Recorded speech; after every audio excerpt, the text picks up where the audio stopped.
I'm a biker kid, rolling with the lily white. Tottenham Hotspur in my heart, thunder in the night. Hear the South Stand roaring, feel the pavement shake. Poise forever, every ride I take. Hey.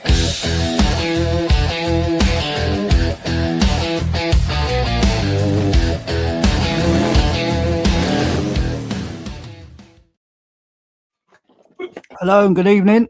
It's Bikey Show. Welcome, Corey. What up? And we should have some other guests come in tonight. So we'll have a little chit chat and see where this takes us. But like we've been through sort of everything. But the news coming out of Tottenham Hotspur with the news is Barcelona are going in for Savinho. Really? Yeah. Well, at least Barca aren't mucking around. So, yeah, this is the problem, isn't it? You sleep on it and you wait, and then you lose the player, don't you? Well, but then is he really going to get the game time he wants at Barca? Well, this is the thing. This is the thing. He said he wants to go to Tottenham because he knows he's going to get game time because we're crying out for a winger. I'm crying out for 2 left wingers, 2 strikers and a right winger. Really? Well, are we going to get those? You know, we can't even get a bloody striker. Do you know what I mean? So, you know, it's going to be like a winger, probably got Kudus. Don't know how long Kudus is going to be injured for. So we'll see. We'll see what happens, isn't it? I mean, it just needs to happen sooner rather than later so we can get this stuff sorted out. I mean, there's been a lot of players left back at home. Most of them are on the, the chopping block to be sold. That's my dinner coming up with me. But yeah, I mean, it's looking positive in some aspects, but other aspects I'm sitting there as like, and what next? You've got rid of this player, brought in this player, but we need these players rid of, but then we have to bring in other players. Then there's talks of Man United and Liverpool in for Jed Spencer. I think we should keep, because not only do we need to meet the homegrown quota, we need to meet the club trained quota as well. Yeah. So getting rid of Spencer's a stupid idea when there's Destiny Udogie you could get rid of quite easily. Yeah, I agree. So I was just looking at it. We desperately need a striker because I don't really want to be going into the new season with Richarlison and Solanke. I've been wanting them for the last 2 seasons. So. Well, I'm the same as mate, but at the end of the day, they're still here, aren't they? And De Zerbi likes them, so do you know what I mean? I don't know what he sees in them because there's me sitting here as a fan that's seen enough of them that I just want them gone. Cheap, cheerful, just rip up their contract, get them gone. I mean, we've been looking at that player.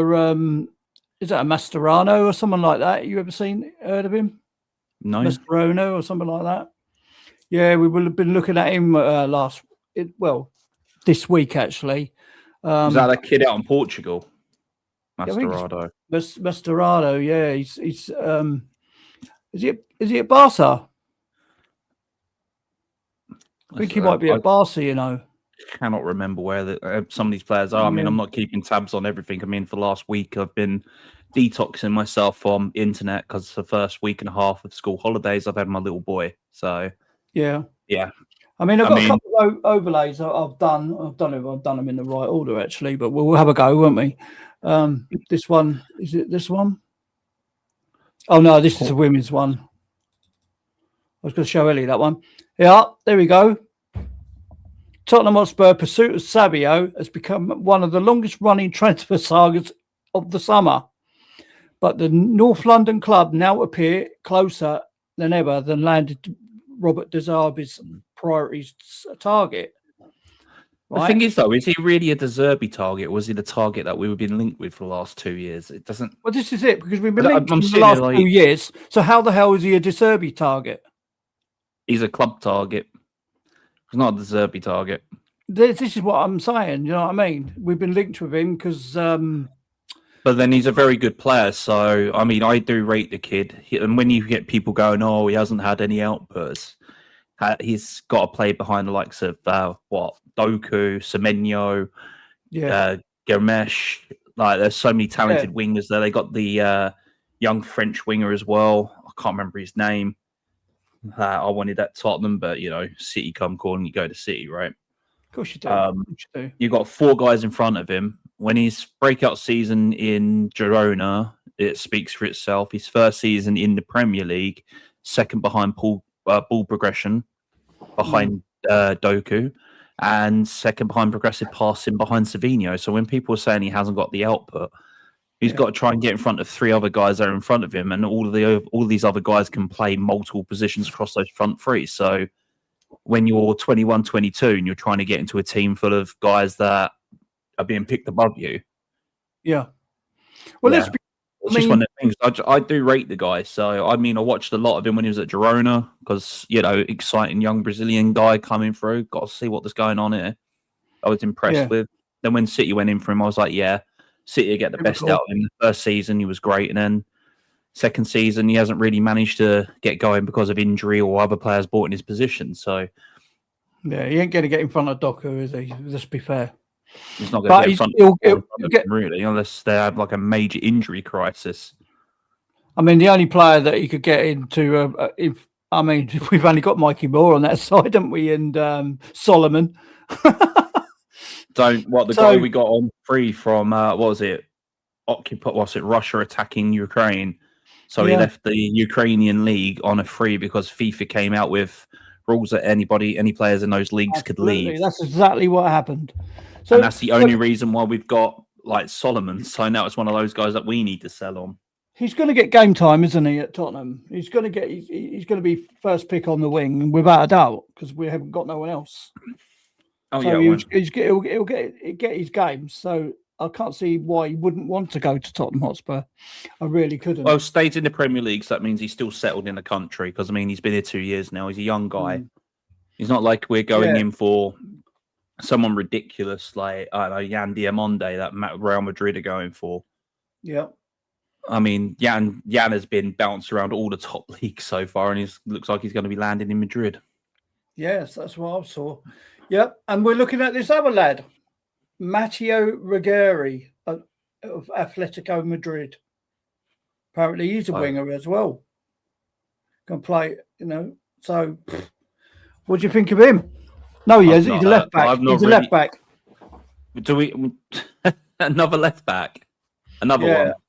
Yeah, according to reports, and we haven't got Robinson. We've got Robertson, Adogi. Spencer can play both sides.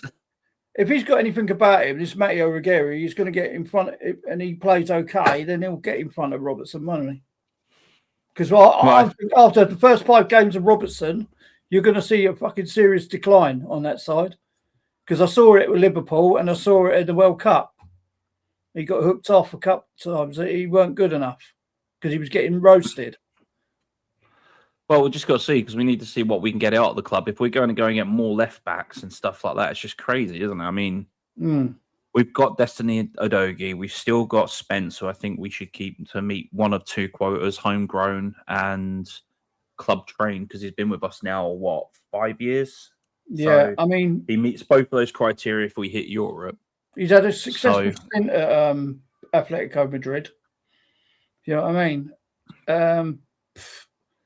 I'd rather him than Robertson myself, but I think Robertson's here as one of them backup players, but has that experience to get things over the line.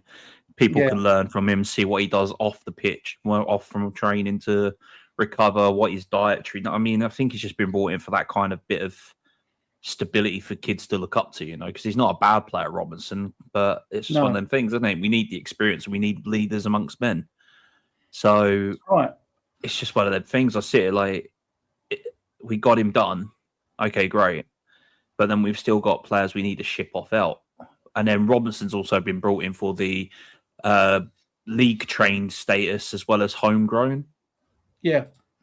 So, obviously played he's part of the Scottish FA. So, yeah, it's just all those weird rules, isn't it, about the homegrown quota and everything else that goes along with it. Oh, okay. Why have I blocked him on WhatsApp? I don't think I have. Tottenham Therapy. I haven't blocked you. No, I have, apparently. I don't think I have, mate. I'll check. I'll check. I don't think you have, mate. Don't think I have. I wouldn't do that, would I? You know what I mean? I'm quite cool on that.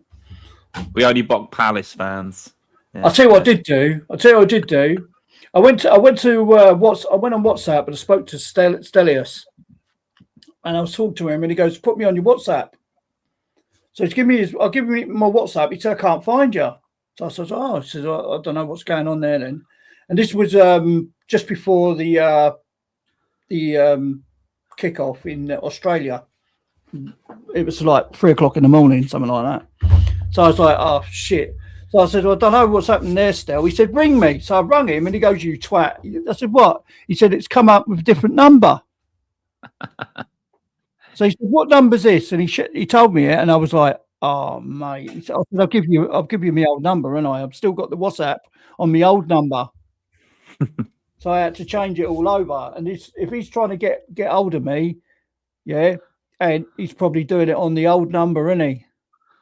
Possibly. Yeah, so I would have to send him my new number. That's the problem. Yes, so looking at this, this guy, I don't know a lot about him, to tell the truth. This Matteo Ruggieri, but all I know is he came through in France. In France, in Italy, isn't he? So he's an Italian kid, and that's all I know.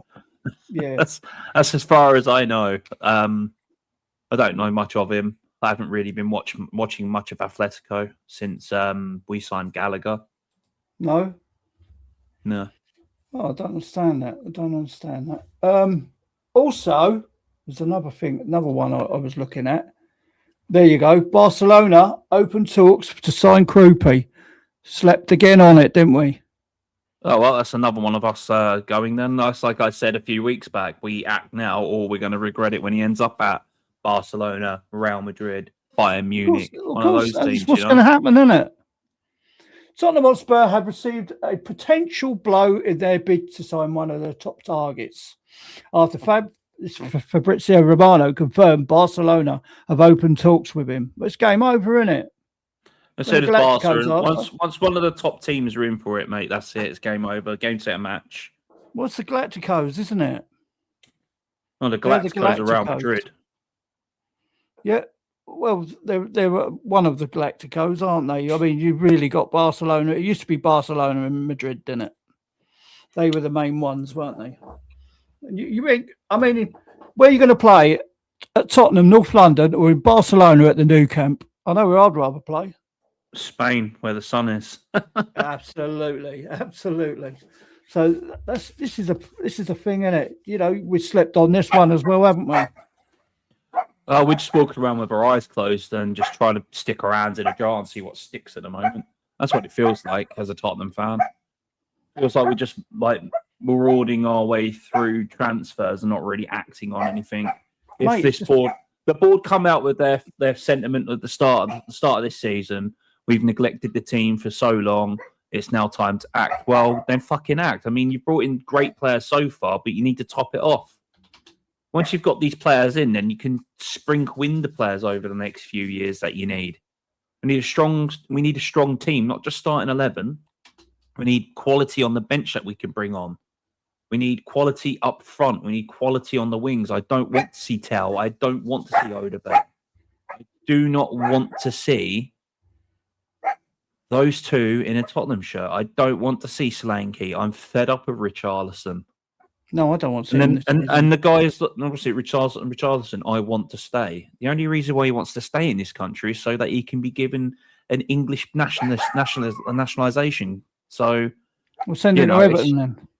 Okay, send it back to Everton where he's loved. I mean, I'm just fed up of seeing crap players. I mean, we are still littered with so many potentially crap players. Then when you mention them in chat groups, like, oh no, he's actually all right, he's all right. And then you're like, are you watching the same Tottenham players that I'm watching? I don't rate Bergvall. I don't rate Gray. I don't rate Sarr. Most people don't rate Sarr anyway because I still think he's in the wrong sport. Bergvall definitely in the wrong sport. Should take up the NFL rugby. Be like it's running into people and clattering them so bad. Need to get rid of Udogie. Still need to get rid of Vicario. Still need to get rid of Romero. There's players in the under 21s that, if you haven't made it by the 21-22 mark, try and sell for a bit of profit or just something like we just did with Will Lancashire. Mm. You know, like we did with Alfie Devine. I think that was a bad mistake, that one. What, Devine? No, Lancashire. No, I don't think it is. I but think the thing is, smart business. We got him for a couple of million. We've just made nearly 20 with a percentage and potential of first callback if anybody goes in for him. But, so Richie gets injured. Richie gets injured, which he will do. Or Solanke, fucking, he's prone for it. Then we've got no strikers. We've got no third striker. We've got Scarlett. Well, then go out and fucking buy some people then. I mean, we're sitting here with our thumbs up our arse and you get other fans going, oh, what's Creepy done? He's only had one good season in England. It's like, his first season in England's great. And his first season when he broke out in France was incredible. 17 years old, bagging 22 goals and 6 assists. Thank you. You know, I wish our scouting department went out and done that with Creepy before he joined Bournemouth, because I was Perchie was telling me about him 2 seasons ago. He's a decent player. He'll probably end up somewhere like Bournemouth, Brighton. Maybe you can say that about Mika Gotts. Look at his output, his scoring ability, and his assists. I know he's in the Dutch league, but he's still doing it, isn't he? He's still got a really good output. We've been scarred with people from the Dutch league before, so we'll move on from that one. Well, you've been a Janssen. Yeah, but then I feel sorry for Vinny. Yeah, but then we got Ericsson from the Dutch league. So where we going with this? Yeah, I know, but Ericsson was still levels above the other two. But Vinny Janssen was one of those that played in a 2. So when we brought in Soldado, he played in a 2, not a 1. And that's what made their stats suffer. So then when they went back to their respective countries, they started banging in the goals in again because they know what they're doing when they're played in the correct way. So, I mean, I'm just dubious with players from Holland. I really am sometimes. Yeah. I mean, we could say that about some of the Dutch players in the Premier League at the moment, but there are actually established, World Cup players. Especially we got JP from Brighton. We got Van der Ven. So we got Xavi Simons, which is going to come back from injury. So we got three of the 4 amigos really that I really rate. I really want to see us go and get Brighton's goalkeeper, Bart Verbruggen. I think he's quality, but I think there's a play behind while we're sitting on obviously giving Kingsky a chance, because if Bart Verbruggen doesn't sign a new contract this year, it leaves a year in his contract, and if he has a chance to come and join us at Tottenham, as long as as Robert De Zerbi stays as one of the 2 prodigal sons that he had at Brighton, so it'll be a union thing for them 3, and then it'll upset my nephew a bit because 1, he's a goalkeeper, 2, Bart's his favourite player, so maybe I can coax him into being a Tottenham supporter. So you can come watch Tottenham with your uncle. But we just need some forwards, man. They were running out of time. They should have had these sorted. Yeah. Well, we got 6 weeks. Is it 6 weeks left now on the transfer market? Something like that. But something the thing is, stupid like that. We've got. They should have been gelling now on the European tour now, shouldn't they? They should be European tour. The tour down. Not European. Sorry. Was it Australian tour? Is it or? Wherever they send them to. Australian, New Zealand, everywhere really, isn't it? Down that area, on that hemisphere. Is it Capcom's South America? Well, Asia. It's down on Asia. It's on that Asia. hemisphere. Australia, New Zealand hemisphere. Australian and the New Zealand league are class as part of the Asian league structure. Yeah, but the thing with Tottenham, they just sleep on things, don't they? And it just goes by them, and then go, oh dear, did he go? Did he sell? Oh shit! You know what I mean? Do you know what I mean? It's crazy. The board have really gone and shot themselves in the foot. They come out with that statement, okay, we want to make wholesome changes. We're making changes because these players are kept us from achieving for the last few years. And left with the dregs, mate. I'm telling you again, and make stupid panic signings. It's Tottenham all over. As long as Mawani doesn't come back to Tottenham, otherwise I'm going to go fucking watch Whitehawk for the season. Well, you don't know that. I mean, he's not gone anywhere yet. And De Mawani's Zerbi loves left. him. No, I don't know why. Yeah, I don't know why, but De Zerbi loves him. And what I'm saying is he's not got anywhere to go yet, has he? He's just gone back to Paris. Paris Saint-Germain, and they're not going to keep him. Why would they want to keep him? He's not proved anything in the two seasons he's been out on loan. Yeah. And then you've just got to look at what Paris Saint-Germain are doing with their team, you know. And you got what was it? Paris Saint-Germain. Yeah, we're looking at that in Mbaye. Mbaye. Apparently Liverpool like him as well. Mbaye from Paris Saint-Germain. If Liverpool going for Mbaye from PSG, we might as well just pack up our bags on that one. Yeah. Move on. Just move on. If Liverpool, Man United, Man City, Chelsea, Arsenal or City coming calling for these players, there's really no point. I read something today, and it's come from Romano. Yeah, that Chelsea have got him for. You won't believe it. You would not believe it. Jordan Henderson. I mean, hey, why? Mate, that's got Robertson all over it, isn't it? Why? You think Robinson's bad? I've never rated Jordan Henderson. Yeah, that's true. Hate him as a player. Hate his arrogance. I hate him being called up to the England team. I think he's a very fucking overrated player. So yeah. Well, this is true. You know what I mean? I just can't work it out, man. Just can't. Are Chelsea that desperate to scrape the dregs of London to go and find that? And do you know who else gone off? Do you know who else Chelsea signing? Go on. Danny Welbeck. At least Brighton can make some bank on a guy they got for next to nothing. On my life, Danny Welbeck. And everyone's going, Danny Welbeck went to Brighton Chelsea again? I was looking at some chat, right, and they were going, how comes Chelsea can go and get Danny Welbeck? I said, well, do we really want Danny Welbeck? I mean, can we not find anyone better? But to be quite honest, mate, it's so tight, this, strikers market.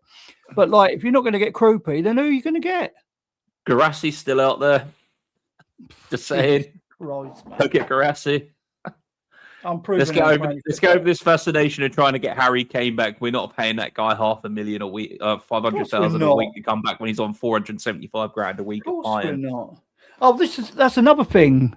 Yeah, I've been hearing Arsenal going after Vinicius Junior. He wants over 500 grand a week. Over 500 grand a week. That would make him more paid than Erling Haaland, who is the top earner in the Premier League. Yeah. Erling Haaland's on what? 455, 460 a week? At Man City with all these add-ons, and he's been offered 400 and something thousand euros at Real Madrid. He's turned it down. He said, "No, I want 500." Roddy, get in. Wow. And everyone's going, "Oh yeah, he's going to Arsenal." Oh, is he back there in Arsenal? Oh, what? He's going to get paid 500. He's going to get paid $500,000 a week to pay 56 or 55% of that to the tax man. Yeah.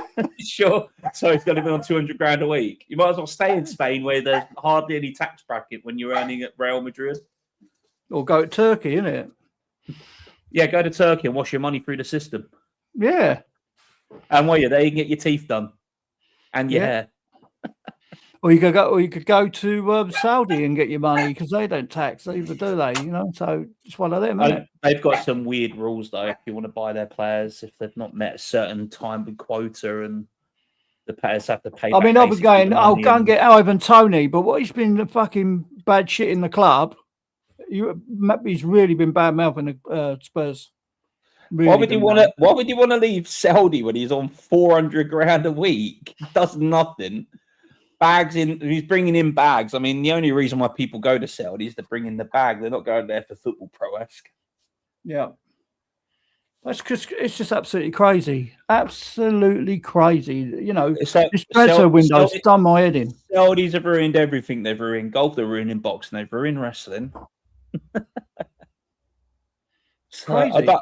I don't mind a SummerSlam or a WrestleMania when it's held in Saudi, because at least it's still a good time of an evening, you know, for us over at like 6 o'clock in the evening, not like 4 o'clock in the morning.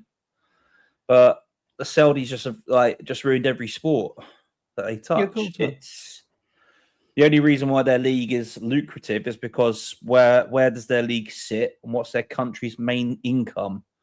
Yeah. Oil. I mean, can you see Arsenal paying that money? No. I can't. Hang on. 500 grand, yeah, a week. That's just what they're at. I mean, no. I was saying to Pete Chambers, he'll be honest, hopefully, unless he fell asleep. I said, Pete, I'm not being funny, mate. Arsenal are going to pay that. They're just not going to pay that for one player. Yeah, they will. It's all dependent on the player's desire to come to a league where I don't really think Vinicius Junior would be able to hack the English league, to be honest with you. No. But he might come over and prove me wrong, but so many Brazilians come over and don't really seem to do it as well as what others have done before in the past. What, like our Brazilian? Are you sure he's Brazilian, not Colombian? Born on the borders. Yeah, I think so. Yeah, the Colombians didn't want him, so they kicked him over the border. He's got a Brazilian passport through his granddad or something. You know what I mean? But it's just crazy, man. The money's been going about, man. I mean, I'd love to get that. No person should be on $500,000 a fucking week when you get my sister who works as a nurse in the NHS, a fully qualified nurse, while she saves lives, and a guy sticks in a bit of leather in a fucking onion bag. No one should be on that kind of money. Yeah. No one should be paid more than a soldier serving in his, serving for his country. No one should be paid more than frontline staff. I'm sorry, but it's just ridiculous. Why have I blocked fucking Anthony on WhatsApp? I just don't get it. I just don't get that one. Oh, and Tottenham have been turned down to have a women's academy. Why? At the Enfield. Just because they haven't proposed it properly through the and the courts have said no, you're not having it. I thought they were trying to. Excuse me. I thought they were trying to grow the grassroots women's game by making it bigger for women to be able to get into football. Well, I thought that would have been a given, you know. Yeah. I thought that would have been a given. Yep. But apparently not. It's crazy. Yeah, here it is. I'll read it to you. A court has ruled North London councillors were misled over the environmental impact of the planning of the new training facility for Tottenham Hotspur Football Club. On Monday night, High Court judge quashed the decision to approve plans, finding the result could well have been different. Hang on. Let's just put it this way. The High Court judge is probably an Arsenal supporter. Yeah, but what they've done is they've not done the due diligence on the. They haven't done it right. They haven't gone through the planning commission right and all that business. Do you know what? If a certain Mr. someone was there, I think he would have got that through. But we won't say his name. You say it too many times, like Beetlejuice. Yeah, of course it is. But yeah, apparently, so like sitting as a High Court judge, Sir Tim dismissed the bias claim as weak, stating for cordial relations between council and the club were normal given the overlapping functions. So what they were going to do is build another training ground and a facility on the end of the Enfield one at the Hotspur Way. Is that Hotspur Way? Yeah. Enfield, is that the end? Where's the Hotspur Way? Is that in Enfield? If I've got my... Well, it's Cheshunt, isn't it? I don't know London too well. I just know how to get to Tottenham. Okay, fair enough. Yeah, so I didn't grow up in London, but my London direction is I jump on 2 trains and I'm at the stadium. Yeah, fair enough. I don't travel much around London nowadays because of everything that's going on around London. Look at this one. Barcelona star will head to Tottenham as seventh signing with 56 million offer prepared. And this Jules guy Koundé, is, I mean, yeah. oh, yes, please. Now that is a player, isn't it? He Yes, is a good player. get him in. Get him. If that's true, yes, please. If that isn't true, why the fuck are they posting it just to try and get clicks? Yeah, oh, wow. That one really sort of woke me up a little bit, that one, to say the least. Yeah, that one really did wake me up. It's like, whoa, I think I will take that. But yeah, I was a bit pissed off with that one. I'll take him. I'll take Troopy, and I'll take Savinho. Yeah, Jules Koundé. I like that Mbaye. If we can get him from get straight in. Apparently, we've already had talks with him, Mbaye from Paris Saint-Germain. Paris. Yeah, so let's hope. We'll see what happens on that one. But yeah, I'll be quite happy with that one. Yeah, I think I better put him. Just one moment. I'll just put it in now. 2 seconds. I am just. Oh, sugar. I'm just double checking my order on Temu because it keeps saying it's arrived when I know it hasn't. Yeah, no worries. Arrived and prepared at. Okay. Arrived and prepared to go through customs. So I'll hurry up with it.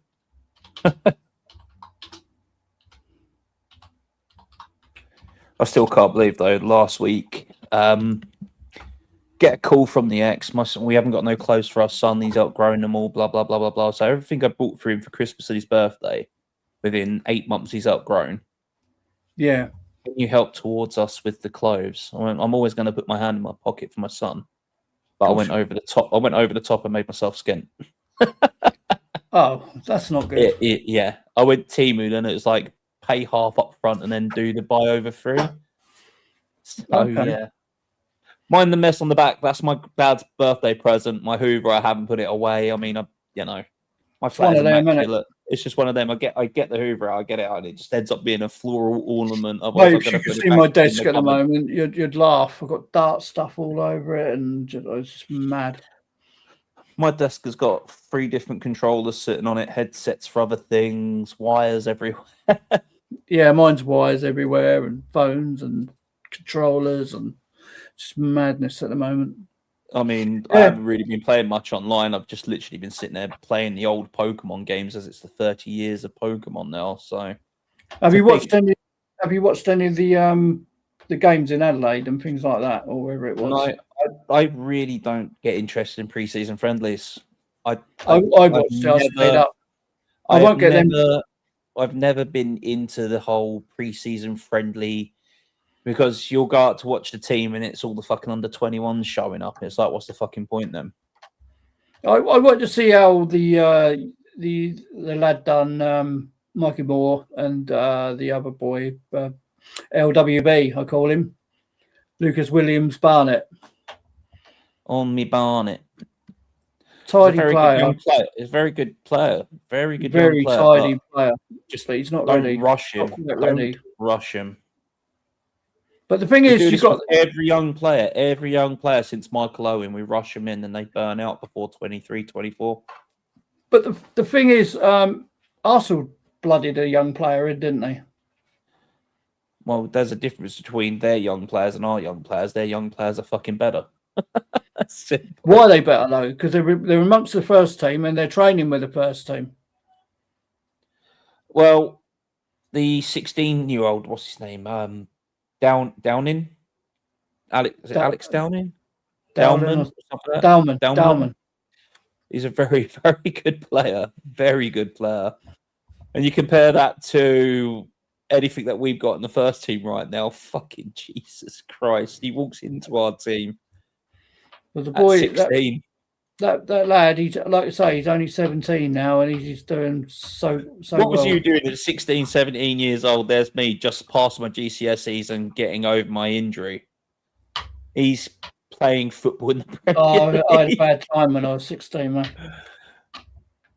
Yeah, I was recovering from my ACL rupture playing for Brighton. So my brother passed when I was 16 from cancer, so I had a bad time. I was fucked up badly. I know about losing siblings, my friend. I've lost 2 myself. So yeah, I was 16 and he passed away. He was 14. Pretty fucked up, man. Shared a room with him and everything. Fucked my head right up.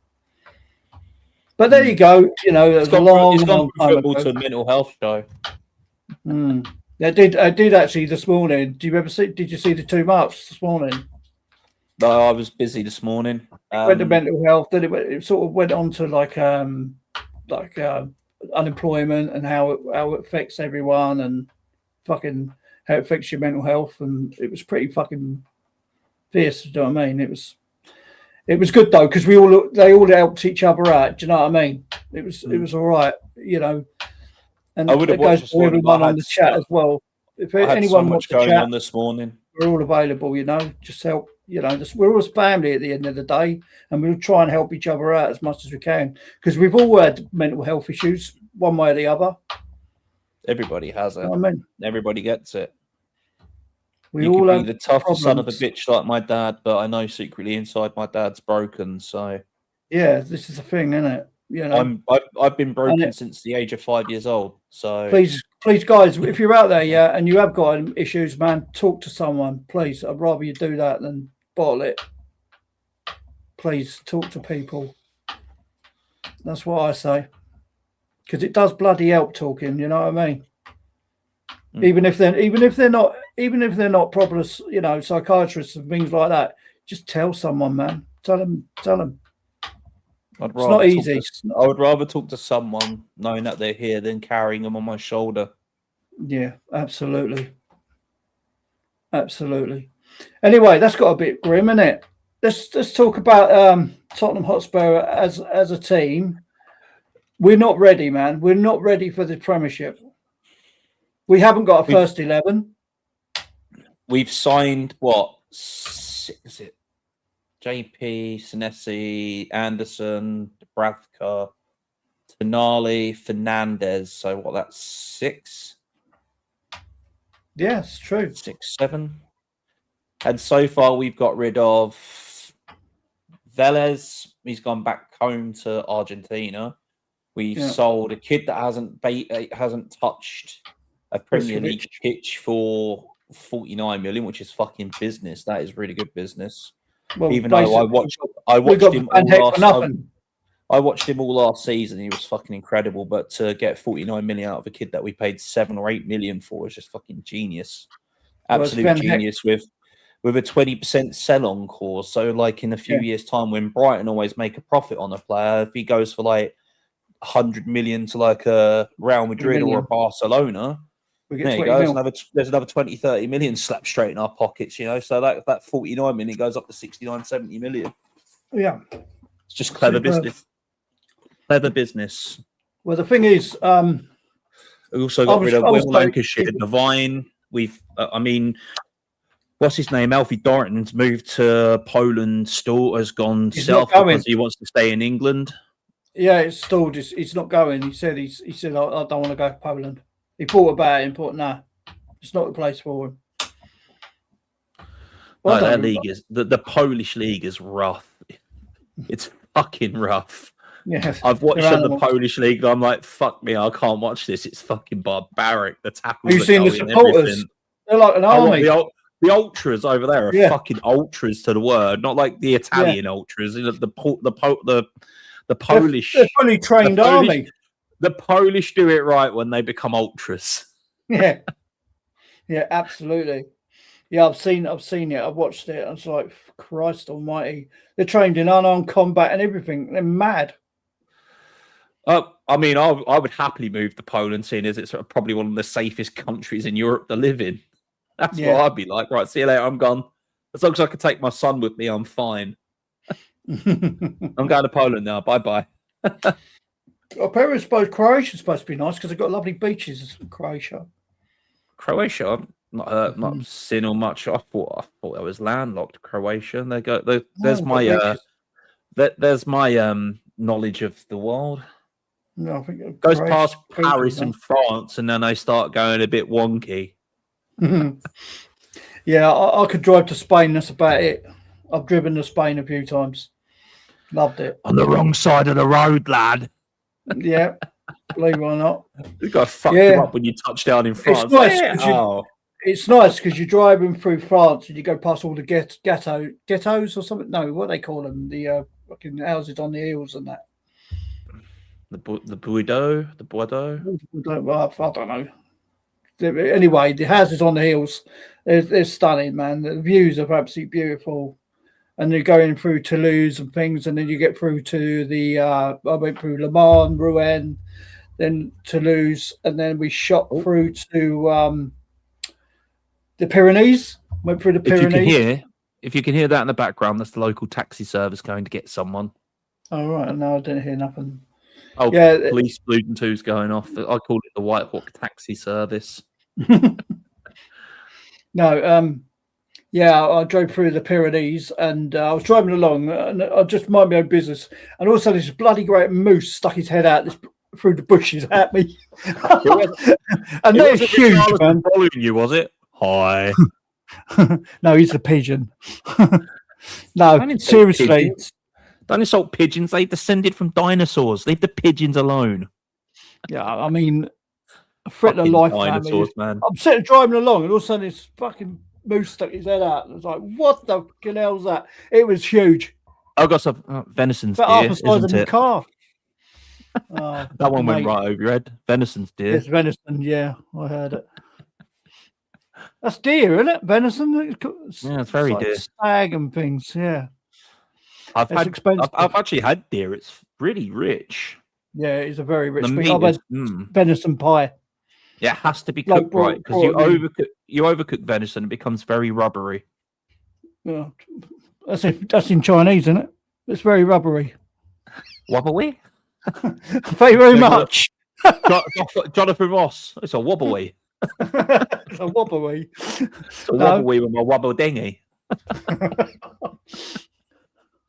No, seriously, yeah, venison's very nice in a white wine. Sorry, a red wine and in the sauce and that. Made a red wine roux. Yeah, it has to be red wine roux with venison. Deer. Yeah, very nice. It has to be slow cooked as well. You can't quick cook that meat. It has to be a slow cook. Yeah, so we're going back to Spurs. Right, it's turned into the food channel now. No, that's what I'm getting out of here. Again. Burn water. No, I used to cook roast dinners and things. That's about it. You know what I mean? With roast dinners, I used to like. I've cooked my homemade sweet and sour chicken. I made the sauce and everything myself. So nice. I am actually very gifted in the kitchen. No, so for any ladies out there, you want a good guy that can cook, clean, and keep the house running? Well, here. I don't know about the good guy, but you can cook. I could tidy, I can decorate, I can paint. There you go. Look, and he's for hire. Yeah, I'll pimp him out to you, ladies. I will pimp him out. I can't go past Brighton. Well, he gets a nosebleed if he goes past Brighton. Oh no! It's when I get back to Brighton from London. I can't wait to get back to the sea air. I go to London for the day. I come back with a migraine because of the pollution. Yes, thing, isn't it? I get back to Brighton. It's like when I've gone up to Savers barbecues the last few years. I've come back with migraine because of the fucking pollution. I'm like that. Where's the fresh air? We had a fun one the other day on the two marks. What's the name was on? Dan Ellis was on, and he was ranting going crazy about Levy. And guess who come on? Danny. No, not Danny. Better than that, Sean. All right. Sean had a drink. Oh God! Started insulting everyone. It's like there's no need for it, Sean. Leave it. You're fucking idiots. You ain't got a fucking clue what you're on about. You fucking imbeciles. He was going. I said, whoa, it's a bit too much now, mate. But bless him. Bless him. It was fun. It was a funny one because apparently he was listening to Stell and Sean going backwards and forwards, and he was getting more and more irate. And then Danielist come on at 2 Mark show and just let rip. He just went into one. He just went into one for about literally 10 minutes on Levy, and why the hell would anyone support him after 25 years of, just sheer hell being a Spurs supporter. And then Sean come on. Hell at the moment, we haven't got any strikers or wingers. And then Sean come on. It's all right to sort the spine of the team out, but when you've got no distribution on the wings nowhere, you're fucked. And then Sean come on and said about no disrespect to Sean, he's got his views and we've got ours, being Levy outers. And he come on and said, well, who got us there in the first place? I said, where? And he went to the finals, what we got to. I said, well, no help from Levy. That was bloody Pochettino with his coaching. Pochettino, you forget about Jose. He got us to a cup final, got sacked the week before it because he wanted a cup and Levy wanted 4th. So. Yeah, but this is the thing, isn't it? It was crazy. And then you give the job to Mason. Look, I can't understand that. You give the job to Mason. Not only did we not finish in the top 4, we still didn't win the fucking cup. Yeah. I mean, everyone's got their own, their own mind, and he's going to back him anyway because, Sean, I like Sean, but he's an accountant at the end of the day, and so is his father, and he just listens to him he just tots up money and things like that, and I'm not interested in that. And they're saying, well, you should be because it's your club and all that, and I said, well, it's got nothing to do with me. All I care about is the 11 players on the pitch and the substitutes they bring on. Yeah. That's all I care about. The rest I care about the club as a whole. I care about we've got a first 20 in that team because injuries. Good teams have cover 2 for every position.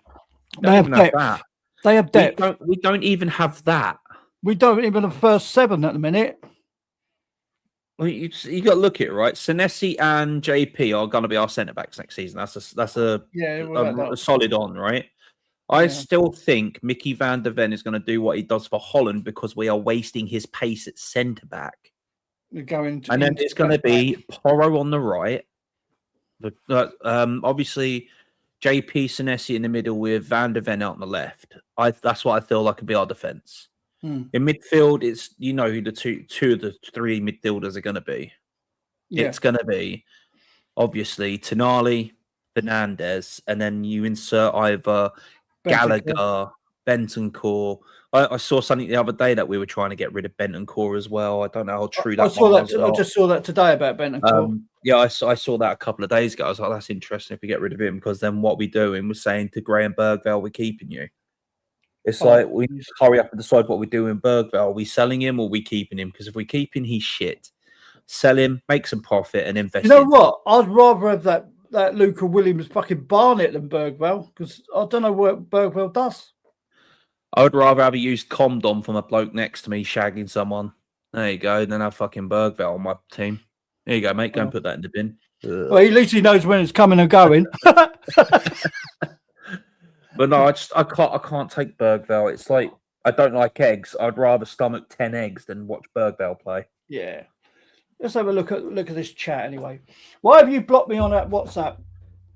Tony or Anthony, I haven't blocked you, mate. I had a balls up with WhatsApp and I had to change my number.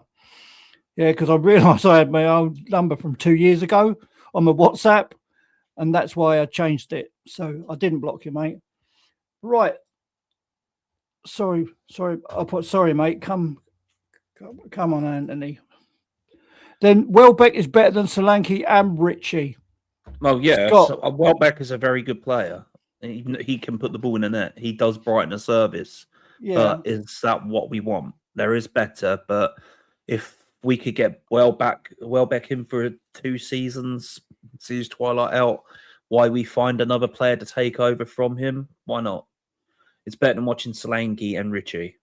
Well, apparently he's going to Chelsea, so I would rather watch Lauren Hardy up fucking front than fucking Ritchie and Solanke. yeah, fucking hell. It is. I'm just praying we ain't got to watch them pair of. I would rather watch the Chuckle brothers up front than Ritchie and Solanke. I fucking hated the Chuckle brothers as a I'd kid. rather Lancashire up front. Yeah. He's not that good. Everyone's making him out to be this amazing young player, but his awareness of the game isn't really there for what it needs to be. Right, yeah. But the thing with Ritchie, I mean, De Zerbi likes to play a fast football, yeah? He likes to play one-touch football. Ritchie hasn't got any touch at all.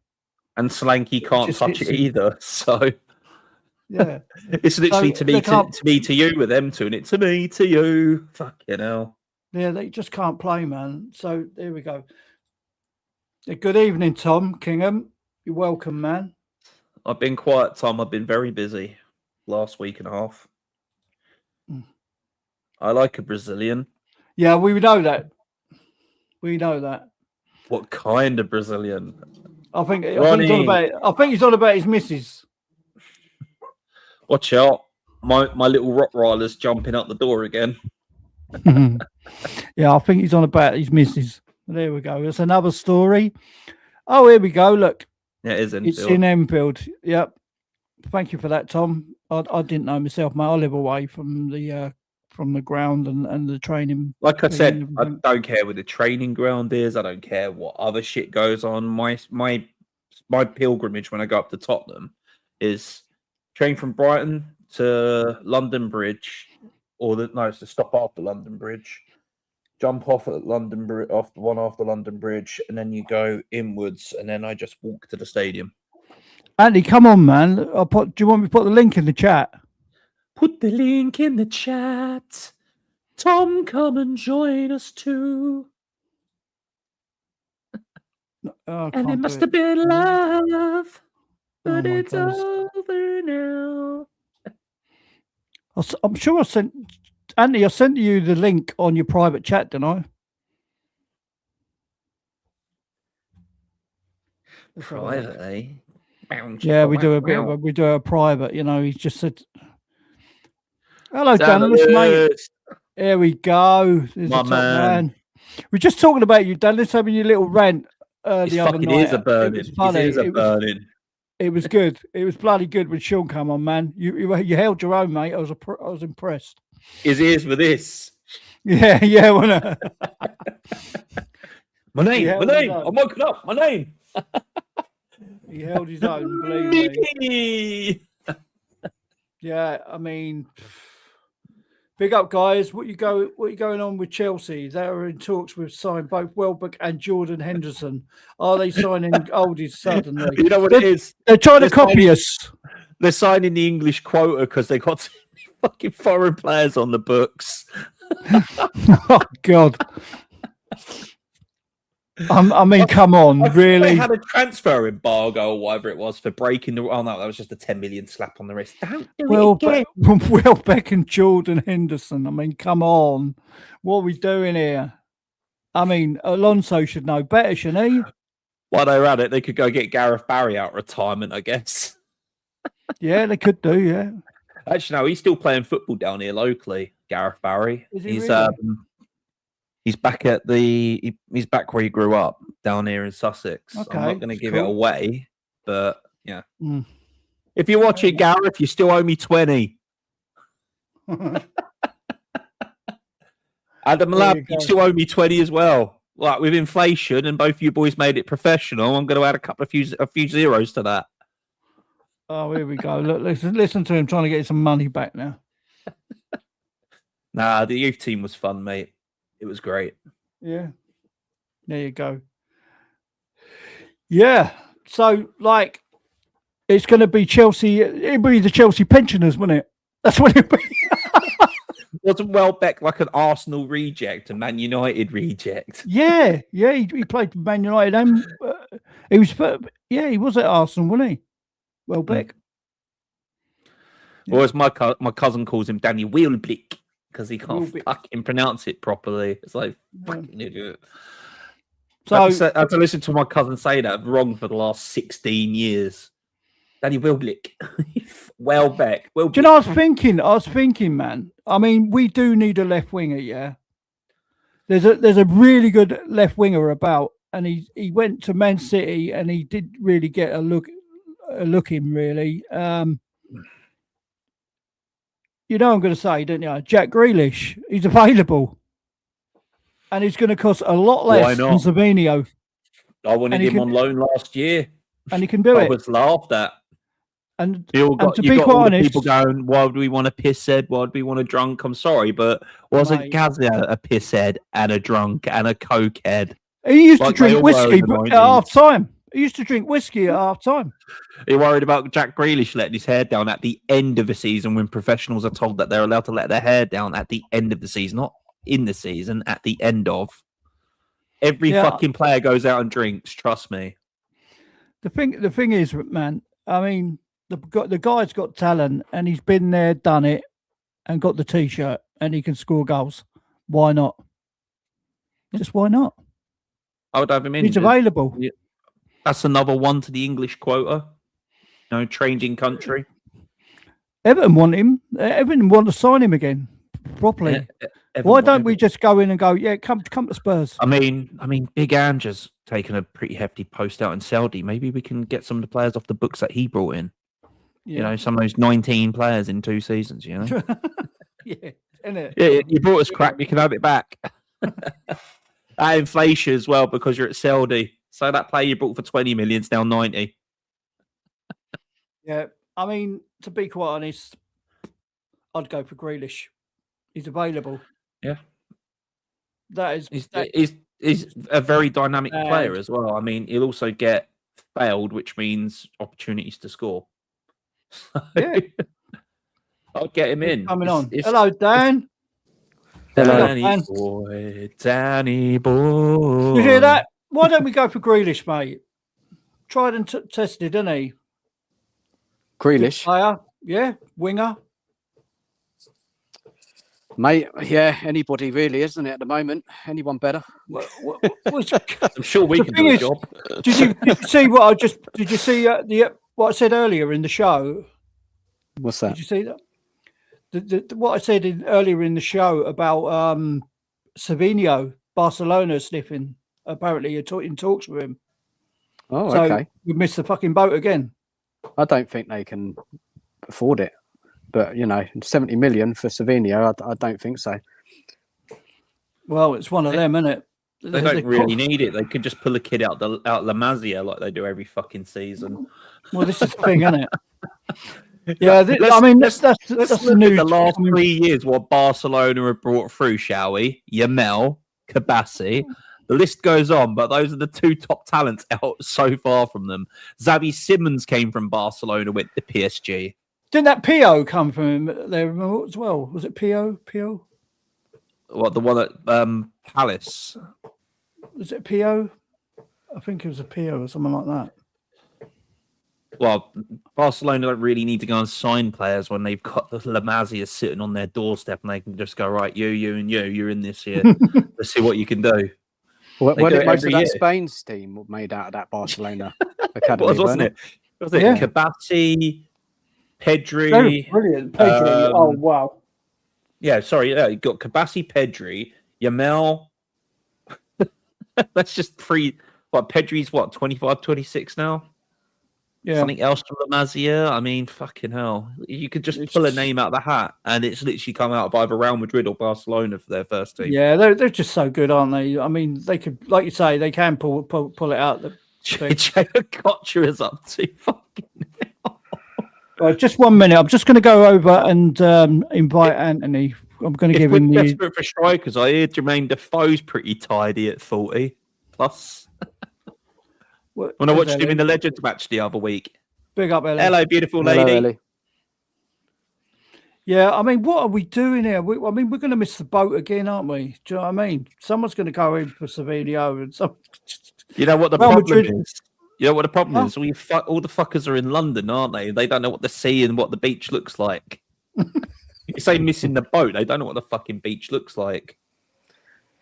Yeah, guys, you just got to be patient. They're going to bring someone in, aren't they? They've said it's just waiting game now, isn't it? It's just a waiting game. Garassi's 30 million. Go get Garassi. Oh, there's players there, Corey. There's players. Osherman is like a dream signing, but you're not going to take him out of Turkey where they pay no tax. Saying, before he even went to Turkey. Hello. Yeah. Hello. Basically, I was calling who's Savio? I was calling him Savaggio. Savinho. Nobody Savinho. knows his name anymore because it's been that long since we're trying to sign him. It's been a whole year, and he still hasn't come. You know what? This transfer of Savinho just reminds me of Ross and Rachel. Is it on? It's off. It's on. It's off. Yeah. It reminds me of the Damio saga. I don't like Friends, but that's the only thing I can pull from a Friends quote. Do you remember? It's like the Damio saga, isn't it? We're going to sign him every season. Yeah. He's still available, I hear. He's retired, man. He's retired. I've looked him up, actually. What about every season Dybala as well? Dybala. We're going to sign Dybala. He's a Japanese player. He's 56. He's quite tidy. There's players available, man. There is players. There is. But There's I mean, loads. this thing's been going on and on and on, and they're saying, oh, he's like Corey said earlier, he's supposed to be who the manager likes. That's crap because we've been on with him for 2 years. It's like flirting with someone for so long and there's no interest at the end of it. Oh, he's a De Zerbi player. We really want him. He really wants him. He really likes him, yeah. But to be honest, we've been trying to track Savinho for the last 2 seasons. I know. Haven't we? I know. So- We still haven't got him through the door. I what like else have we got him in the you next guys. month? You're very professional there. Looking very profesh. Hmm? Oh, what, your with the microphones? Yeah, and innit? even Corey's got his clock behind him. It tells the time. A lovely decorator. I've taken the green screen down because I just can't let be me just arsed with send it. him a link. Yeah. I'm just going to send Anthony the link. I'll be back in a minute. Antoinette. Calling Antoinette. Antoinette. Anthony, yeah. He's all right, Anthony. Make sure your missus isn't coming around again. We He's know going, what come on, happened that Rolly. week. Send me the link. Come on, Rolly. Send me the Something's come link. up, lads. I bet it has. I've left my drink downstairs and I'm parched. I'm just going to go and get it. Go and get it in. What have you got? Is it something I've got alcoholic? I hope. mango and passion fruit. Oh, Yeah? Even alcoholic. Yeah. I know. It's proper girly drink. I'm on the Pepsi Even Max, though I'm ladies more and like a gentlemen. gingerbread. Pepsi, come sponsor me on Twitch. Come on. I drink you all the time. I enjoy Pepsi more than Coke. Oh, shit. What am I doing? Not that bad. But Oh, yeah, but mate. we can't really sit here and talk about Tottenham because there's just really nothing fucking to talk about. The World Cup was boring. I'm glad Spain won it and not them dirty, cheating, RG bastards. And have you seen 80,000 fans in Argentina who signed a petition to try and get the final replayed? Oh, really? 10 million people signed one to get Argentina banned from the next World Cup. Ratios. Nuts, isn't it? I signed that one that's got 10 million on there 7 times with 7 different emails. I can't believe it. I mean, we've been like forever and a day after this bloody player, Savinho, and we've still not got him. Yeah, we've got other players over the line, but we've still not got him, and I just don't get it. You can't tell me Man City are waiting for to replace him because they've got so many players on that side. They're not waiting. It's just an excuse. They're just waiting for a better option or more money. That's what it is. Yeah, exactly. Exactly right, mate. It's just crazy. Just don't get it. Don't get it at all. Oh, Right. I mean, it's just madness, isn't it? Like, you sign all these players before the tour, and then nothing, and then they'll come back from tour. Then we'll sign players. This is what's going to happen. We'll sign players after the tour, and they won't have gelled with the players. And then it's just going to be a calamity fuck up for about 2-3 months while all the players get to know each Of other. course it is. It's just mental. Corey, big up Anthony. Corey, why do you think there's such a delay with this forward line? Delay? Yeah, what is it? It's just like waiting for a bus that just doesn't want to turn up at the moment, isn't it? I mean, in your opinion, we're linked to players that we're not going for, and then we're linked to players from 2 seasons ago. It's like going back to your ex with Savinho, isn't it? We were linked to him last year and he didn't come, and we're linked to him again. Is he really a deserving signing, or is it just what that article says? I mean, I rate Savinho. He's a good player, but if he's not interested, then why are we still flirting with him? I think he's interested. I mean, I think Man City are just asking for too much. I think he's interested. Okay, and if they're asking for too much, then so be it. I mean, just walk away then, isn't it? The way this whole transfer market and inflation thing's going now with players is ridiculous. I can remember a time when Alan Shearer cost 20 million, and that was a world record transfer fee at the time. 20 million 20 years ago. It's what? About the leg of Ronaldo. Just think, if you look at it back at it now, we signed Van der Vaart for 8 million. That's a steal nowadays, isn't it? Inflation, you'd probably be about 25, 26 million. You wouldn't even get one ear of Sabio for 8 million. maybe a bogey or something like that. Bogey. A used toilet sheet. My husband, he's a QPR fan. He goes, shut the door, don't want to hear about Tottenham. I don't blame Theo. I'll give him that. Well, look, he married a Spurs girl, right? So he's got to put up with it. My granddad was QPR. What a shame. There's 2 QPR fans in the world. Too many. To be quite honest, I mean, just tell him to keep taking the medication. He'll be all right soon. Well, look, at least he doesn't support Millwall. If he supported Millwall, I would ask him why. Have any of you not been to Loftus Road? Yeah, I have. My uncle's a QPR supporter. Yeah. Right, okay. I went a couple of times back in the day. You get crushed on the seats, right? Because they're so close together.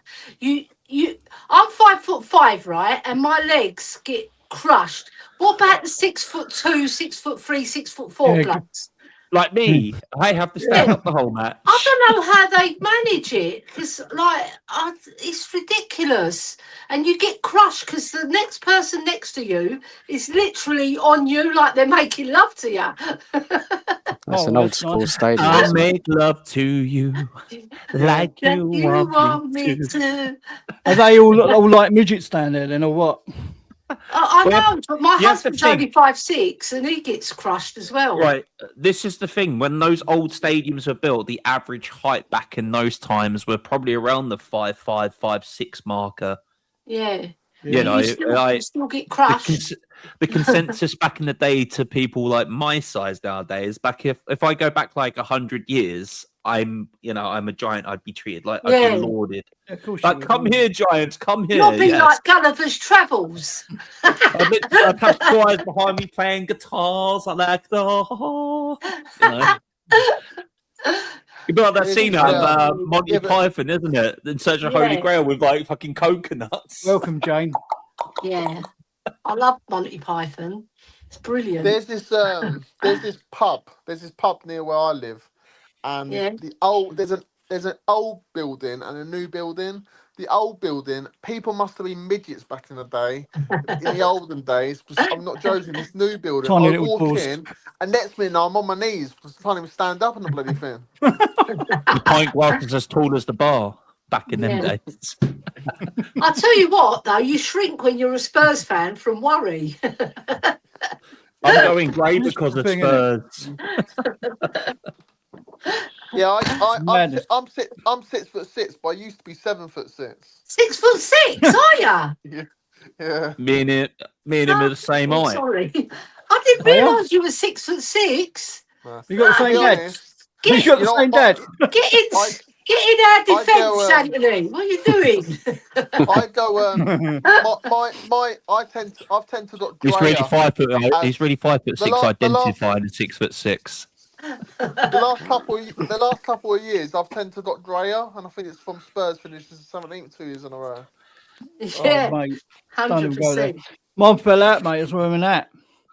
And I'll get watching sunburnt Brennan on the head. Johnson, when he wasn't doing the don't. tapping, just watching him play, it's agonising. Mate, at least he scored goals. It triggering my PTSD when we bring up that player's name. Yeah,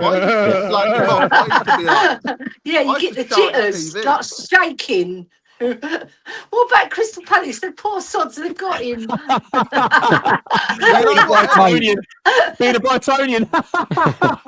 Mate, Yeah, it's good, isn't it? at the minute, I would have took prime Chris Armstrong.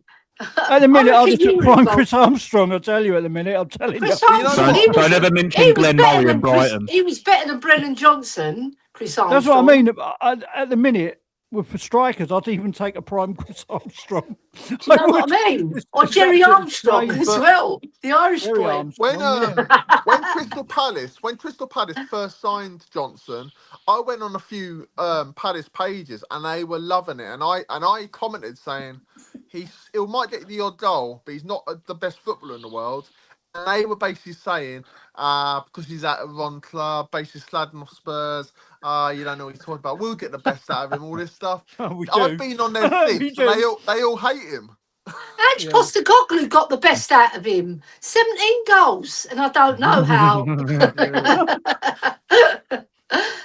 Honestly, he suited Ange Postecoglou's style. There's another trigger name. Guys, no Levy talk tonight. No more. I have to be kind to Ange Postecoglou because he's a fellow Greek, so I'm never gonna put him down. Ostracize him from your culture. He's done you a disservice. Well, the thing is, he's from Greece anyway. My parents are from Cyprus. That's the real Greeks. We have a lot of Spurs have quite a few in the YouTube community. There's quite a few Cypriot fans. We've got a lot of Cypriot fans. Yeah. My mate Mia's from Cyprus.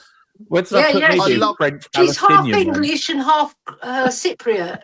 Yeah, her mum's Greek. Her mum's Greek Cypriot, and her dad's English. Yeah. My mum's out there in a minute. My mum's in there in a minute. Well. Yeah. My mum's in Cyprus at the moment. Stel's full Greek. He's in Paphos now. He's living in Paphos now. I love Stel, but make sure you're hiding your good plates. No, the thing is, that's smashing plates is a tradition, right? But we don't always do it. It's not a tradition. It's just because you're fucking lazy to wash up. Yeah, just smash them, innit? I don't want to wash up. Smash. Yeah. Oh, that puts me to shame then. I'm French Arabic, so I'm fucked. You're French Arabic. YBS French Danish. There you go. That's my man. I wish we didn't sell him. Idiots. Oh, he was very limited. But then again, there's some still very limited players here than when he was here. What does limited mean? Great. Bergvall. Bergvall. Oh, he's gone backward, that boy. We sent him backwards.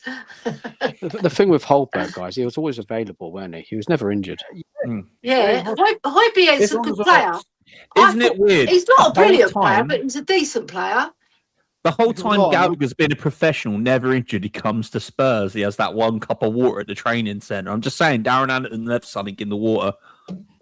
Yeah. Sure. But Darren Anderton, right? It's a fallacy that he was always 6 because he played a lot of games for Spurs, over 360 odd games, I think. Injured all the time.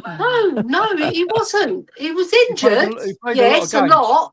But he played a lot of games. He got a nickname though, early, didn't he? Sick Note. He was called Sick Note. He did because Look, it makes the rest of us Darrens look bad, and I'm a Darren, all right.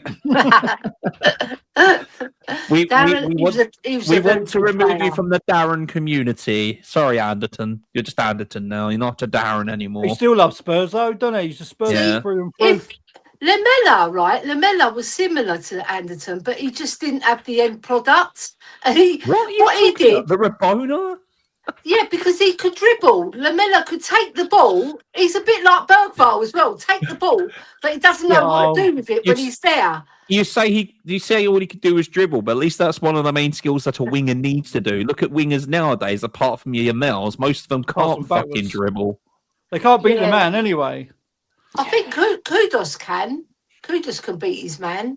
But the thing is, he was so marked because we kept on playing. I can't remember the last time I see him play. To tell the truth, I know. 7 months ago. He hasn't even played in any pre-season games yet. No. These players are stealing a living, man.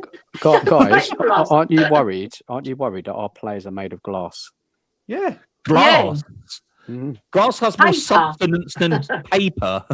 Yeah, Madison's paper. Wet paper. Wet paper. What's worse than glass? You can blow on Madison and you'll get sand, injured. because sand makes glass. Honestly, they're the same men. Guys, it's a point. I'm worried about Richarlison wanting to stay. That's what I'm fucking worried about.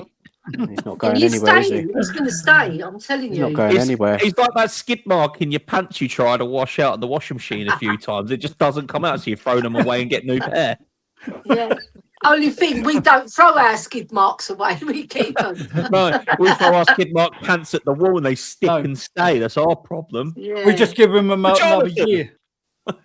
They might be. Have been at the club for 10 years. I've got one better than that. I've got one better than that. Ben Dave shit. Yeah, this is what I'm saying. The ultimate skid mark on a pair of underwear. I know. You think Richarlison's bad? This guy's skid mark is so crusty on the boxer shorts, you can still smell it from when it was fresh. I've got a tip for skid marks. Soda. Wipe your ass properly. No, yeah, that as well. But if you put soda and lemon juice, right, it gets it out. Because I know, because I grew up with 7 boys. I had to wash all their pants. Oh, dear. And do you want to know why I was that like a slave when I was younger. Making soda and lemon, you're adding an acidic to a powder like sodium. It causes that chemical reaction. It just Science lessons. Yeah, chemistry. Listen to your chemistry teacher. Yeah, look. I did. She was stunning. That's the reason I went to science and did so well. Yeah. I picked geography because the geography teacher was gorgeous. Where's my science teacher was banging. She was hot. And our PE teacher so was my geography teacher. He was hot. That's why I picked it. I was the only one who picked it. This is going to sound really dark now, but there was a teacher at our school called Jane Longhurst, and she was sadly killed by a stalker. She was like abducted, stuck in a freezer. Wow. Oh, yeah, that's mad. That's not a nice story. Yeah, I was about to say it's a bit grim, but at least the sports teacher, she was fine. That's right. Look, we got an Archie Gray future captain. No. Did you say craptin or captain? Because if he's crap, then yes, I'll agree. Craptin. Do you agree with Madison being the captain? Yeah, I do. Yeah. Colin's laughing. To be quite honest, I agree with what everyone was saying in the chat the other night. We need 11 captains, don't we? Really? Because yeah. Well, too many chiefs, not enough Indians. Too many chiefs, not enough Indians. Look at this. Look, Jane Keatley saying went to get a drink and came back. You guys are talking about skinny underground. guys, come on. Look. There's really nothing to talk about with Spurs, is there, at the moment? Raise the decorum, people. There's nothing to talk about with Spurs. These heathens who I'm associating with have got skinny pants. So the Spurs talk is out of the way, which is going to diverge and be crude. Corey, yeah. Just fuck the show up, aren't you? What about so who do you think should be captain if you didn't like? I personally think that I personally think Gallagher should have been the captain. You said Porro earlier, you liar. Porro, no. I like Gallagher to be our captain. Well, they should nominate one guy in the stadium each season, every match, you know. That would have pissed off Chelsea as well. Get a drunken Stelios just shouting abuse at the players as captain. That'd be funny. Look at Tom Kingham. My geography teacher was called Miss Treblecock. I like Stelios in Tottenham at Ole. He's so sarcastic. He makes me laugh.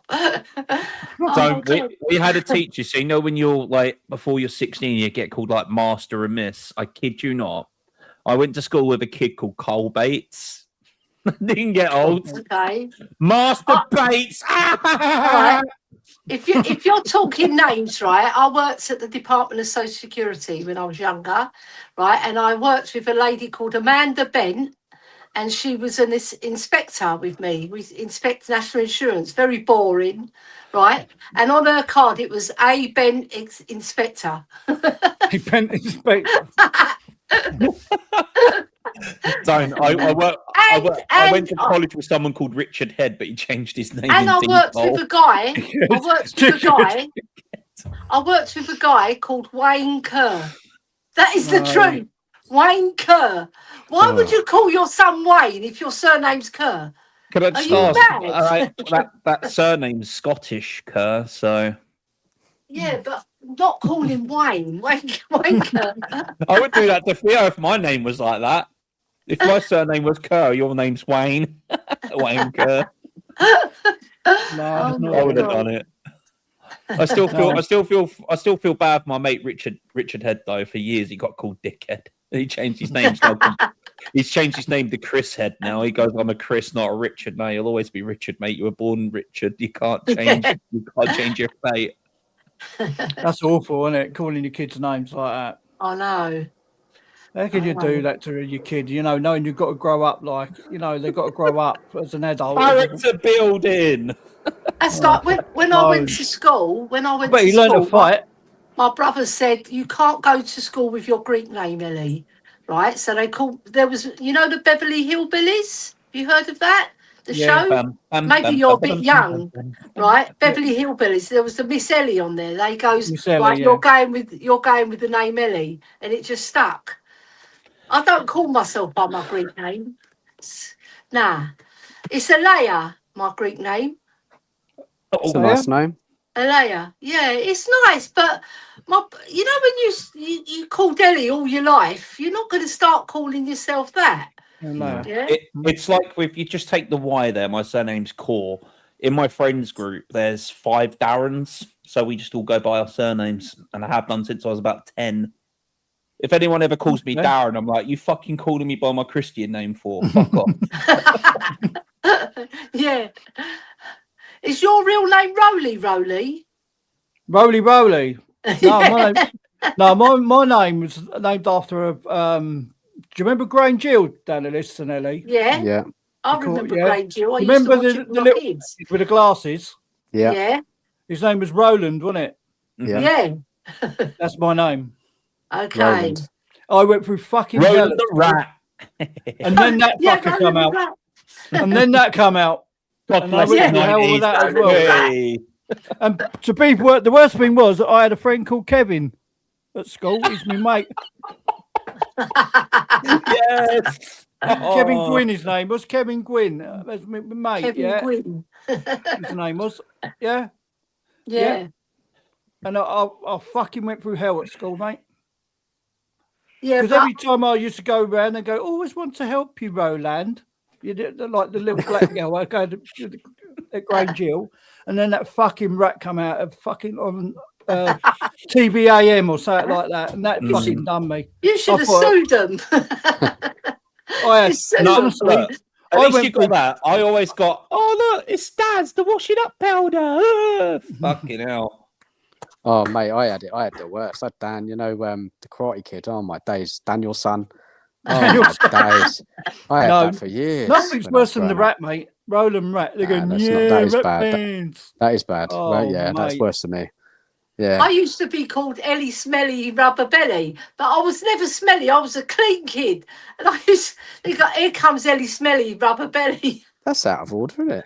Bloody hell. That's not all the time. But it's the Ellie bit, isn't it? The L, bell, tell, kel, bell, cell. You know, you can carry on with it. I was like a stick when I was younger. I was like bloody Madison legs stick. That's what was my problem. Like before my injury, I was, a 16-year-old that was built to play in goal. After my injury, I put on weight and looked like this. Where don't So like Peter, were you like Peter Crouch, Corey? I was more kind of like a Peter Schmeichel build, but just taller. Okay. Yeah, sort of athletic. I was fucking rapid as a kid. I can still run, but because of my knee after the injury, that was it. Yeah. I got let go after signing my contract, and then that was it. We'll have to sing that song. Oh, Corey, he's only got one knee. He's better than John Terry. Anyone's better than John Terry. Fucking arrogant prick. Mind that, I've actually had to deal with working with that tosser doing security work. Oh, wanker. Lampard? What a bloke. That guy. Frank Lampard. I wish I could stand by and let the guy that wanted to kill him get past me, but I had to do my job professionally. My son-in-law's a Chelsea fan, and we're having a baby. My daughter Sophie's having a baby at Christmas. Guys, I've got to jump. I've got dinner. No worries, so I've got to jump. That's a late dinner. Come on again, yeah. Thanks for having me on. And you're welcome, man. I mean, sorry I ain't talking about Tottenham. It's all right, mate. Nice to come on. Thank you. Big up to you all. Interesting things to talk about. I'm on Spurs Kings later, so if you want to come and check that out, come and give it a watch. I'll put it out on the community post later. Spurs Kings. Get in the group. I'll come and watch you. Oh yeah, cheers, with guys. Ashmatic and Marlon. Yeah, I like those lads. Cool. Yeah, I'll catch you guys later. Yeah, take care of yourselves. Yeah, see you later. Bye. See you later, D. Bye. Where's Anthony gone? He disappeared. I don't know where Anthony went. He's probably done that thing like it was a few weeks ago. Oh, something's come up, lads. Yeah. Oh. Yeah. Gallagher is Chelsea. Did you doesn't matter whether Gallagher is Chelsea, he's still a professional football player. Ellie, did you see that we could be losing Savinho now to Barcelona? Oh my God. Barcelona. Do you know what? Just let him go there, for God's sake. It's ridiculous. I mean, and thingies are up. The other one's Barcelona as well, isn't he? Croupy as well. Yeah. Where's the Barcelona get I off, said 3 weeks ago, get him before Barcelona or Real Madrid come in, and all I got told was, but what has he done? He's only had one good season in the Premier League. His breakout season in France, 22 goals at 17.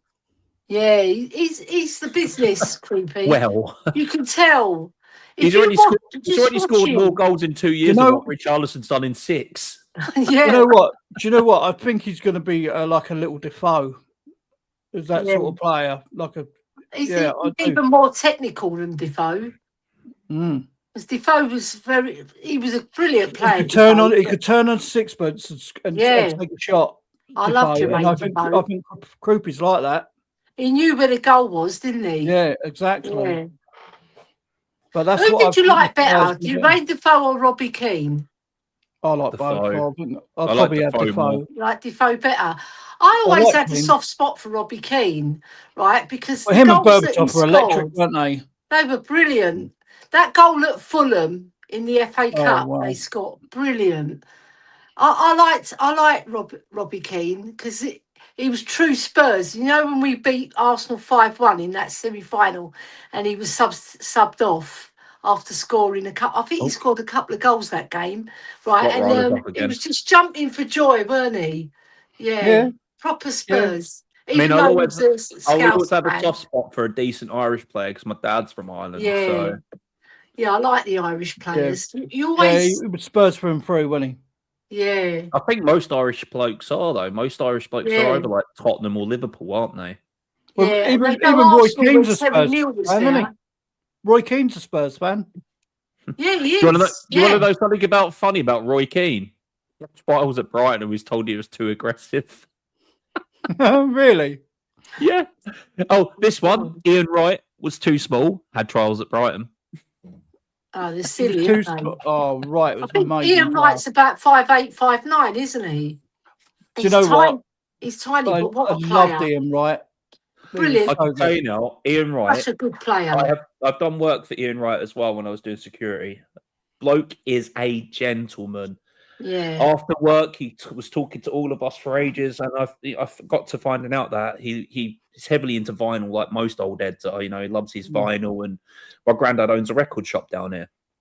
I was talking about my granddad's shop for about half hour. He goes, "All right, kid, so you're from Brighton, blah blah blah. What's your granddad's shop's name?" "Well, it's the Wax Factor." And I was like, "Okay, mate, I'll keep that in mind." Day or two later, I'm like, he's in my granddad's shop buying vinyl with his son and everything, mate. He's in my granddad's shop. So why is he even right? My granddad's ringing him up. Why is he even right in my shop? I was like, fucking hell, he actually went through with it. That's really brilliant. What He goes, he was like, your grandson, the security guard, he let me know about your shop, and my granddad's ringing me up. Went, keep righty there. This is before like phones had cameras, you know. It's like early 2000s when like a picture would come out so fucking grainy you wouldn't know if it was a player or not. But like, Brighton's such a nice place to visit. My daughter went to Sussex University. It's just like a stone's throw away from Brighton's Grand. Right, so every time I went to visit my daughter at uni, I'd see the Brighton Stadium. Right, he never used to be there. He used to be. I know. But when my daughter used to was at uni, where I used to train. Yeah, it was a nice Grand. It's a nice Grand. It's not that big though. It's not big. 30,000. It's small. Yeah. But the then Brighton fans, they're loyal, aren't they? That's due to what was put in place by Brighton Council at the time. Yeah, because it had to fit in, because obviously the South Downs is a national park. It also had to fit in with the surrounding area of fucking hell, from Brighton. I've forgotten the bloody area. It's called Falmer.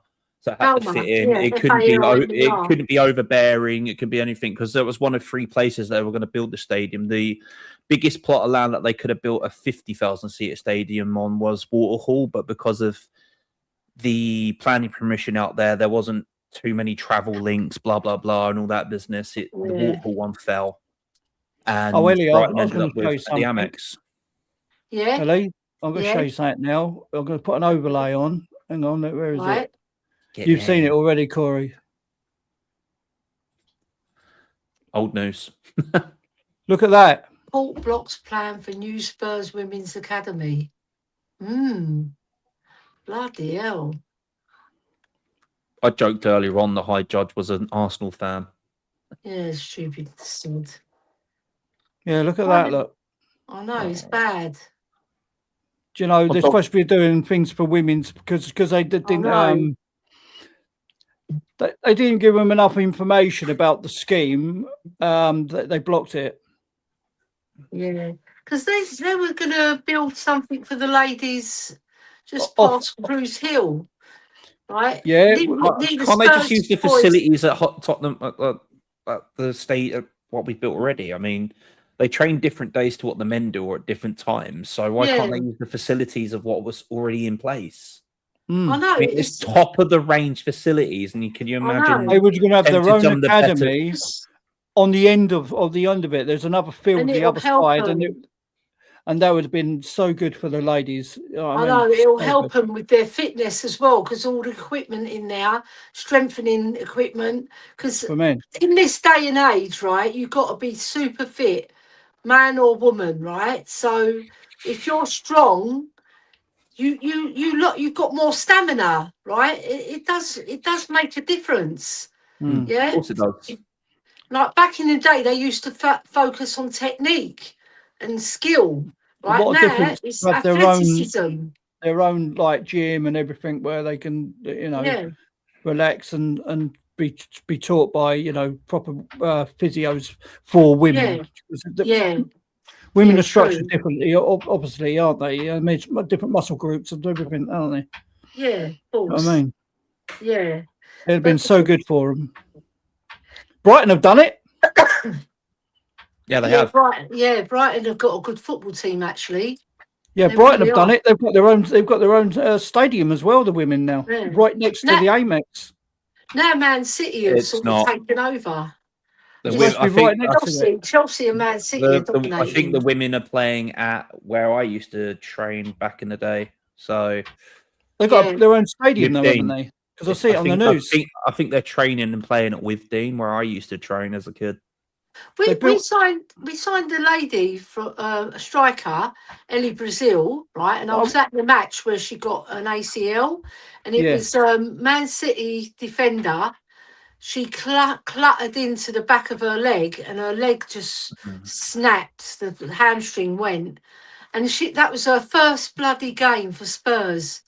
No, and you're making me think, promising striker. Oh, mate. Hearing about injuries like that makes me think about my ACL, my leg. Whenever someone gets something like that, I knew at the World Cup when the Dutch player went down, I was like, that's his ACL gone. The way he went down, the way he didn't move, I was like, I know that pain. It's like when Zabi went down for us with his ACL. I was like, I knew that was his ACL gone before anybody could bring it out on medical. I was like, that's his fucking ACL. The way he went down and his knee twisted, it's exactly the same scenario as what happened with me. It just blew. Talking about Xavi, I've seen him in training. He looks buff. Honestly. Did you hear? Did you see he's built up his muscles so good. Did you hear what he said? No. He said I was so upset that I couldn't help us get my team through the relegation battle. Yeah. He was talking as if he really loves the club, which was fantastic, really. Because did you also hear it was heartfelt. Did you also hear what Zabi's done for a family as well? No, one of our other legends, Mr. Bentley, a little boy passed away a few weeks before a few hours just after the England-Argentina match, or a day or so before. And Bentley found out about it, found out that the kid was a Tottenham supporter. He took an England shirt with his favourite number in, so it was there in spirit. Zavi's reached out to the family. He's like, any games you want to come to this year in the stadium? Oh, yeah, I saw that. With you. I was like, oh, my God, that's touch. That's nice. That's really nice when you hear stories like that. And the players, they're good.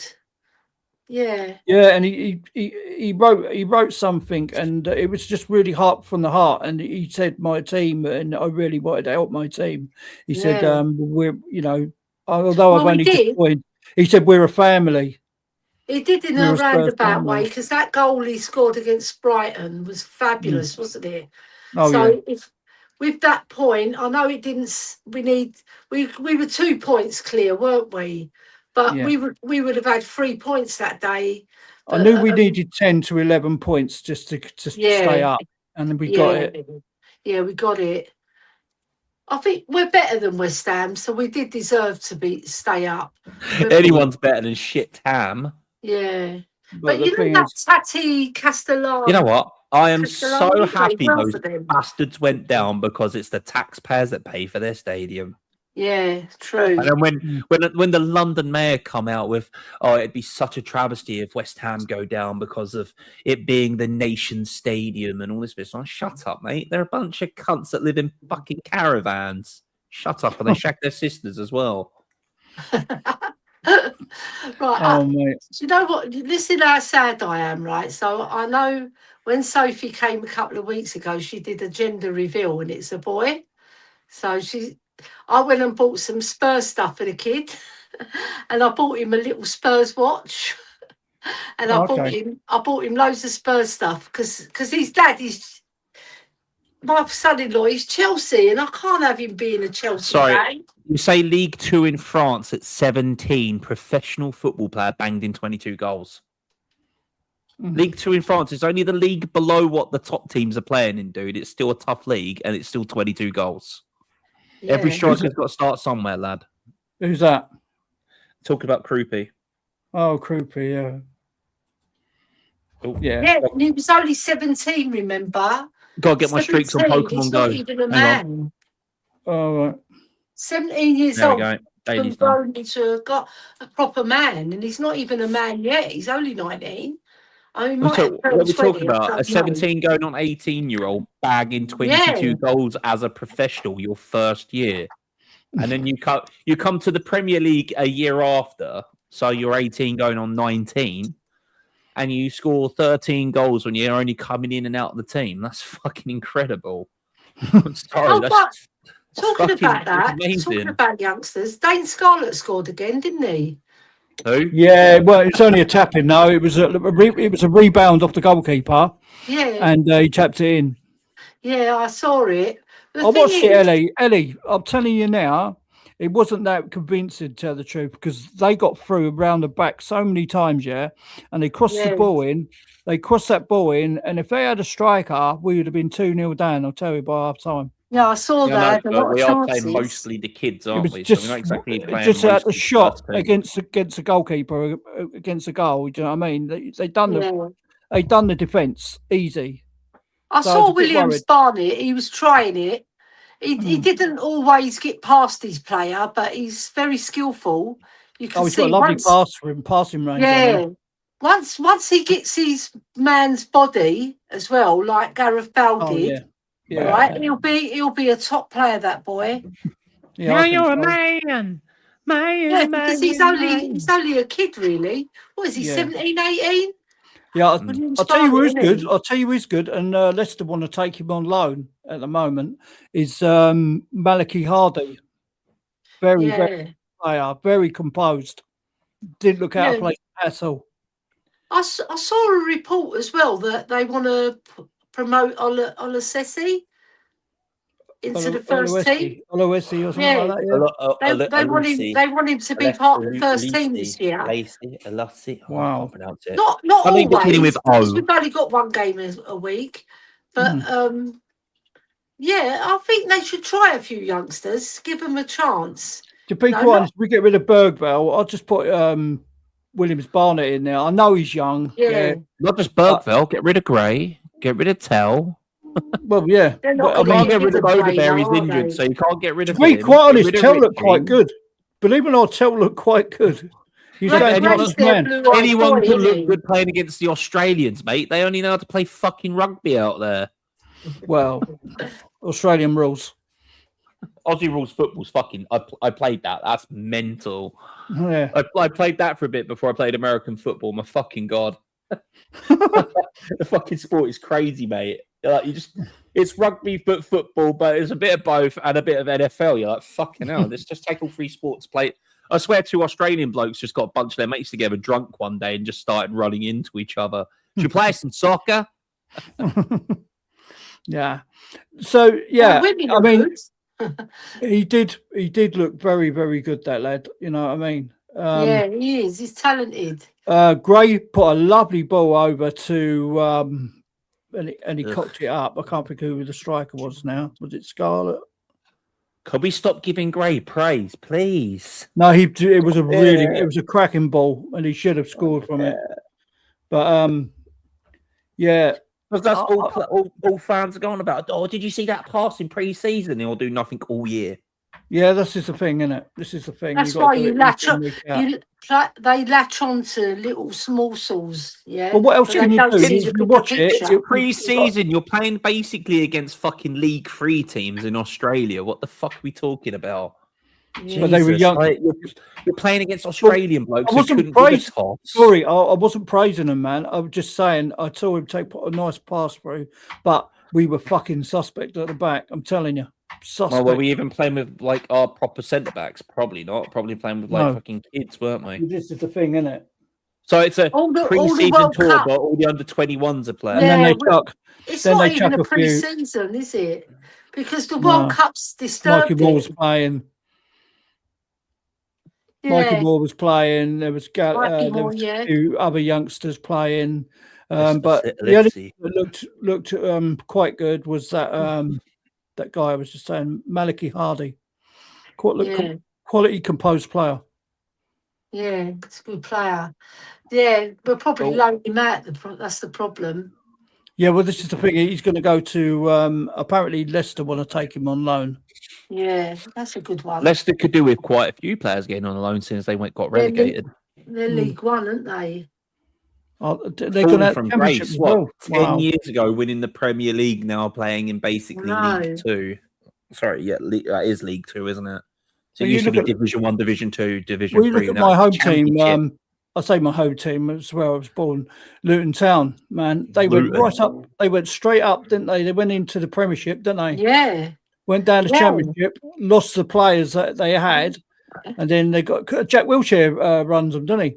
He's a Jack Wilshere. Yeah, Jack Wilshere runs them. I saw him. He's married to a Cypriot Hate that lady. cunt. Hate that cunt. Jack Wilshere, I saw him in the Ned. Another arrogant prick. It's a nice hotel. He was there with his father-in-law, and his father-in-law, I saw him at what's that hotel called in Cyprus? The Four Seasons.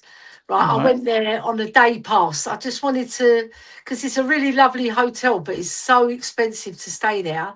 And his father-in-law was there, but he weren't there. Jack Wilshere wasn't there, but his wife was, but I didn't see him. Maybe he was there, but he just didn't come out. Yeah. He knew you were there because you're a Tottenham supporter. Yeah, I would have. And you would have put that arrogant little prick in his place. Yeah, man. Not stand that cunt. Yeah, my sister, like I say, my sister's out in Cyprus. If I had to say, if both John Terry and him were dangling off the cliff, I'd probably say John Terry just because he's less of an arrogant prick than what Jack Wilshere is. And that's coming from someone that actually has done security for John Terry and he thinks he's the biggest fucking cunt walking. Corey, you're murdering a lot of people tonight. Yeah, I'll mud up all the ones that are fucking wrong uns. Yeah. I will. Yeah. I mean, the three nicest people I'd come down to Brighton where I've worked on a nightclub were the three Tottenham lads: Cole Walker, Danny Rose, and Hugo Lloris. Come down after the season finished a few years back. Lovely. And I got told by my manager, like, everyone's got to be professional, especially you, Darren, being a Tottenham supporter. It's like, so who's in? Oh yeah, this player, this player, this player. I was like, okay, I can be professional.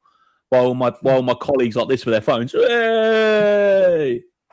You got and there's me at the back being professional. End of the night, Walker comes up to me, goes, "You're the only one that didn't bother us." Why? When I got told by my manager to be professional, and I'm Tottenham supporter, and it's pissed me off that Arsenal fans are having pictures with you. He was like, "All right, lad, no worries. We'll sort this out another day for you." Yeah, it's nice. Get to start the next season. I get a welcome package through. I go to work one night and there's a package from Tottenham. They've sent it down. Kyle Walker and Danny Rose, two VIP tickets. Yeah, everyone was like, "Oh my god, can we go?" No, I'm taking my fucking granddad. A bunch of cunts. You're a Liverpool supporter and you're an Arsenal supporter, so you can fuck off. Take my granddad. Yeah, talking about Kyle Walker, my daughters were in Estepona in Spain a couple of years ago, about 3 years ago it was, right? And Kyle Walker was there with Robbie Keane. They were doing a big charity thing for kids with ADHD and a lot of other problems, yeah. And it was so good. They're such lovely guys. My daughters sent me pictures where they took pictures with the guys. And I got one of Robbie Keane. I love Robbie Keane. He was my favourite ever striker apart from Berbatov. I love Berbatov. Harry Kane. I just wish he didn't bloody go. Berbatov was an absolute demon. I love Berbers. Brilliant. And like I keep saying, every time we bring up Berbatov's name, there's the video on YouTube of him doing some training with some guys where they're shooting balls at him at different speeds. And he controls the ball out of the air, one touch, 103.5 miles per hour.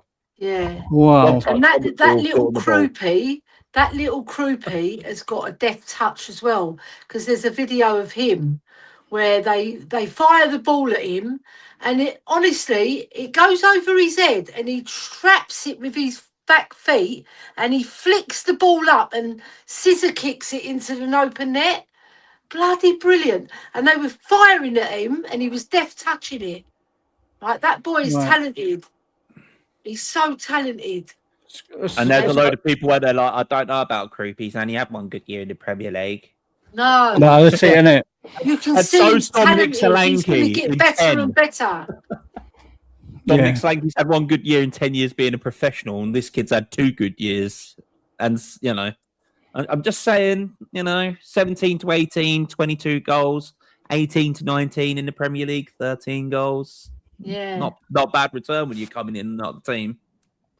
Can you imagine if you was given the right, imagine if you said you are a number one and you've got these players playing behind you. Fucking hell. Oh, I was having a bit of an argument with Pete earlier. He was saying Chambers. Yeah, but it was only a bit of banter. It was a bit of banter, right? The honorary goner that we always let into the parties. Yeah, no, I like Pete. He's all right. He's a good bloke. Yeah, he's a nice lad. And I was talking to Pete, and he was saying, I said, we've got to get strikers. He said, what's the matter? He said, you got Solanke. And I said, are you winding me up? I said, he's rubbish. I said, so is Richarlison. And he went, no, he's all right. He said, he'll come good. I said, all right then. He'll be good for Tottenham this season. You Right, mark my Pete, words. if you're watching, listen. please don't do talent ID for anyone. Listen, and They're both shit. I said They're to both him, absolute dog shit. I said to him, right, listen to this. I said, right, Pete, take your fucking Arsenal hat off, right? I said, would you have Solanke playing up front for Arsenal? And he goes, yeah, but it's different. I said, how's it fucking different? And he went, because we're in the Champions League and we're different levels. I went, we're still in the sodding Premiership. Yeah, we're still London clubs. And we were, we want the best for our club. So he goes, yeah, but I can see him, if he was at Arsenal, he'd be a good one to come off the bench. I said, so you're actually saying he isn't good enough to lead your front line then? So why do you think he's good enough to lead Tottenham's line? That's right. And also, we were playing bloody Champions League last season. Yeah. And he told... And he played in the Champions League before. But he was saying... And I was right. like... If you think Solanke is so good, you just ask him this one thing. Why did Chelsea and Liverpool let him go at a young age? Is it 1, because he's shit? 2, because he's shit? 3, because he's shit? Can't cut the mustard. I mean, there's only one answer to those 3 things I put out there, because he's shit. He goes, oh yeah, but it's levels, isn't it? I mean, if he come to Arsenal, he'd be like an impact sub. I said, so what you're actually saying, he ain't good enough. The only thing even he's England is dropped the impact him. of an impact drill. Even England dropped him, didn't they? They didn't take him to the World Cup because he's not good enough. Because he's a donkey. He's a donkey. And I used to call Daniel Heskey a donkey. At least Daniel Heskey can fucking score. Yeah, he scored a lot of goals for Leicester and Liverpool. We've got Jane Ketley. She says, I like Robbie Keane. I think she's got a soft spot for Robbie Keane. Look. So have I. It must be the Irish accent. Tom Kingham says, I'll get my coat. I don't know what he's on about there. Calling his agenda against Archie. This is from Mia. And shit. Only in football off the back of his granddad's name. Mia, I'm telling you, I'd honestly get rid of both of them. You're absolutely right, girl. I'm telling you. I hate them. Both shit. I don't hate them. You know what I mean? I don't hate anyone, but as Tottenham strikers, they're just not. I hate the way they play football. you take that hate bit, right, and you do the thing from Star Wars of Anakin where he's burning on the side. Oh, yeah! Yes, Tom. Like spit flipping out your mouth and everything. Don't do it, Anakin. I have the higher ground. That was one of the best. That's one of the most skillful players I've ever seen. That Berbatov, he's brilliant. Up front. Brilliant. There was one flick he did against Chelsea. In the League Cup. What a bloody flick! That was so magical. Magical it was. Yeah. Brilliant. I'll see if I can put the link in the just chat. Just had good vision as well. He had brilliant vision. Like, he's like. See, there you go, Mia. If you want, darling, you can come on. Sheringham was a different player to Berbatov. He was more of a like get the ball and see something and he'll pass where it needs to be passed. Whereas Berber, he's got a whole picture and he's like the deft touch that he had. No one could get the ball off him. Once he'd done that deft touch, he was off. That goal he scored against Charlton away, brilliant. Yeah, absolutely brilliant. Yeah, brilliant. And he weren't even that fast, but he wasn't slow. He was skillful. He had a 10-yard dash. Was good. He'd get away from his marker. There's Berber's. Oh, you can't see it on my screen. I'm just watching it again. The training thing that he does, the 103 mile per hour thing. Wow, fucking disgusting, man. I know. Literally, just. Oh look, I'll send the link into the. Am I allowed to mention Maradona? No, scum, filth. Do you know what? I love that player. No, as a player, not as a. He was a cheat. He cheated us. Did you hear what Lineker said about Maradona? Yeah, he loved it. And he kicked the ball up in the air. He said, "We come here and we would try." He said he kicked the ball and he kicked it. He went bang and he kicked it as hard as he could up in the air. And he caught it on his foot, done a little juggle, and then bang, and we kicked it up I again. know. It's just like a deft touch, right? Bang up there. And he walked a couple of steps and then brought it down on his knee and brought it up and then went bang and kicked it up again. And he did it with his laces undone. Yeah. It's crazy skill. I know. They're playing that song, na na na na na, life is life. And he's like moving to it. Na. What a player.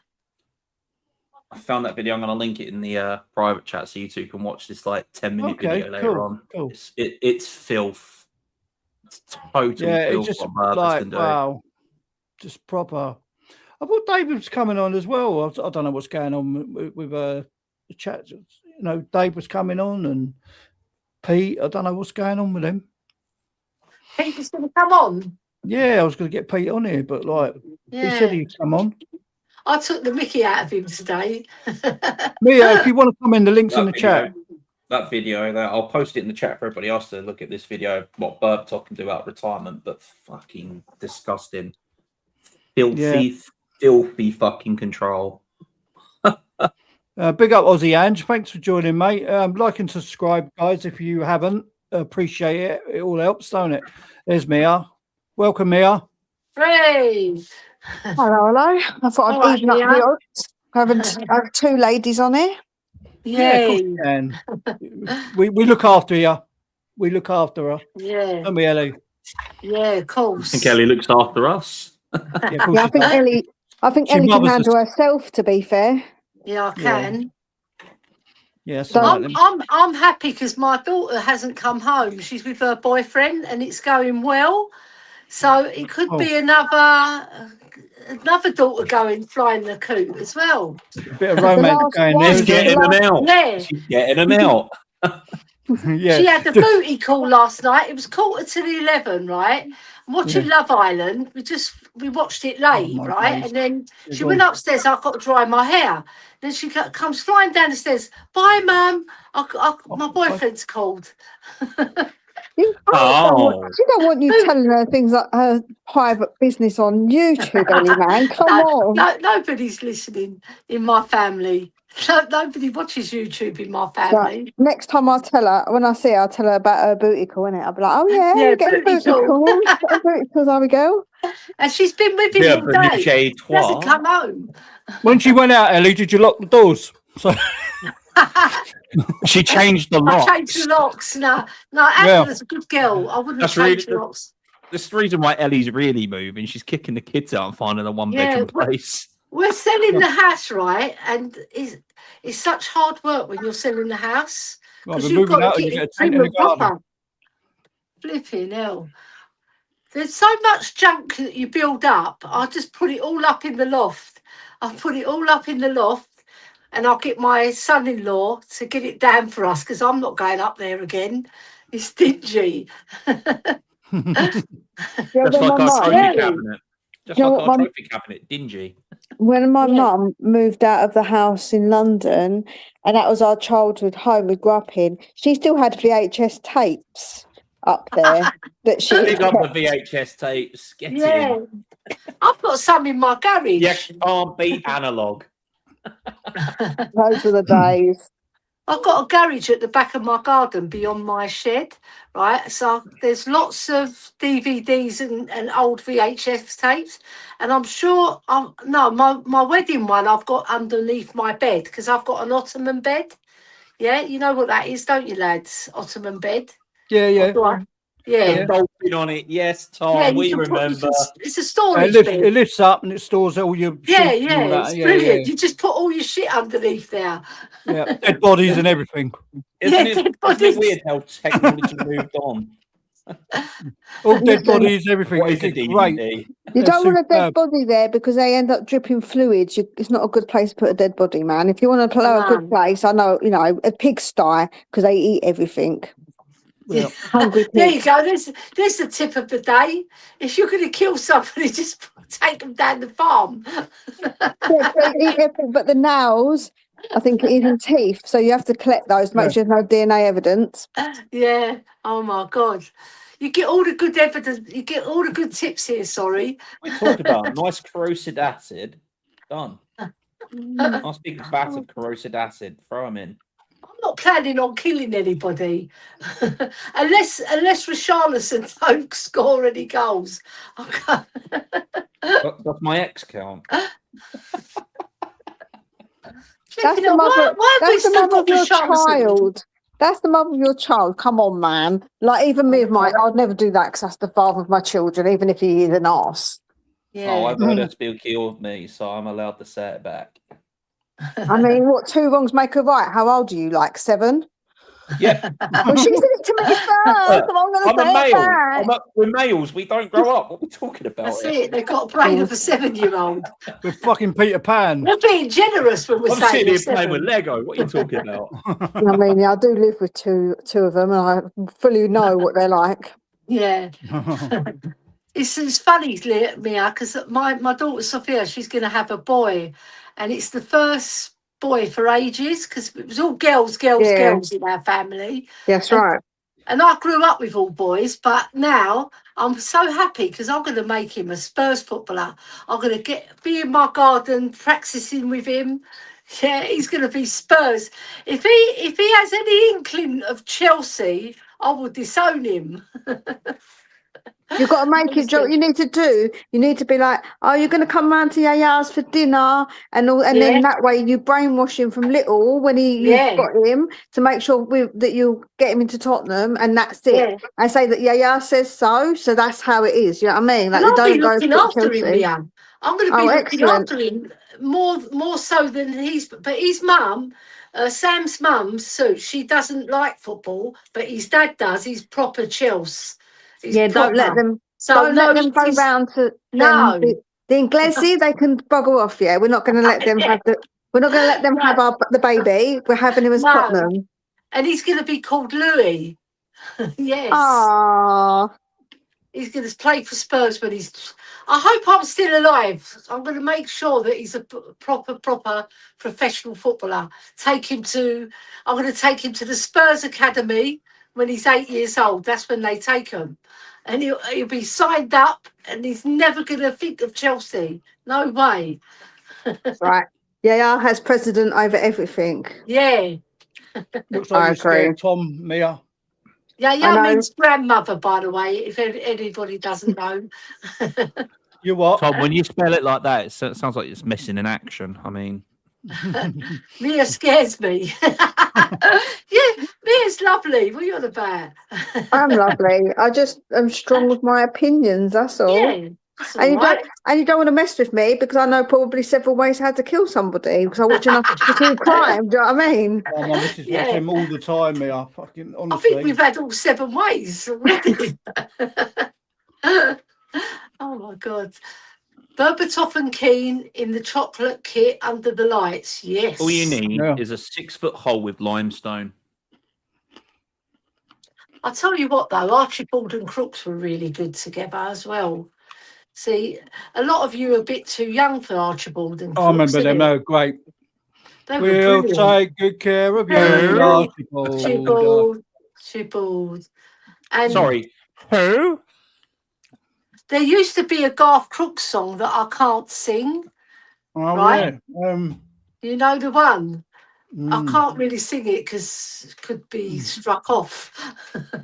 But we get my channel burned. I know. No, they were superb. They were great strikers, really good. Yeah. We had a little winger called Gary Brook as well, didn't we? I used to like Gary Brook. He was number 12 always because in those days they only had one sub, didn't they? That's it. Gary Brook. One sub didn't come into football till 1970, around that time. I know, oh, mate. We were quite good. If they went back to one sub, you'll see a lot closer competition in that league title because if you only saw one sub, the league wouldn't be able to sustain itself. Because all the big clubs, they buy it and they build up their squads, right? And they've got more strength in their squad, in depth. Elliot, Really just done one sub, and the conditions of them pitches them days in the 80s and 70s was just crazy, wasn't it? I know, terrible And pitches. the conditioning was so good, wasn't it? Yeah, they used to pass so well on those shit pitches. Yeah. Imagine. My brother phoned me up yesterday and he goes to me, how do you think Glenn Hoddle would have fared in today's game? And I said, well, the thing is now, Jesus. Oh, wow. Yeah, the thing is, it's like a carpet, isn't it? You think Hoddle was good back then? He would be I know, a it'd be £300 million player today. I know, it'd be so good. The thing is, he would have been training with the regime, do you imagine, like, you think regime they do now? So he think would of have been players back super then. fit. You think of players back then, like Pele, Maradona. Yeah, they were playing on fucking mud-filled pitches. I know. Yeah. Potholes and everything. They made the game look easy back in the day. The only thing I would say is that Maradona wouldn't really survive because of his white powder habit, because that's what he was fueled by. So I don't know if he would quite fare without that. Yeah, well, there's that, but then again, a lot of the players in the 80s and 90s were on it anyway. All the players are on it back in the day. Welcome, all Dave. Of them. I mean, good evening, all. Did you not? Yes, Dave. My name's not Dave. He's had his dinner. Dave's had his dinner, and he's back on. Dave's had his Is dinner. He's it had gonna his be called- dinner. It's going to be named. Is it going to be named Rodney after Dave? Right, Yeah. Dave. Yeah, That's what I was getting I at. love that Fucking show. hell. That's what I was Only getting It is right. at. Yeah, but you weren't blatant enough, so I thought I'd just say it, innit? Yeah, that's funny, Mia. It is a question for you all, talking about older players and stuff like that. He's not so much of an older player, but in today's market, how much would a prime Gareth Bale be worth? Whoa. Maybe 200. What now? Barcola, they won 170 million. Oh, it'd be well over 200 now. What? Prime Gareth Bale. Yeah, but we're thinking Bale went for 250 90 million, which was a transfer fucking record back then for Madrid. And in Yeah. any league, he was one of the most expensive players brought, and that was only 10, 15 years ago. So we're not talking that long. Yeah, with inflation, I wonder, like, it probably wouldn't be far off that, what you Well, said. yeah, but then it's like saying the Titanic was built for 3 million back in 1912. The cost of the ship now would be $1 billion. Yes, we know that, but that's the whole point of us asking that question. Like, what are you getting at? You're not being clever by saying that. We are aware of that, hence the question. It's only 15 years ago. If we're talking like a Johan Cruyff or something like that. Yeah. Oh my God. Do you ever get bored of your own voice, Corey? Because sometimes man, I feel like you say things just to be saying it. Do you know what I'm saying? We're talking back as Bale. That was inflation back then. That was 90 million. Ooh. That was inflation As a back then. player. As a player, it was just like, yeah. I mean, he would be. I mean, if you think of what that silly player from who Man City just brought, Anderson, was it 125 million or something like that? So Bale would be worth like 180 million then. He wouldn't in that context. It's got to be worth 200 all day long. You know. You think Newcastle didn't rate him? They sold him off. What would the problem be worth? Yeah. You know what I mean? He's a tidy player. He's not like one of these flair players. He just keeps it simple, and he gets about the pitch, doesn't he? Like who's that? Elliot Anderson. He gets about the pitch. He's a tidy player. You know, he's nothing special. He doesn't do anything that you think, wow, you know, that was bloody good. But he gets the Palace lad. He does all the dirty work that the other players don't in want to do. today's market, what Teddy Sheringham would go for them. So I just looked. Gareth Bale would have been worth, with current inflation taking that into account, would have been 192 million pounds if it was. That's close to 180. Said that. With add-ons, 200. Yeah.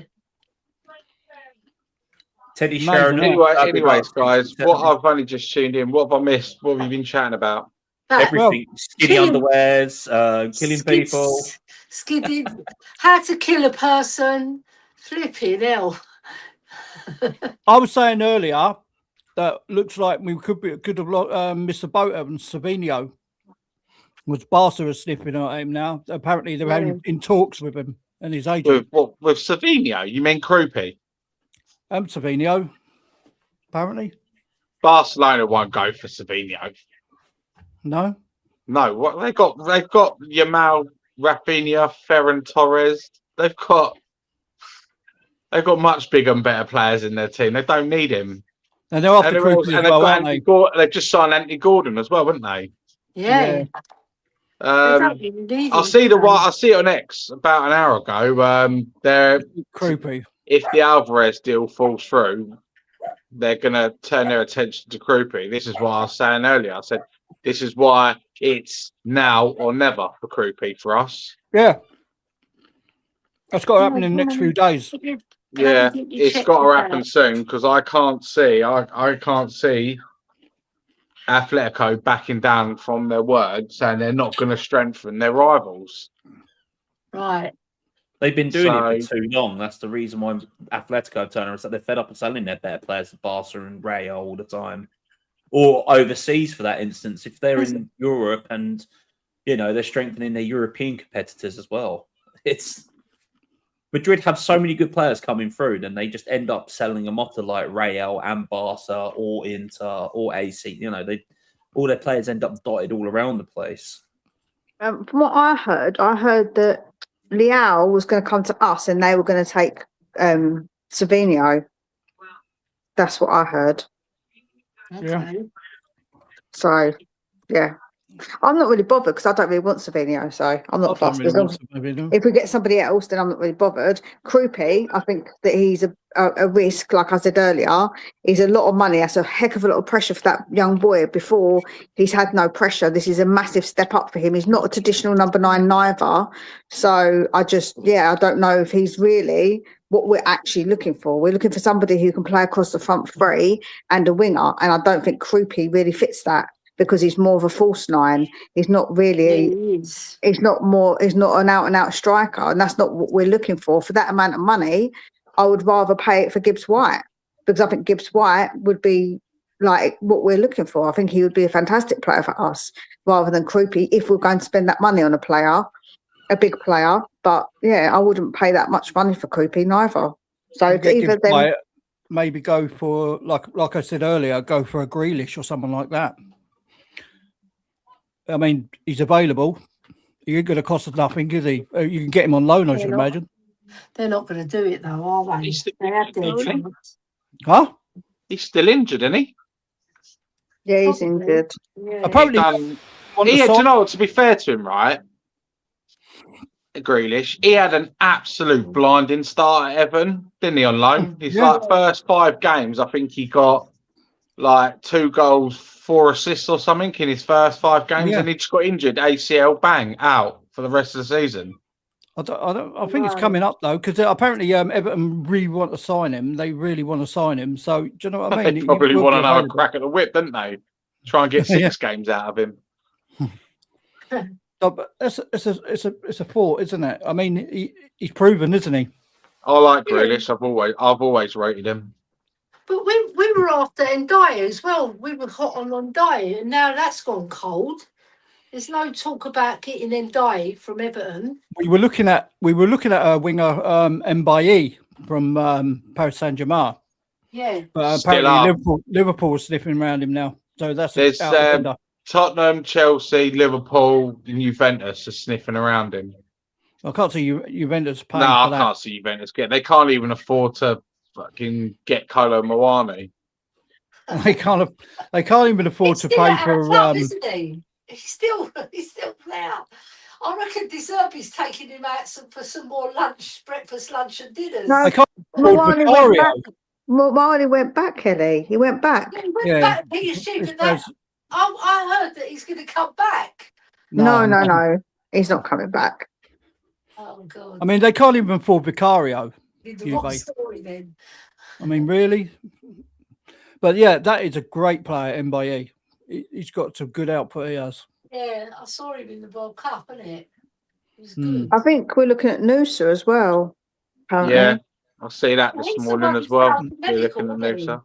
He fell with us ages ago. Yeah, that's right. That's right, yeah. But he had a bad back.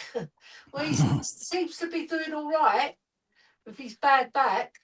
yeah, he done well in the World Cup, didn't he? Really? He did all right. Mm. But the most impressive player that I liked was Jed Spence. What a performance he put in every game. It isn't every game. That's not that. It's not true, Ellie. It was not every game. Everyone's remembering the more recent games. I don't think he had an outstanding overall. I think he had some good games. I think he had some good games. He came on that 17 minutes. He impressed, and then against Argentina, he was brilliant. That's 2 games. Yeah, but I'm not saying he was brilliant in every single game. What I'm saying, you just said he had a brilliant World Cup, which means he impressed me because of his attitude and his willingness to win the ball and get forward and support. His tackling was very good. I thought he was brilliant. How beautiful was that tackle on Simeone? Oh, that was the most satisfying tackle I've ever seen in my life. Simeone is a buddy copy of his dad, isn't he? And absolutely, he was being right. Sorry, my language, Rolly, on your channel. He was being a right little prick the whole game, winding our players up off the ball, little niggly digs in the back and stuff like that. Yeah, he was, when I saw that tackle on Spence, I went batshit crazy. I went mental. Do you know what I mean? Because I was like, that little mug didn't. I was hoping it was going to flatten him and put him out of the game, but even he had that look in his face. He was like, "Oh, I've just been crunched here. What a tackle!" Yeah, do you know what I mean?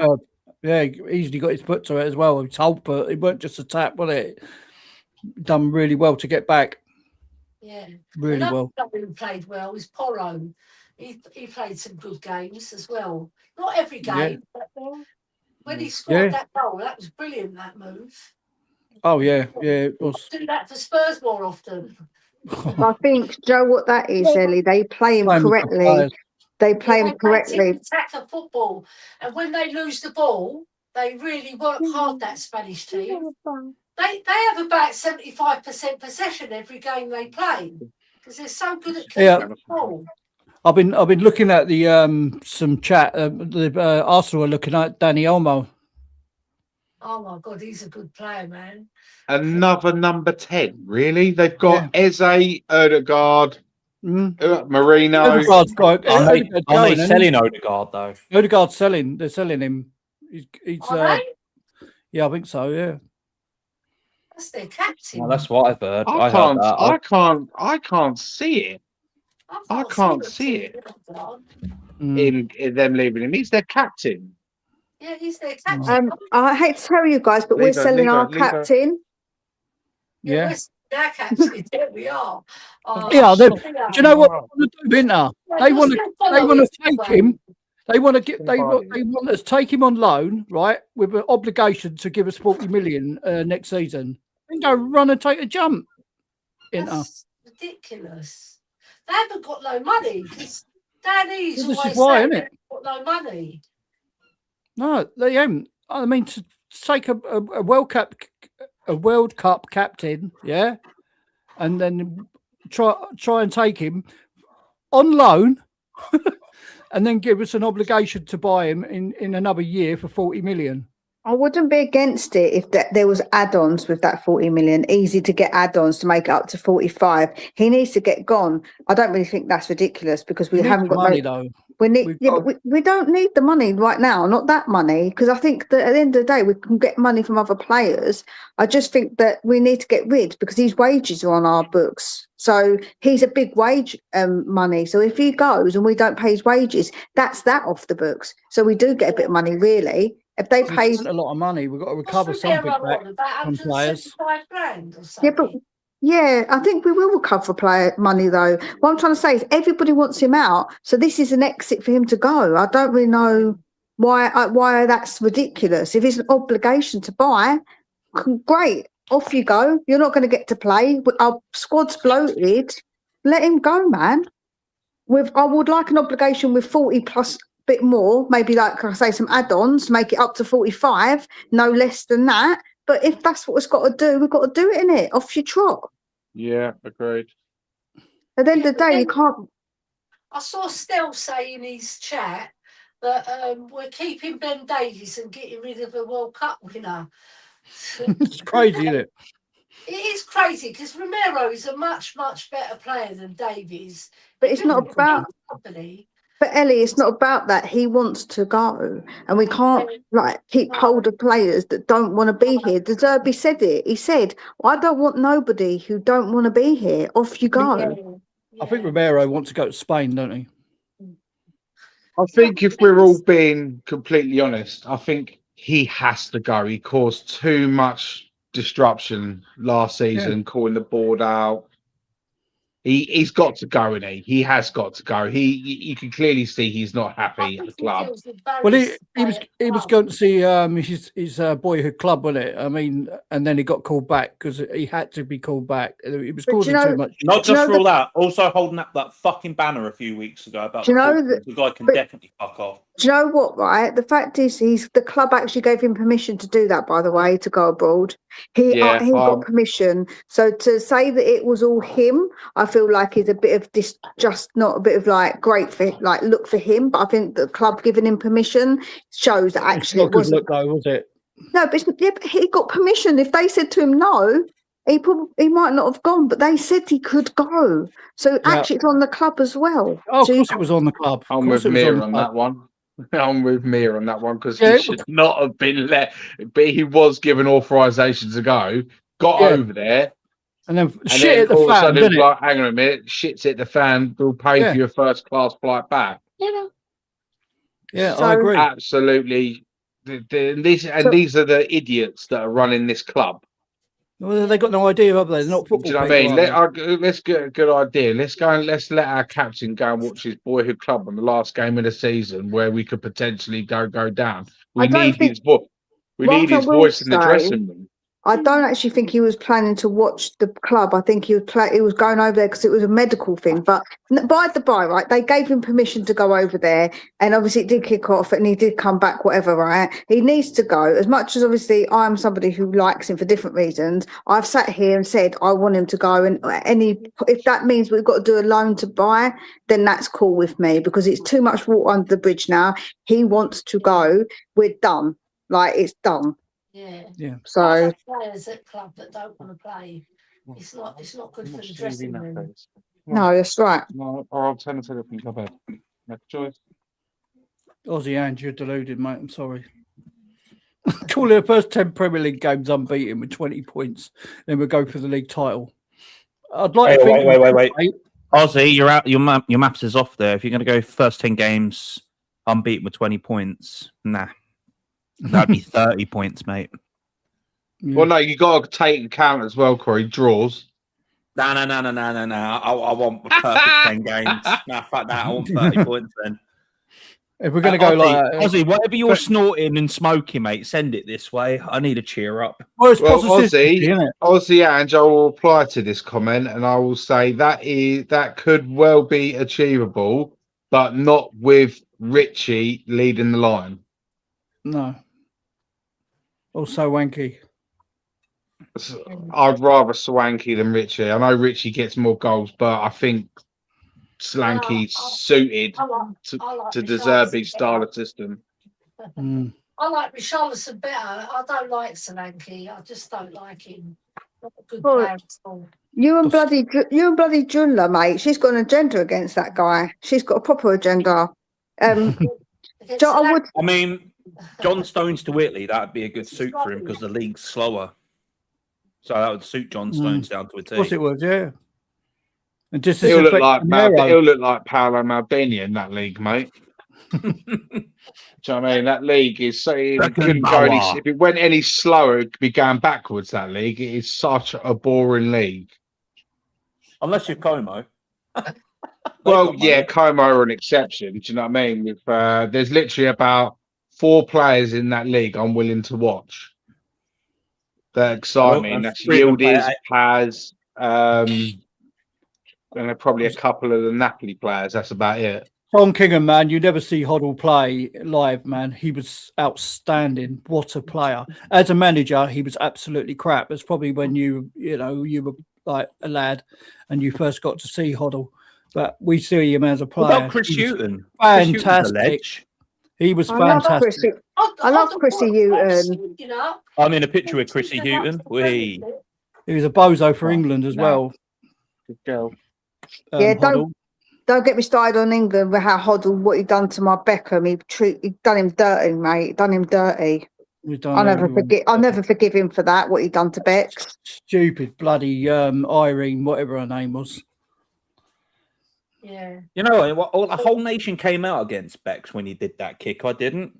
You see, Simeone dived over his fucking foot, and I was probably one of a few fans went, "That's a fucking dive." Simeone's a little cunt. Yeah. So's his son. Really? He's just a bigger cunt. He is. No, he is. That's what I said earlier. That's what I said earlier about his son. Is exactly like him, innit? He's exactly carbon body copy. Watershed. We can now say the proper words. Yeah, yeah. Yeah. He's Come Woody dribble. Look at this one, Aussie Ange. 200 million for Bale. What about a prime Raul Coutinho? I don't think anyone could afford to buy him. Fucking hell. No. In fact, I'll do one better then. What about a Prime R9? Oh, injury-free Prime R9. All right. I know the guy never left Brazil, but Pele. Just saying. Two players I like. Yeah, he only done it in a Farmers League. He still scored fucking 1,500 goals, mate. I'm joking. Farmers League. Fucking hell. I'm joking, mate. I promise I'm joking. I know. I'm being sarcastic. Cruyff was a genius. What a player. 1,500 goals. That is fucking mental, isn't it? That is mental. Stupid.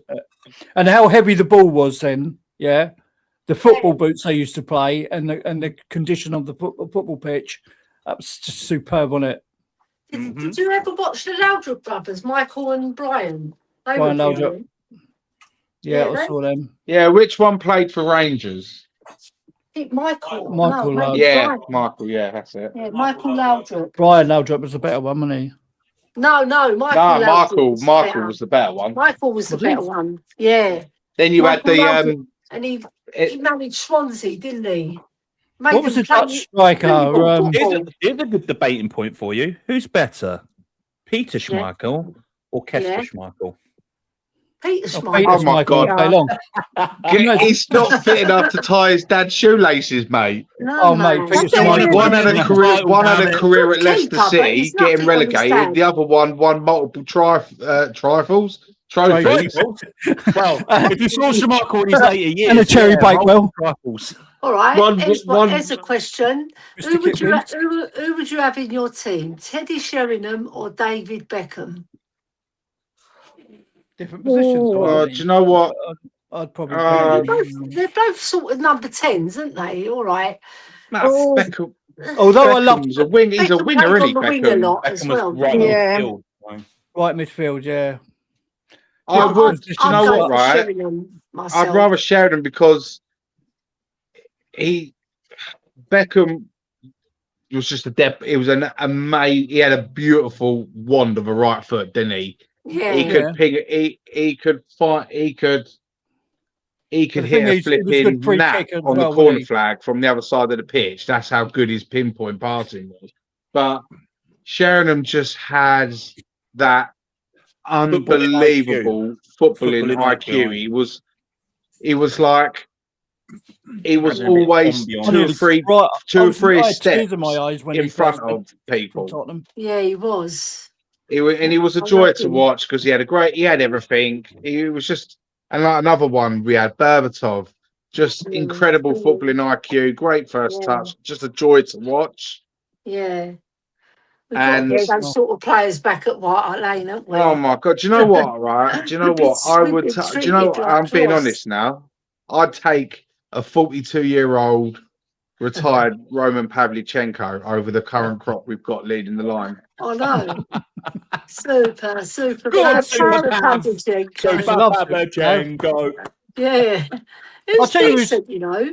Someone who retired, ex-Spurs player, retired this week was Lewis Hotby. Remember Lewis Lewis? Holtby, Oh, I yeah. liked him, the little German. He's retired Retired this Germany, week. isn't he? He's Holtby, why does my heart skip when you're scoring goals for me? Holtby. That's what I used to sing when I was a kid. It's Yeah, weird. Lewis Holtby. Yeah, he's retired. Just retired this Darcy. week. So go and get her a dent stick in the cupboard. Sorry, guys, I'm just talking to Is my that, daughter. is, that Sorry, for the, I'm- is that for the kids or for the dog? both. My dog's just woken up after a 7-hour nap. Yeah. Yeah. Oh, look, Ornstein's reported it. So Stones is on a free, so Romero ain't going to Inter. Wow. Who's that? Why pay for it Romero. when you can get something for free? Yeah, well, there's rumours coming out circulating that they're after the cheap option, John Stones. That just shows you how Oh, money. It's coming from bad, Ornstein. no, how So it's 99%, how isn't skint it? Italian clubs are. Yeah. Do you know what I mean? Yeah. They've literally just got all that money through new TV rights and Champions League qualification and everything, and they're still having to scrounge the free transfer market for players. Yeah. And like Juventus now, they want to offload Vlahovic, who's gone on a free. They've released him. What's his name? Has just left, didn't he? Luis Apenda. He's gone to Lyon, isn't he? Oh, well, the guy that left Brighton, the Pender, the left back, yeah. Yeah, the guy who plays up front, and they're selling Jonathan David as well. They are that hard. They are that bad for money. Do you know what I mean? I mean, I'd take David for the right price. Yeah, the right price, 20 million. Yeah, sure, I'll take him. No 40, 50, for that 60. price, yeah, but not 20 for the million. I'll student. take Jonathan David, but you know, thing is, you can bully clubs that haven't got the money. Like Como have the money, so you won't be able to take. It just reminds me of another Solanke, Jonathan David. No, Jonathan David's better than Solanke. You're only saying that because he's Canadian. Oh, I got nothing against Canadians. Do you know what I feel sorry for? I feel sorry for Como. Because did you know the Nico Paz fiasco? I mean, Real Madrid had the most rights for him, so they've bought Nico Paz off them, for €8 million, but now, then they just sold him back to them for 60. That's an absolute profit and you've got to feel sorry for anyone. rules. You feel sorry for Como. What do you feel sorry for Como when both of the brothers are worth like 50 billion each? They wake up and have a shit. They've made that in 5 minutes. I know. Apparently, we're after a player from Como, aren't we? Yeah, Buturina.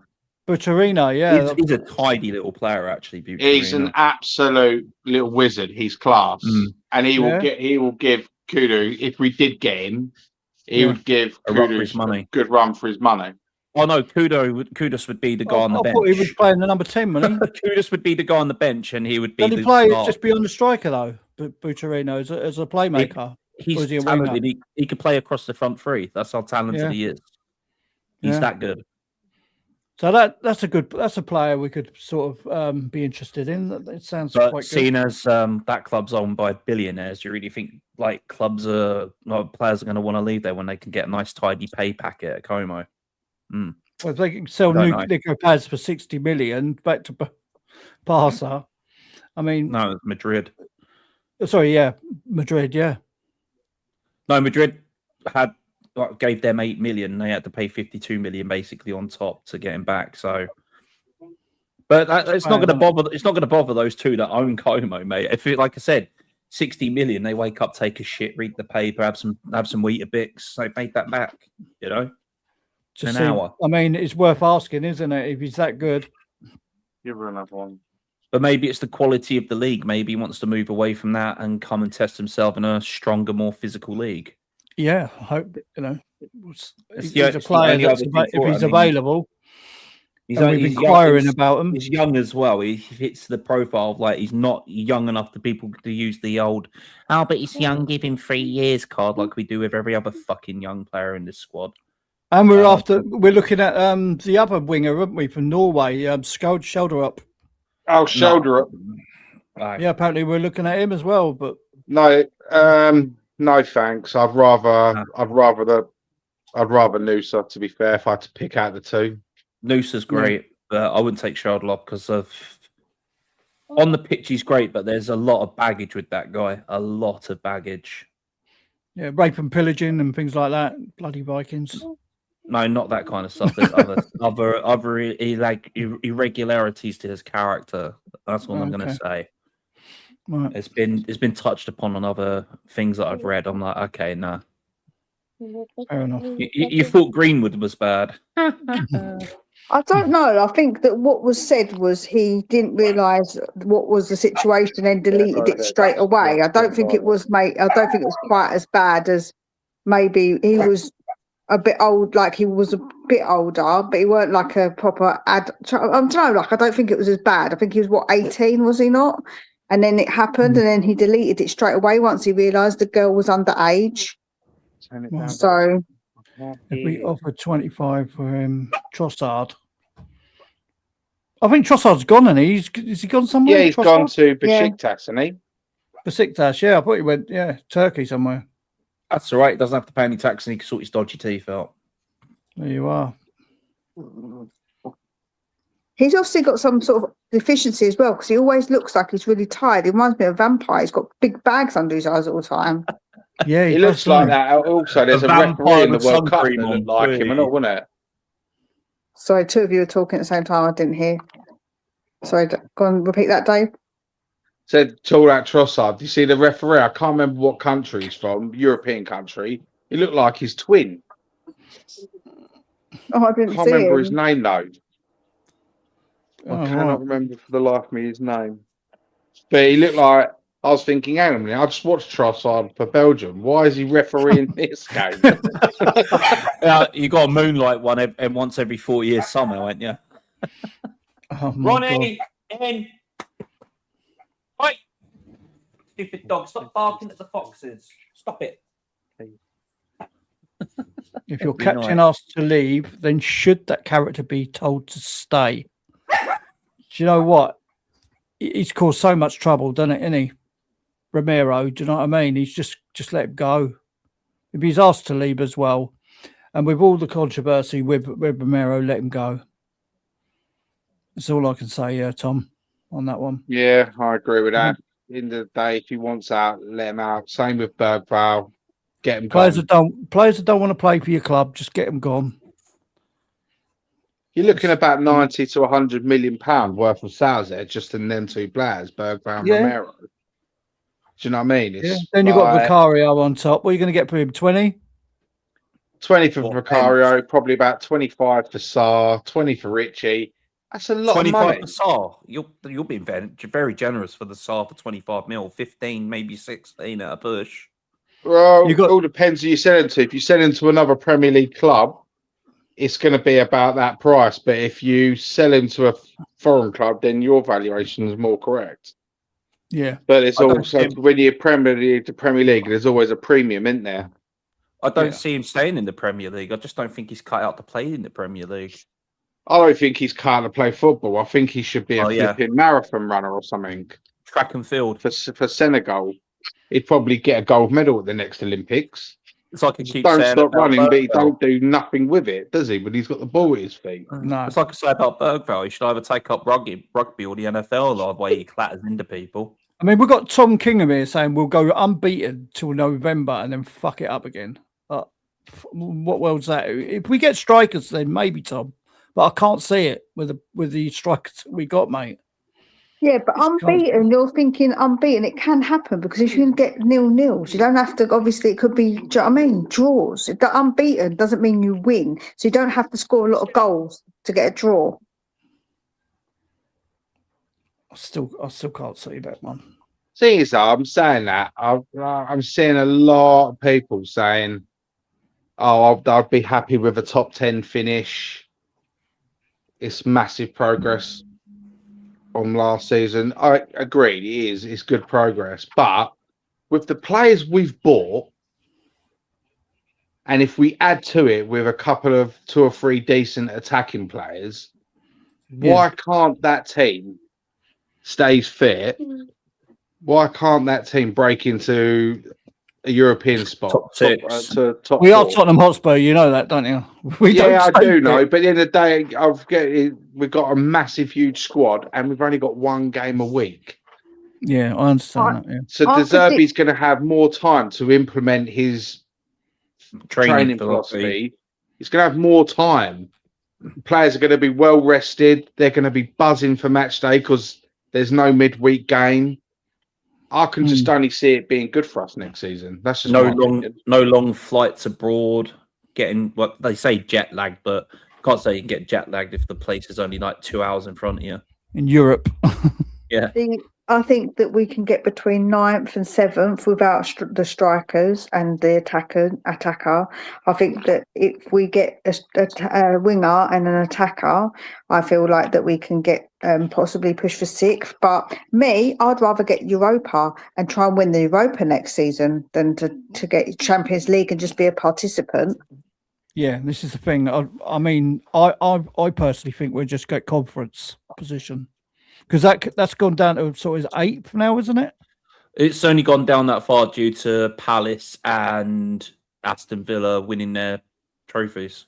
Yeah, so it's to 8th now. I think we'll get conference. It would have gone to 9th if Arsenal had won it. We would have had 9 teams from this country in European positions. Yeah. But it went down to 8th due what do you to think, Dave? conference and what's Europa that? Cup winnings. About the, I think we will hopefully we'll go sort of around the 8th place, conference place, and that I think that will be a decent position for Tottenham for the first season. It would be if we got inside the top 10. That's huge progress over the last 2 seasons. But with the amount of money we spend, and we're about to spend a lot more from what everyone's saying.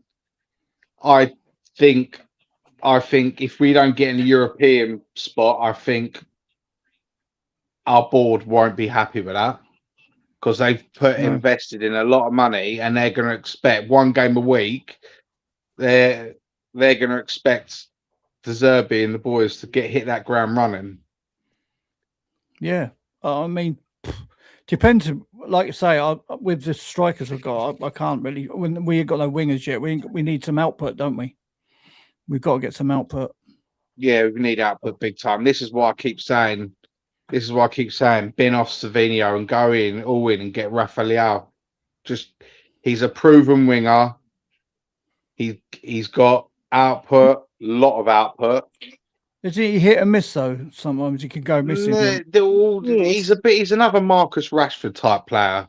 Yeah, you get him on his day. He's unplayable. But the thing is about him though, Dave, he's lazy. He doesn't track back. He's a hit and miss player. I don't want someone like that. I think that's a risk. I'm like, no.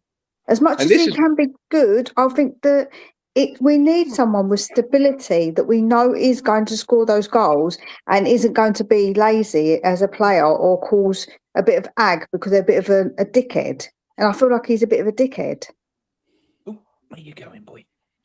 This is why I argued with one of my mates who's a gooner, and he's like jumping on the bandwagon with this Vinicius Junior fiasco. I personally think it's a publicity stunt from him and his entourage to get a new deal with Madrid. Yeah. Oh, yeah. Clearly. Because there is no way in a million years Florentino Perez is selling his star boy, his poster boy for that team. There is absolutely no way. I think especially with Jose Mourinho being there, he won't want to sell him either. So, and they want 500 K, don't they? He wants 500K a week. Apparently, Arsenal are willing to offer 470 grand a week for him, making him his. I don't believe it at all. Don't believe none of it at all. I can't see that. No. And to be honest with you, we've all seen Vinicius Junior play. He's an absolute superstar with the ball at his feet. Without it, he's one of the worst. He's terrible. We saw it at the World Cup. did. You saw it in the nothing World unless he was Cup. on You the saw ball. it in the Champions League this season. You see it in the league. The fans were booing him. Let's just go back The to Madrid what was it, fans, 2 because seasons ago like, when he didn't win the Ballon d'Or. He kicked up a fucking fuss about it. That He's a fucked me off. diva. He's a right diva, man, isn't he? yeah. He I mean, doesn't with the deserve. ball at his feet, there's not many. Probably about, I'll probably say about maybe 2 or 3 players better than him. Yeah. But do you know what I mean? don't think His I work think rate he's. is awful. It I is think so bad, and I'm gonna this is say something. why. I'm going to say something controversial. I actually think he's a bit overhyped. I think that he actually isn't. He's good at times. He has patches. He's lazy and he's a fucking diva. I think that he's actually believes his own hype a bit much. Because in the World Cup, I don't think, oh, wow, that guy is super special amongst Julian Grant, the Leeds. Wow. I don't know. I don't think he's that good. I think He he's a bit rates overhyped. he rates himself as the best winger in world football, doesn't he? He rates himself the best winger. I would And argue if that I was Kavici, Kvaratskhelia, I'd be like, mate, hold my beer. Yeah. Hold my beer, mate. Do you know what I mean? Yeah. Because I rate Kvaratskhelia and I rate Michael Olise. It's a much better winger. Michael Olise's had an absolute blinding season at Bayern, but I wouldn't say he's there yet. As we can't brand him as better than.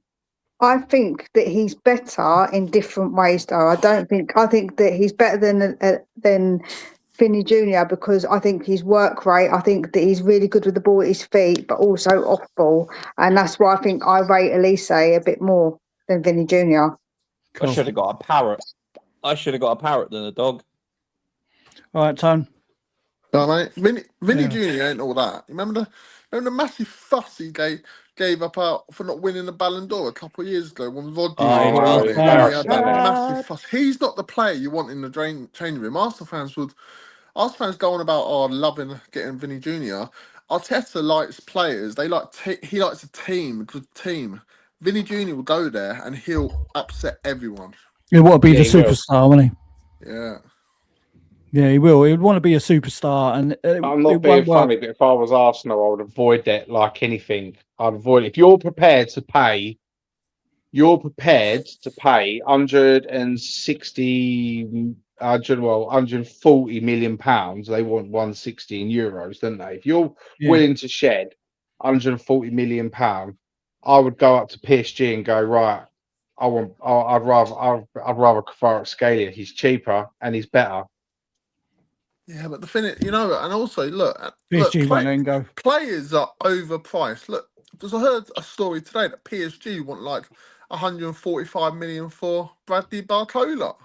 I know, mental. Yeah, mad. If he's worth that, then that's Kvaratskhelia, what his name? I can never pronounce his name. Kvaratskhelia. He's worth 200 then. If Barcola's worth 140. So I just checked Data MB, and actually statistically, Elise is better than Vinicius Jr.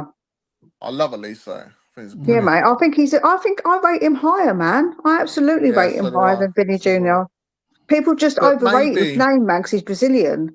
There's a story there because you said I heard Dave said Real Madrid won't let him go, but Real Madrid also want Elise, don't they? So that might be where the stories come from. If they get Elise, maybe they will let Vinny Jr. Nah, they've pulled out the Elise deal because they're honouring their relationship with Bayern. Bayern have just come out and said no chance. He's our key player. He's not going nowhere, and Madrid have honoured it. So that's why they've gone in for Yan Diamandi. So that's a strange one because one point he was going to Liverpool, then I thought he was going to have PSG, and now Real Madrid are coming for him. Well, PSG pulled out because of he's another Dybala, isn't he? He's got all these image rights attached to him, isn't he? Joe, what happened? He was taken to court for his image rights because what happened is when he was younger, there was a company who said, right, we'll give you like loads of money to help you basically with your career, and we've got your image rights. And then he dumped them and they had to go to court about it. That's the problem. It's like a legal issue. Right. Yeah. And to have all that when you're like 20, 21 or however old he is, it's just crazy. It's crazy. Madness. But like, yeah, I remember. I heard it briefly saying, Dave, when you said about you think that's Real Madrid won't let Vinny go, and it's probably a way of getting him a new contract, didn't you say? I think you said that or something. Yeah, just Yeah. I can't see Arsenal getting him at all. I don't think they'll pay the money for him, the wages for him. I don't think they'll pay the transfer fee for him. They didn't want to pay the transfer fee for more than Rodgers because they thought that was too high. Vinny Jr. is going to be even more than that, plus his wages, and I don't think he's going to want to come to the Premier League. I think he's set staying at Real Madrid. Oh, can you imagine if he goes to Arsenal and Arteta starts talking about lemons and light bulbs? He's going to be well baffled, mate. He's going to be like, what the hell is this geezer about? Like, lemons, light bulbs? What's going on? Can you imagine people like? Can you imagine Matty Cash marking Vinicius Jr.? He's going to clout him one, isn't he?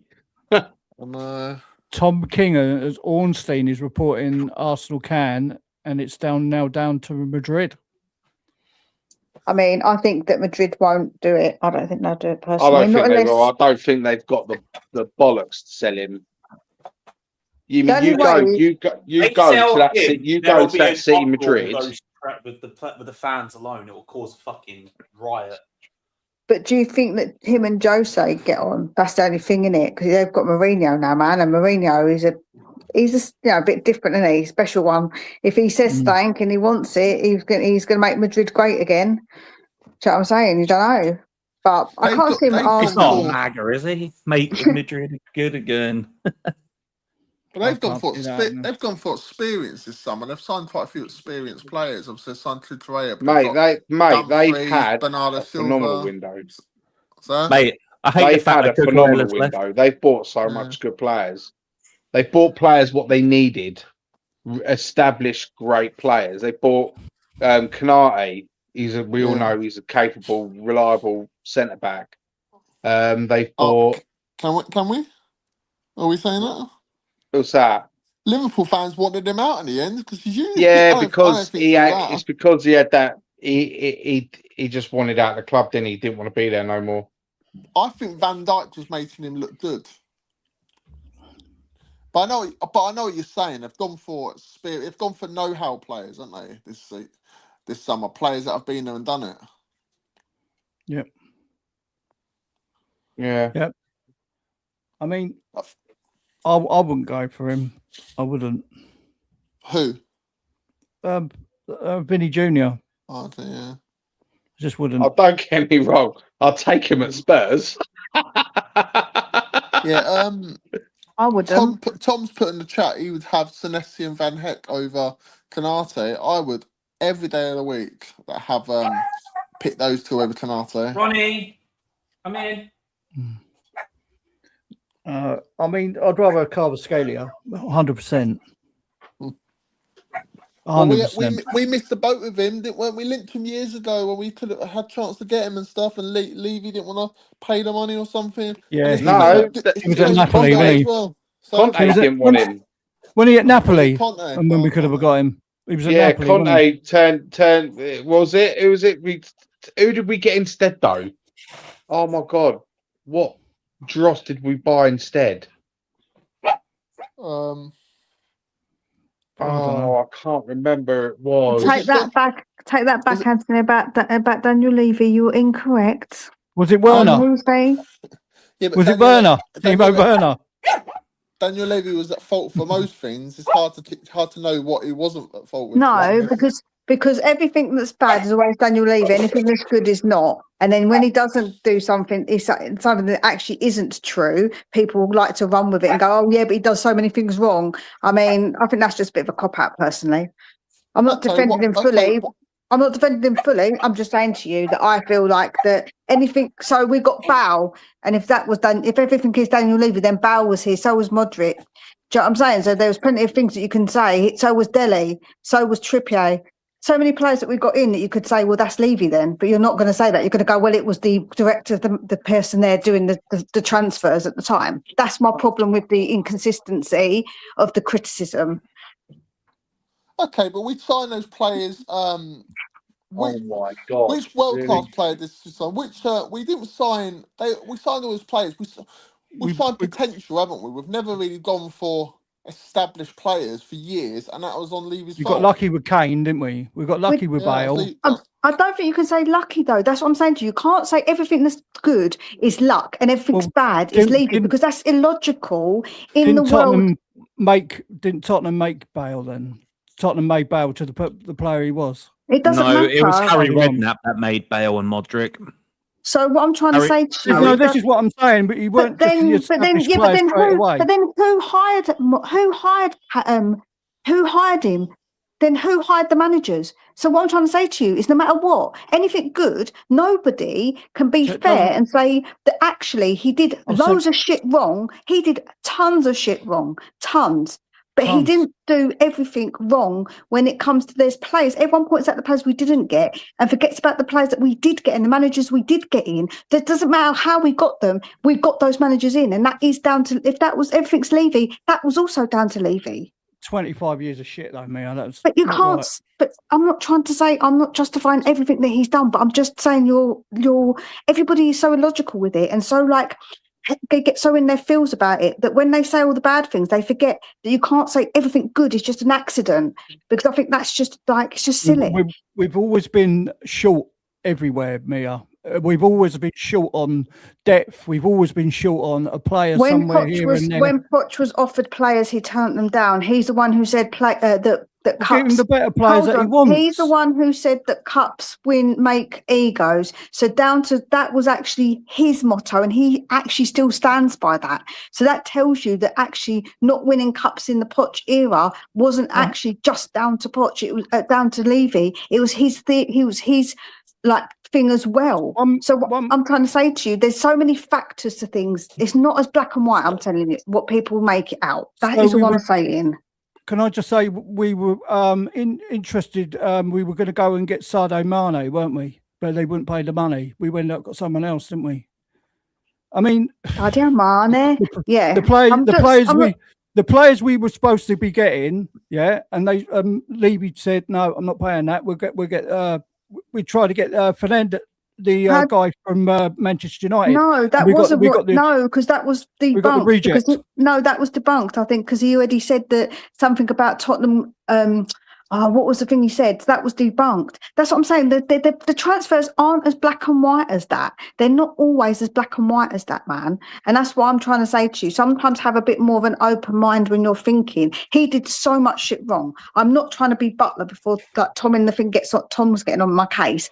But I'm just trying to say, if you're going to have an argument, be reasonable, because it makes your argument sound more reasonable and plausible than to say everything was shit was Levy, everything was good was accident, luck, whatever you want to call it, because that's not a reasonable argument. Yeah, with that, I mean, sorry, go on, Tony. You go. I was going to say, with the signings we have made, like the Van Heck, Tonali, Fernandez, and obviously more that's probably going to come, we would never have made these signings under Daniel Levy's ownership or while he was there. I'm not denying that we can't say that he had an issue with the way he dealt with getting in signings, Anthony. That's not my point, right? That is not my point at all. My point is that it's unreasonable to say that everything that was bad was Levy and everything that was good was luck.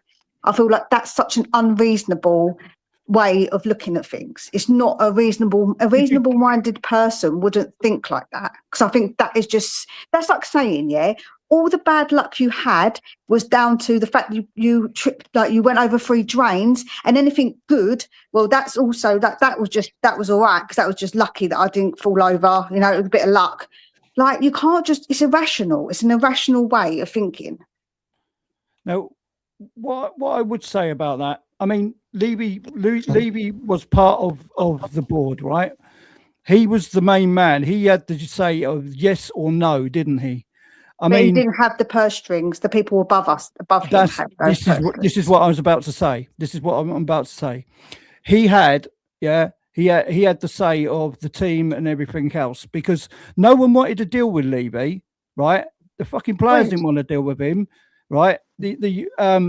The managers didn't want to deal with Levy. Not true. Poch and him were tight, man. Him and Poch. Oh, other teams to deal with. Oh yeah, no, I get that. Right. In the end, no one wanted to deal with us. I don't think nobody wanted to deal with us. I think there were still teams we were doing deals with, but I think you're a right. lot of managers would not deal with Levy. And absolutely, I agree with you. I'm not disagreeing with you. Can you, when people, please, can you open their ears when I'm telling things? Because I'm not saying I disagree with you on loads of things. I do agree, but I'm just saying it's unreasonable in your logic. You're not being reasonable with what you are saying. That's all. As someone who built a stadium and everything, and as like he built stability. Yes, he's a fantastic, but as a football director, he wasn't the best, was he? That's all I'm saying.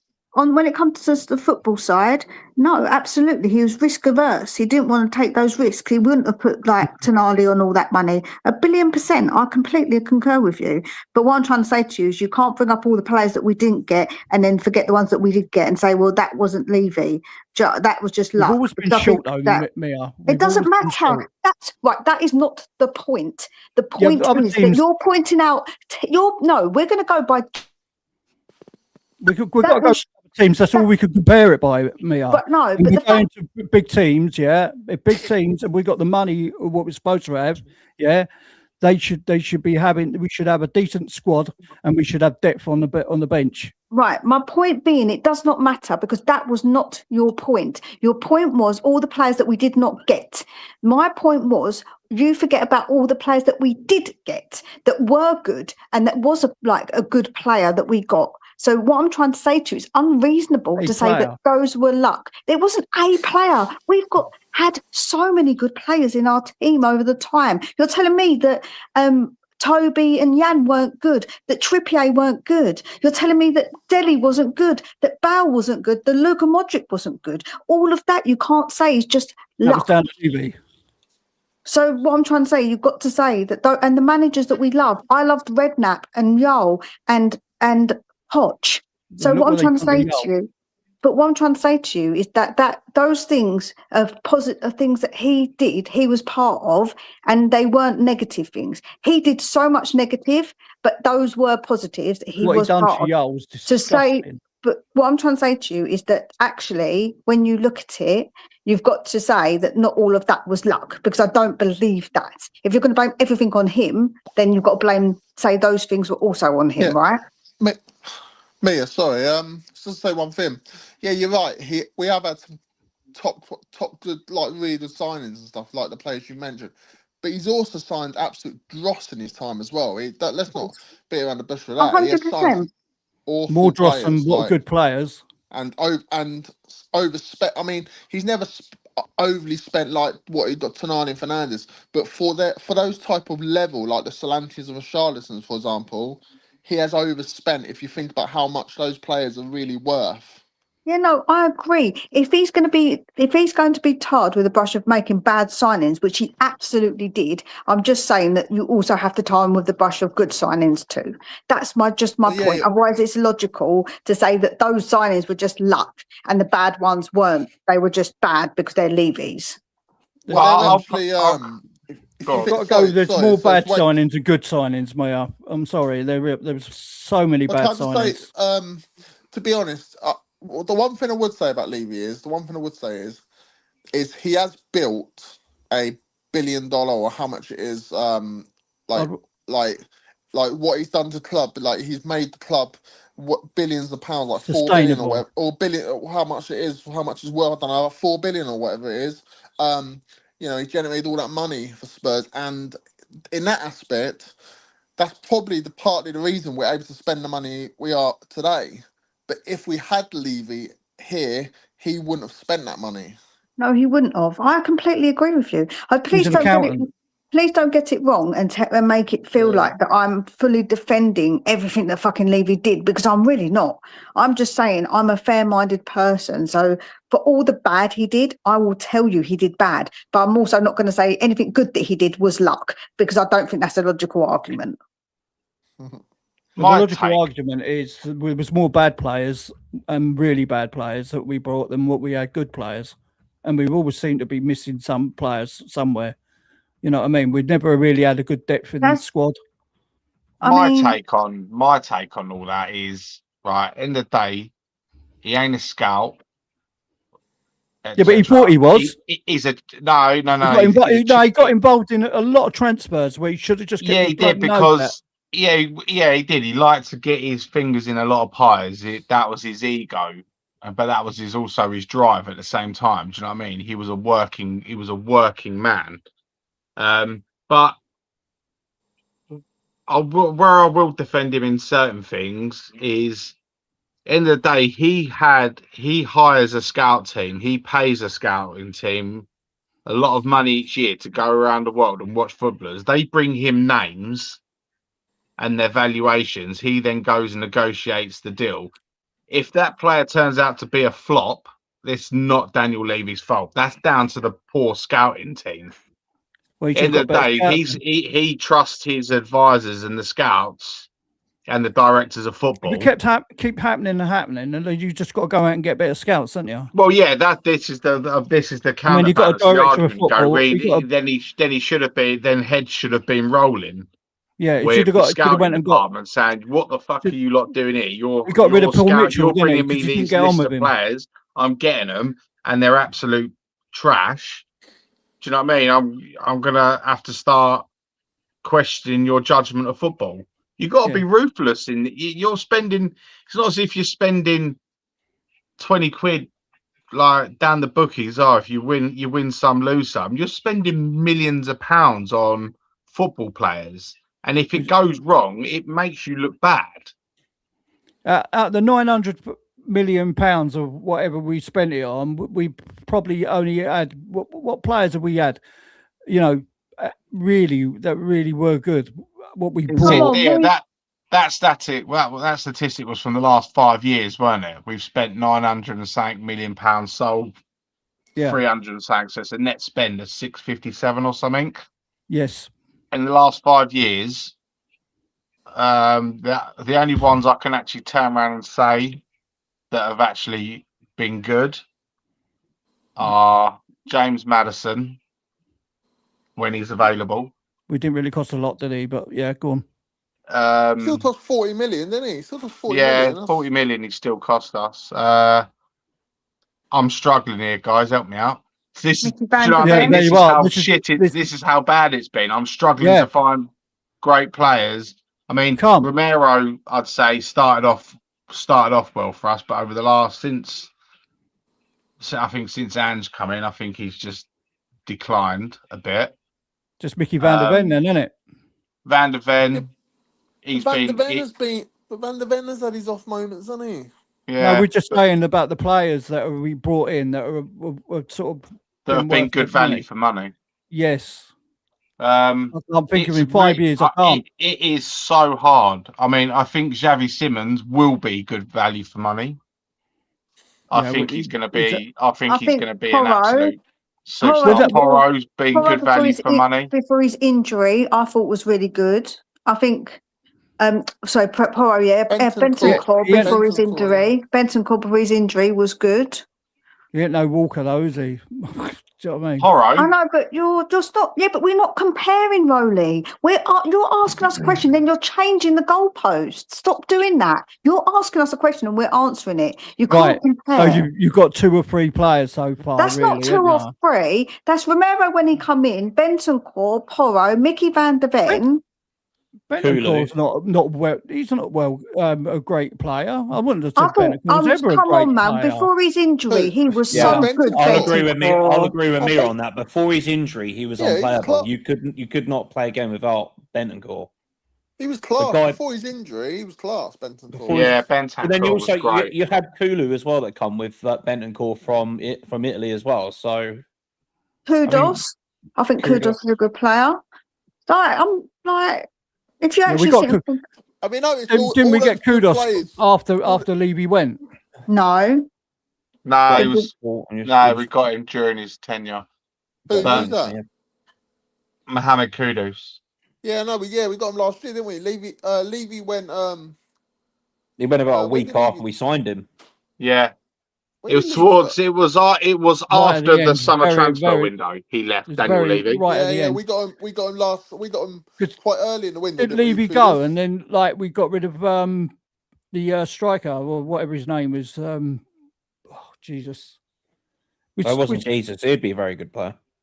No, the lad that we sold to Palace. Johnson. Johnson. Yeah, we just got rid of Johnson, didn't we? And then we got Kudus, didn't we? Something like that. No, then we got Kudus first. We sold Johnson in January. We got Kudus in the summer. Oh yeah, we didn't get no one for Johnson, did we? No.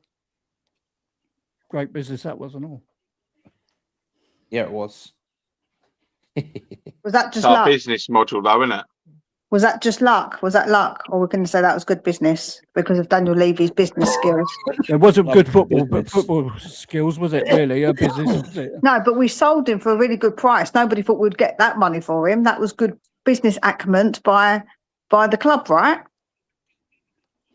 I think our letdown was not bringing someone in, but us getting rid of Johnson, I wasn't against that at all because I know he got 18 goals and all that stuff. It was still part of the transfer window where we could have brought a player in, and they didn't. They thought they could get away with it. We were lucky not to get relegated.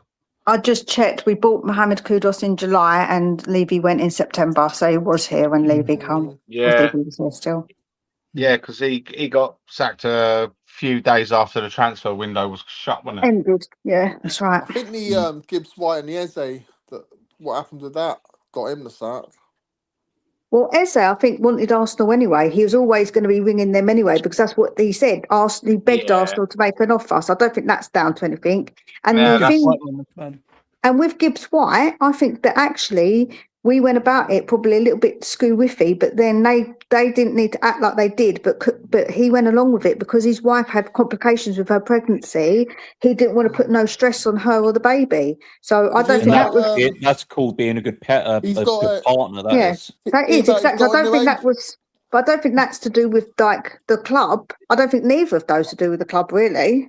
I've got huge respect for Morgan Gibbs White sticking by his missus there. I mean, other players would be like, right, I'm up in my family, but he was like, no, I've got my kid.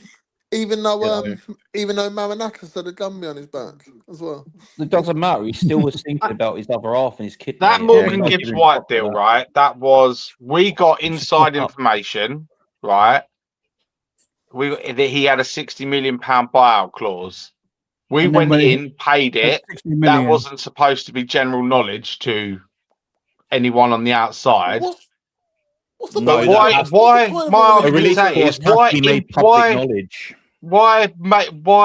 put a buyout clause in someone's contract if you're not going to make it public knowledge? So it gives Maranakis just shit the bed and threatened to sue Spurs for tapping up. Yeah. Exactly, and Daniel Levy backed down and shit himself. No, which I don't know why, because they're in a much more. No, because I'll tell you why. Because if it's illegal, that means that we would have got the information from someone, i.e. an agent, and then Gibbs White would have got into massive trouble. So basically, Levy backed off because he knew that actually legally we probably were in the shit. Because the information could have only come from one place, and that's the agent of Gibbs White, right? So. Taking Gibbs White to fucking court then, shouldn't they? Actually, technically speaking, it's not the agent and the player.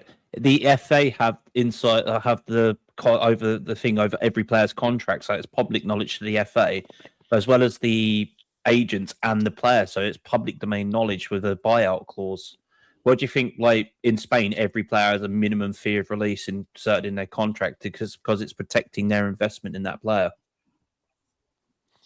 See, Gibbs White's got a new agent now, hasn't he? Yeah. It's like the same agent as Kudus, apparently. Well, there you go. You scratch my back, I'll scratch yours. Do you know what? Right? It's to me, this is a no-brainer transfer, right? Forest want Bergvall, we want Gibbs White. We value him at 50 to 60. They value him at 80. So why don't we just give him 20 million, 25 and Bergvall, job done. Because player part cash deals aren't really done this day and age. It's normally, as you see, most transfers are just always money orientated because it's easier on the books. Didn't we do that with Højbjerg? Yeah, but it's a very rare thing that the clubs do this. Yes, because the PSR. We didn't do that at Højbjerg. It's like the player for player trades back in the day. You know when you could trade. Oh, Højbjerg we just got rid of. He went out on loan and then they were paid the season. No, when we bought Seaberg, the other player went the other way, didn't it? Oh, was it? When we got Højbjerg, yeah, the other player went the other way. Was it Coldwater Peters that went the other way? Yeah, I think it was, yeah. Yeah, but now with the PSR rules, you have to, like what was said, like obviously you have to do just cash in it because it's better for the PSR. It just balances the books right for both sides, all parties, including the what's his name, the agents as well, and then it also saves the FA paperwork to do. So what they'll do then, they'll say, okay, you can have Bergvall and we'll buy fucking Gibbs White off you for an extra 20 million and just give them the money anyway. No, what will happen is... That's what clubs might do. What will happen is they'll buy Bergvall and then we'll buy Morgan Gibbs White with the money that they give us for Bergvall, then 30 million top. It won't be a player plus cash. But they ain't going to give, they don't give them all the money, do they? Obviously, they give an instalment thing, don't they? Do you know what I mean? They give them a good percentage and then like give it, just pay an instalment. Well, no, because what you could technically do is you could say, well, we want this so much up front for Bergvall, but we're going to give it back to you anyway for when we get Gibbs White. So then there's no losers in the cash up front thing. That's if they'll sell him. Yeah. Well, it could be worse. We could be Newcastle fans. Oh my God! Can you imagine? Do you know what I mean? You're about to sell your three best players in one's transfer window. Gordon, yeah, but you know what? and you know the news tonight. You know the news tonight. What's that? At least Harvey Barnes has signed a new contract for them. Joe, I like Harvey Barnes. I do like Harvey Barnes. You know, that makes Villa look even worse as well because it's happened to them and all, isn't it? They've lost a lot of their good players. They've even lost their set piece coach. I like Lewis Hall as well. To Villa. You know that long-haired guy, the Austin McPhee, I think his name is. He's done Chelsea. He's done Chelsea soon. Yeah, it's not fair. Like they keep saying, all the money's down south, isn't it? Man United are sniffing around Lewis Hall at the moment as well, apparently. Oh, fucking hell. If Newcastle lose Lewis Hall as well, mate, they're fucking getting relegated. Fucking hell. He's a great left back. Yeah, I would have Lewis Hall at Tottenham. I rate that kid. He is fucking dynamite. Lewis Hall. Yeah, Lewis Hall. Mate, he's mustard. Oh, do you know what, mate? I'll take that Nico Williams at Forest as well. Yeah, me too. Him as well. Yeah. Nico Williams is a really good player. I would actually, if we did sell Spence, although he's just under a new deal, I would actually absolutely want Nico Williams over Spence. Spence has signed a new deal? No, Nico Williams has signed a new deal. Yeah, he just signed a new deal, yeah. Yeah, but that don't always mean anything, does it? He signed a new deal with a certain release clause, a lot of contracts are, isn't it? So did you hear about Bernardo Silva? So he's they signed him for free, didn't they? Yeah. And Madrid have just apparently, I've been reading all over everywhere today. Apparently, Madrid have put him up for sale already. Really? Oh, because they've signed him, for money. Because they've signed him, they've just they're just going to make money on him, aren't they? Of course they are. Why would you get rid of him? He's fucking class. Money. It's like SpongeBob, isn't it? Mr. Krabs. I like money. He would be given a chance, Bernardo Silva, an absolute revelation for Madrid. I think he's just the player they need in the centre of that midfield. Tidy on the ball. Do you know what I mean? Pops up with goals and plenty of assists. Do you know what I mean? Modric ain't going to go forever, is he? Modric's not going to go forever, is he? Modric has left, mate. He plays for Milan. No, he's retired now, isn't he? He signed last week. He signed a 1-year extension with Milan. So he's going to take Modric's place then, is he? No, Modric is not for a couple of years. No, I mean, now if he's gone, then I would thought Bernardo Silva would have been perfect to go in the middle, wouldn't it? Yeah. For him. This is what I'm saying.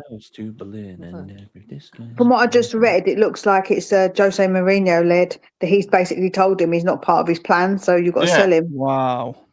Who's that? Silva. Yeah. Yeah, because they might have. I don't know. Come to Tottenham. They might have come to Tottenham, mate. Yeah, number 10. They might have signed him before Mourinho turned up, and he's turned up thinking, I don't want him. Yeah, he did sign before Mourinho turned up.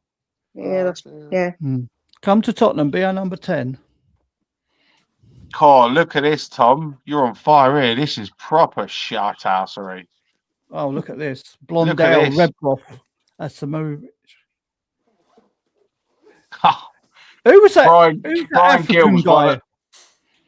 Do you remember that African guy we had? That big African guy. What was his name? Ben Swarakotto. No, not Okotto. No, he was all right. Didier Zakora? No, there was another one. Do you mean Timothy Atuba? You remember him? Yeah, Timothy Atuba. I mean, come on, Tim. really? Where did he come from? Timothy Atuba. Who's the other one as well? What's his name? Bonga Kuamalo or something like that? Kuamalo. Yeah, what a fucking donkey he was. He was terrible. Yeah, that one and all. God, do you imagine that? For Christ almighty. We've had some proper dross at this club, but we've also had some absolute dynamite football players. We have had another Paulinho, haven't we? Yeah. Did you see? Does anyone ever watch The Overlap? Yeah, I'll watch it. I like it. Crouchy was on there the other day, and he was saying about his best partnership he liked was Van der Vaart, and he said that he got along with Defoe, but the thing with Defoe is he never passed. And I was like, that's typical Defoe. Every time he had because he put the ball in the net, he used to just shoot straight away, didn't he? Pretty much. He could get it in the net and all though. Yeah, he's got a fair thing. That's why he's got such a good goal scoring record. Yeah, remember he said when we beat Wigan 9-1, I think he scored 5 goals. He said, guess how many times I was in the box for, like, how many times I was in the box. He's like, pretty much in about 3 tappings, but instead of going for tappings, the foe went for goal every time. Instead of pissing Crouch out in the box. Oh, mate. Someone down here I bumped into when I was walking my dogs, and he did sports psychology, and he said that Crouchy was always kicking a ball up and like everywhere he went. He had a ball in his hand and he was kicking it. He said he was an absolutely lovely guy. He said he's a really lovely guy, and you could tell anyway. I really like Crouchy. Oh, Crouchy! I love Crouchy. He's so just he's a proper guy, real proper guy. He's just naturally funny, and he don't try to be funny neither. He don't try. He just is funny. Yeah. Did you hear about the story where he tried to chat up Xabi Alonso's wife before he knew it was her wife? She used to work at when he was at Liverpool. She was a receptionist at Liverpool, and he was like, oh, he really liked this girl and stuff until, and he's telling Jamie Carragher, and he told all the lads in front of him, and they all burst out laughing and stuff, and it turns out it was Xabi Alonso's wife. Oh no! Oh dear! Well, he didn't do bad for himself with Abby Clancy, did he? He didn't do too bad. No, yeah, he done all right. Do you know what I mean? Yeah. And Joe, obviously this was before. He got a good second, didn't he? Yeah. To be fair, I think Abby Clancy as well is a nice girl. She's not like a wag. Like, she was actually a genuinely nice girl. Yeah. Does anyone ever watch that Therapy Crouch with them two? No. That is some of the stories that come in. Oh my goodness, but they are so funny together working. They are really good. It's on YouTube. It's really good. It's funny. So you want to watch that Vardy series? You seen that? Oh, I can't stand her. Vardy that was really good. That was really good. Rebecca, I can't stand her. I can't stand. No. It's good. It's a good series. That was good. I enjoyed watching that. Joe, who else is really good? Not football, but the one from in between is James Buckley, is it? Oh yeah. The one. I absolutely love him. He's got that page 3 girl, hasn't he? The Scottish girl. Yeah, she's fit. But he's such a lovely guy as well. He's really down to earth. Like, I really, really like him. He's so funny. Apparently, I loved him. I loved the In-Betweeners. Apparently, the In-Betweeners was great. People still shout to him like in the I'll street. Stop wankers and all that. No, if I saw him, I'd be like, friend, friend. Football friend. That's the one I quote the most. Is Jumping. friend. Do you remember he's jumping on his car going, football friend? No, he weren't. He's jumping on his car going, I'm not his fucking friend. That's it. That was so funny, man. I love that episode. I showed it to my boys and they were cracking up laughing. They're bringing it back, aren't they? Oh, they're not. Leave it where it is. I heard. Yeah, they're bringing it back. Just don't watch the American version. Don't watch the American version. Don't watch the American version of it, guys. Your eyes will bleed and you'll want to fucking kill yourself. I think I've seen a clip of it. I've seen a clip. And Joe, what? It's the way because some of the jokes they try and do the exact joke, but Americans just can't carry it off. They can't do British comedy. The Americans don't have what we have in the way of banter. They don't have British comedy. Same with Shameless. When they done Shameless, they fucked that up as well, didn't they? Yeah, but what I will say with the American one, I think their version of The Office was still pretty funny. Well, nowhere near as good as our one, but you're not being Ricky Gervais, terrible man. like all the others we've just mentioned. Do you know what I mean? Do you know what I mean? I mean, you can't not laugh at Steve Carell because he is actually a genuinely funny, weird guy, isn't he? He's funny. But the Shameless, I didn't like at all. Shameless was crap. The in-between version. If I tell you something now, the Americans did do their own version of Only Fools and Horses. No. Yeah, they did. That, yeah. They did. It lasted 3 episodes and it got binned. No. What are they doing, man? What are they doing? They haven't got the humour. They just haven't got the British. Just wait for him to fuck up the bill. I mean, you can't really fuck up the bill, but you can imagine the Americans fucking up the bill. That would be funny. Yeah, because Joe White, because with the Americans, they're always really over the top. So it'd be like cops like FBI, they'll be like all really primmed and proper. And do you know what I'm saying? That's what it would be like. Where the bill weren't really like that. It was just not like, I don't know, like just normal coppers, isn't it? Not these agents who talk weird, like, yes, I'm here to serve and protect. Like, you know what the Americans are like, man. Even American football fans are cringe.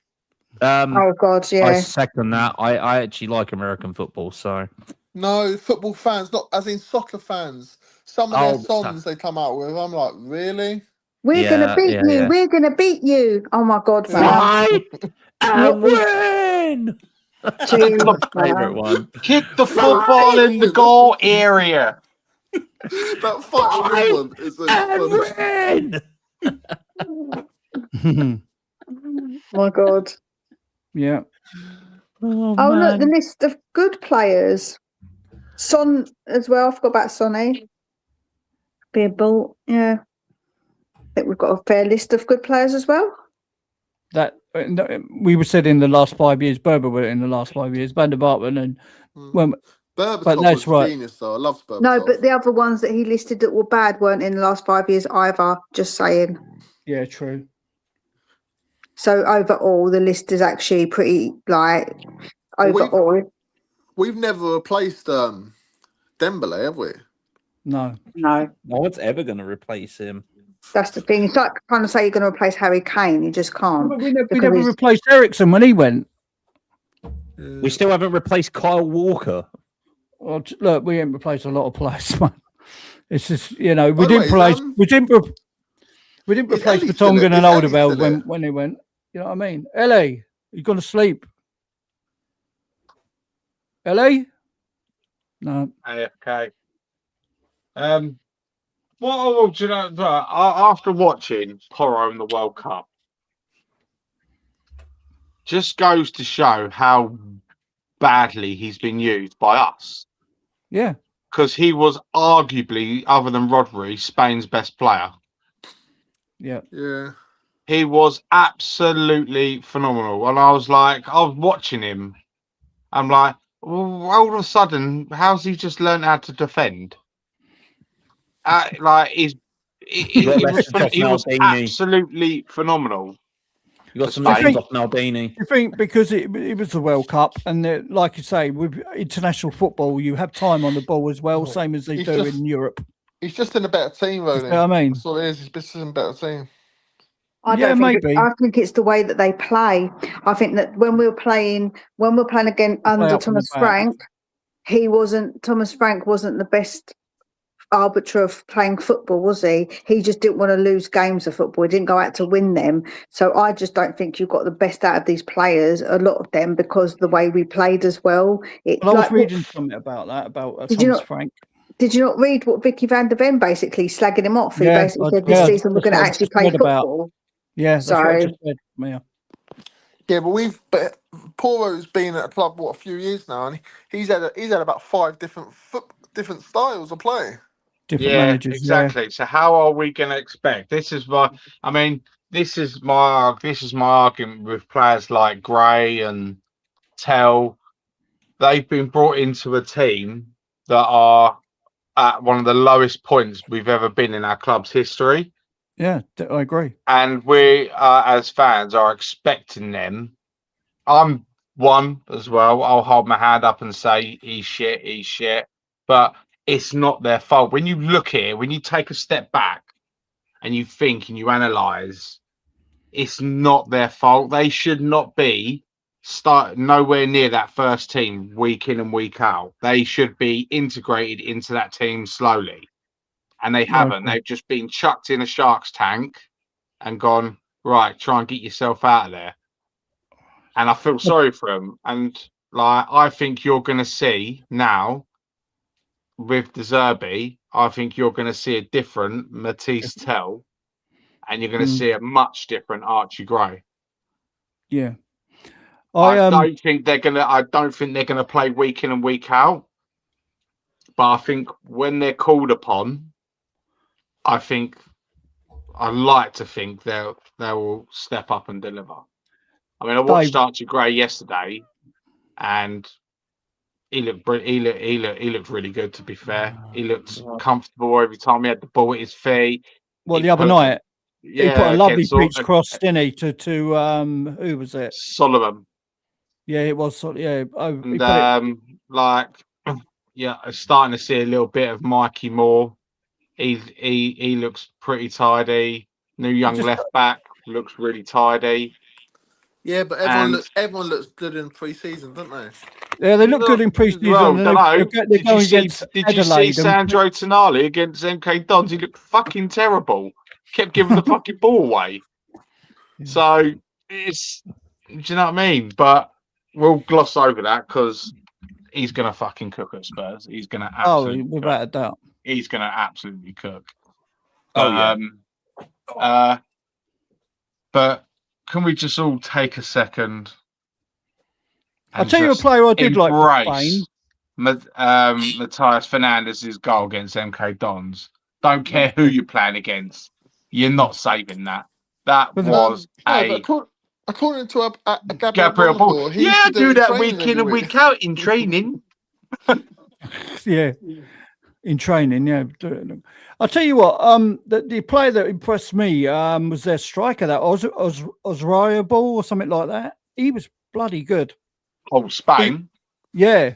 Osriabal or something like that. He looked bloody good. Yarzbal. To be fair, he looked bloody good to me. Yeah, he's a good player, Yarzbal, but I prefer Ferran Torres.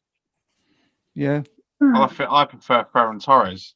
He's tall, he's quick, he's got eye for goal, that Orazabal. Who's he play for? Ferran Torres, Barcelona. No, the Orazabal bloke. Real Sociedad. Is it? Yeah. I'd rather him than Richie. I think he's 30 now, pushing 31.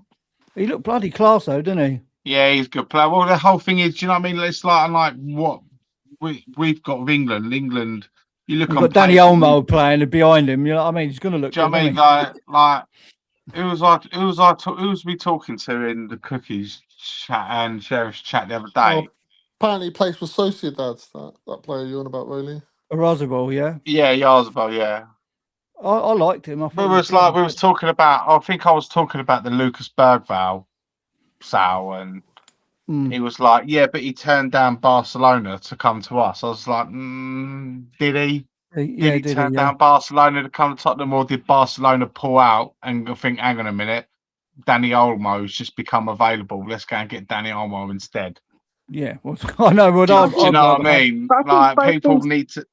I think both things can be true though, because even if they pulled out, that means they were in for him at some point because they looked at him and liked him, right? Yeah. So they liked him, but then Danny Olmo comes available. You've got to take Danny Olmo, haven't you? Of course, but I think he come to us because he wanted playing time as well, which could get guaranteed more at Spurs. But whatever which way, man, does it really matter? I don't know why people get so thinking about stuff like that. Like it doesn't matter, does it? It was getting proper emotional about it, and I was like, mate, Bergvall, let's just all be completely honest with each other here. He's just not. He would not get in. He would not make that Barcelona bench, let alone the first team. He would not get in it. To be quite honest, though, they could have developed him better because they got a great development. Well, yeah. Do you know what I mean? And this is why I said, right? If Brighton came in and offered the money for Bergvall, for his state of mind and career-wise path, I'd take it because Brighton do wonders with youngsters. But saying that, so does De Zerbi. De Zerbi's brought through absolute tons of youngsters. But the thing about it is that Bergvall isn't going to get much time because he's not. He's not loads of going to midfielders. get no time at all. We need to get rid of him, and we need to get rid of Sarr because we've got so many players at the minute. So we need to cut down our squad. And for me, if Bergvall wants to go, let him walk out that door, man. If he's not going to get playing time and that his prerogative, absolutely adios. Yeah, I agree, man. Yeah. I mean, he's done since he's been here. He's done absolutely jack, and do you know what I mean? I think that I don't know where he plays and his development because we've had so many managers. He's not been able to settle. Yeah, he hasn't been developed properly at all, Rolly. He's like I said a minute ago. I said he's just been thrown in a shark's tank and like fucking get on with yourself out there. Do you know? Get on with it. There's that many injuries. Just get in there. You can play there, and whether you like it or not. That is down to. That's not even down to the manager, right? That's down to the ownership of the club by not building a proper squad to accommodate these problems, accommodate these youngsters, these injuries. Yeah, because what basically happened, right, is that you've got to think normally when you've got a decent squad and decent team, you can have these youngsters to play and thread them through. But we've been in such a shit situation, we just haven't done that correctly. And players like Archie have been playing in every single position, barring the one he prefers. Then he gets harshly judged on it. Bergvall has had more time than he should have had and wasn't bled in because he was relied upon when we shouldn't have had to rely on him. So all that's the youngsters the problem, have done that though. Mia, because they've just been thrown on, and said you're playing there, we'd be like it or not, because we've got no one else. Exactly, but that's my point about people judging them like that. When you can't judge them. Not when they've not had a fair run. No. And so that's why I said if he wants to go because of his development, what's best for him, then so be it. Let him go because he's got to do prioritize. Like he's got to prioritize what he feels for his career. And I've got no attachment to any of our players right now. I really don't. If they don't want to be here, off you trot. Yeah, I agree. The only player I'm attached to, I'm emotionally attached to him as well, is James Maddison. I'll die on a hill for him because. So I'm not even attached to him. If he had to go, let him go. If we got better, I'm not really bothered. No. I mean, but if you're going to buy better than him in today's market, you've got to pay a huge fee, probably more than what we pay for Tonali. For the amount of time he probably is going to play, I think that at the end of the day, he's getting older. If he doesn't get to play that many games because he gets injured again, so be it. Let him go. He's too old. He's getting injured. Well, so we just said a player that could take his place easily is Silva. The way I see it is that, listen, you've got availability is the best ability. And if he's not available, what's the point of him? So, as much as I like Maddison, I don't dislike the guy. I just think if we can get someone else, if we've got someone else to come in, so be it. Adios. Yeah, I think he's on his day, Maddison's untouchable, But like you say, you can't trust him for the season. So by bringing in someone like Silva would be perfect. And to be fair, that's the second ACL injury he's had now, isn't it? Yeah. It's the second one, and this one was the one he had just last season was a really bad one. So tell you what, he hasn't had problem with baby making, mate. That boy's making the whole football team, is he not? he's got two sets of twins, isn't he? Yeah. Because what happens the first time you have twins, your rate of having twins another time goes up, and if you have a second set, it goes up again. Your possibility of having twins.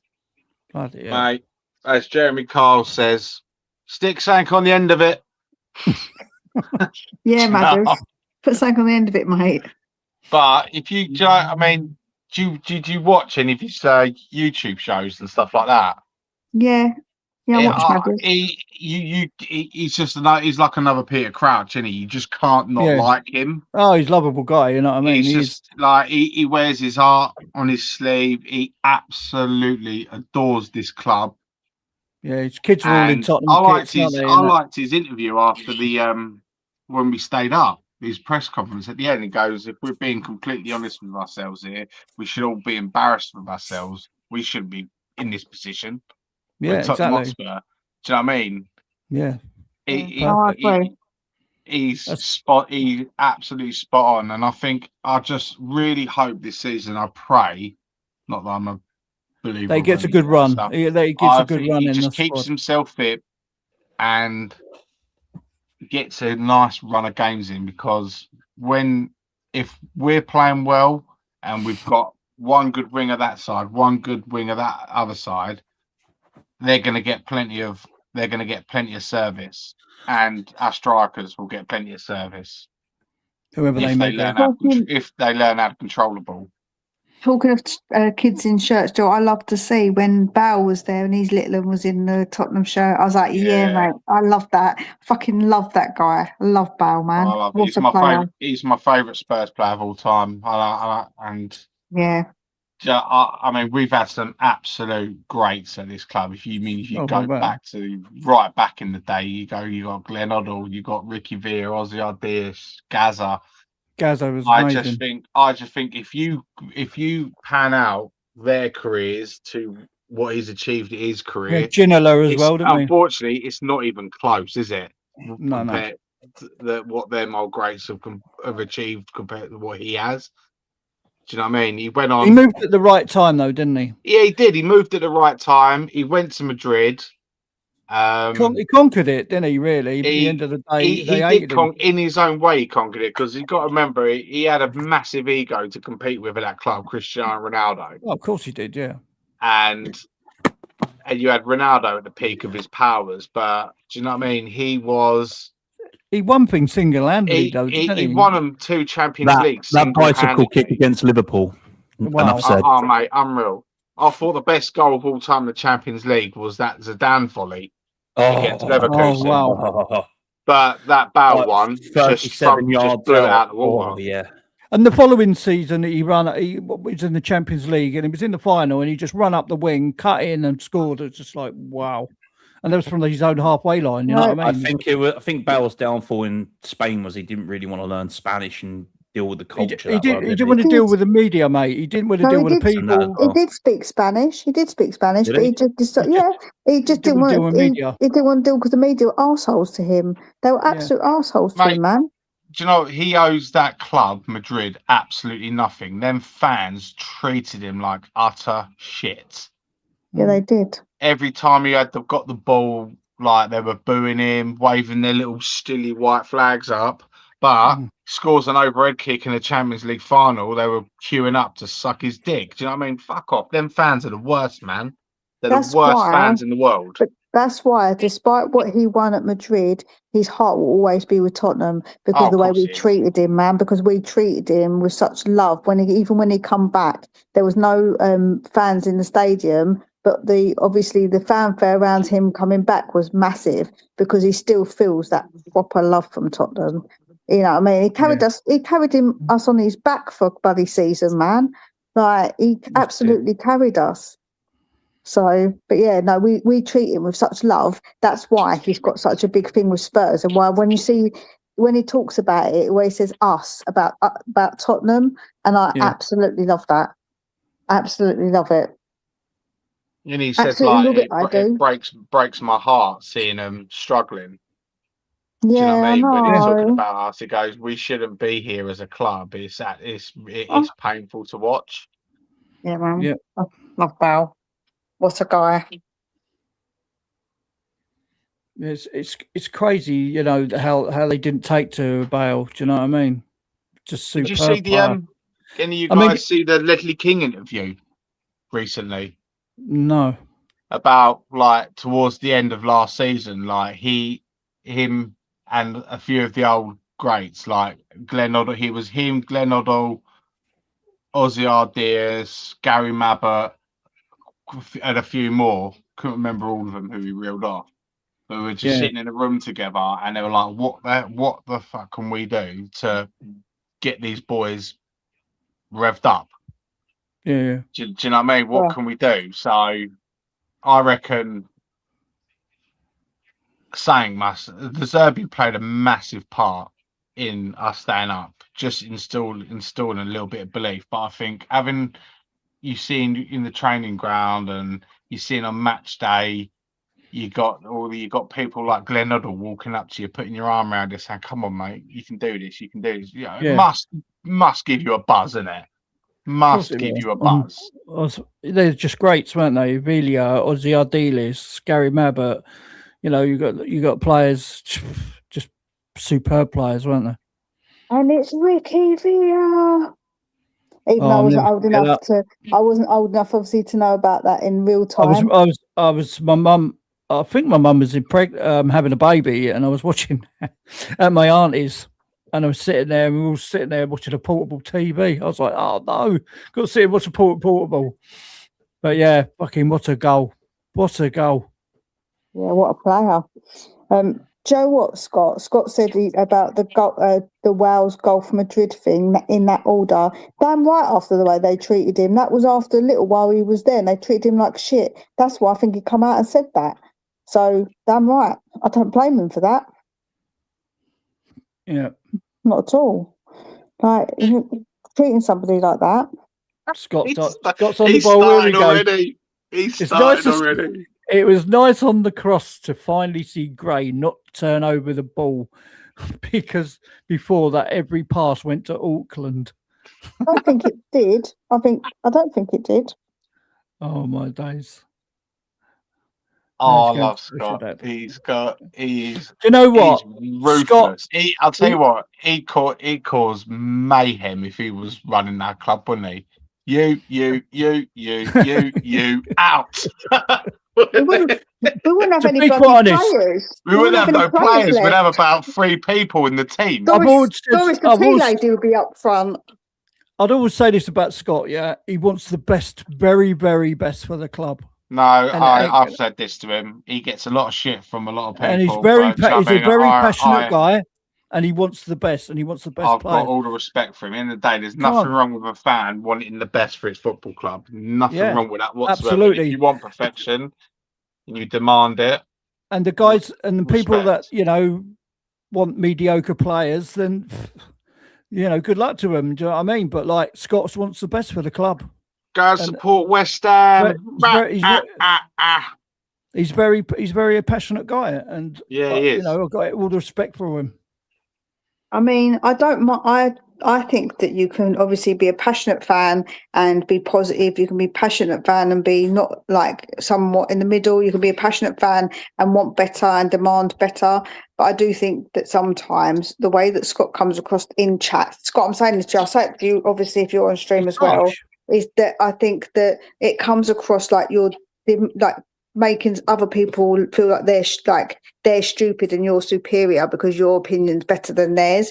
And I don't think that's how you mean it, because when you talk to you on screen, it's different. But I do feel like sometimes that you don't need to do that. You can have your opinion. You're entitled to your opinion. I just checked. Archie Gray wasn't actually that bad in that game, but that's what your eyes are telling you. But factually, that wasn't correct.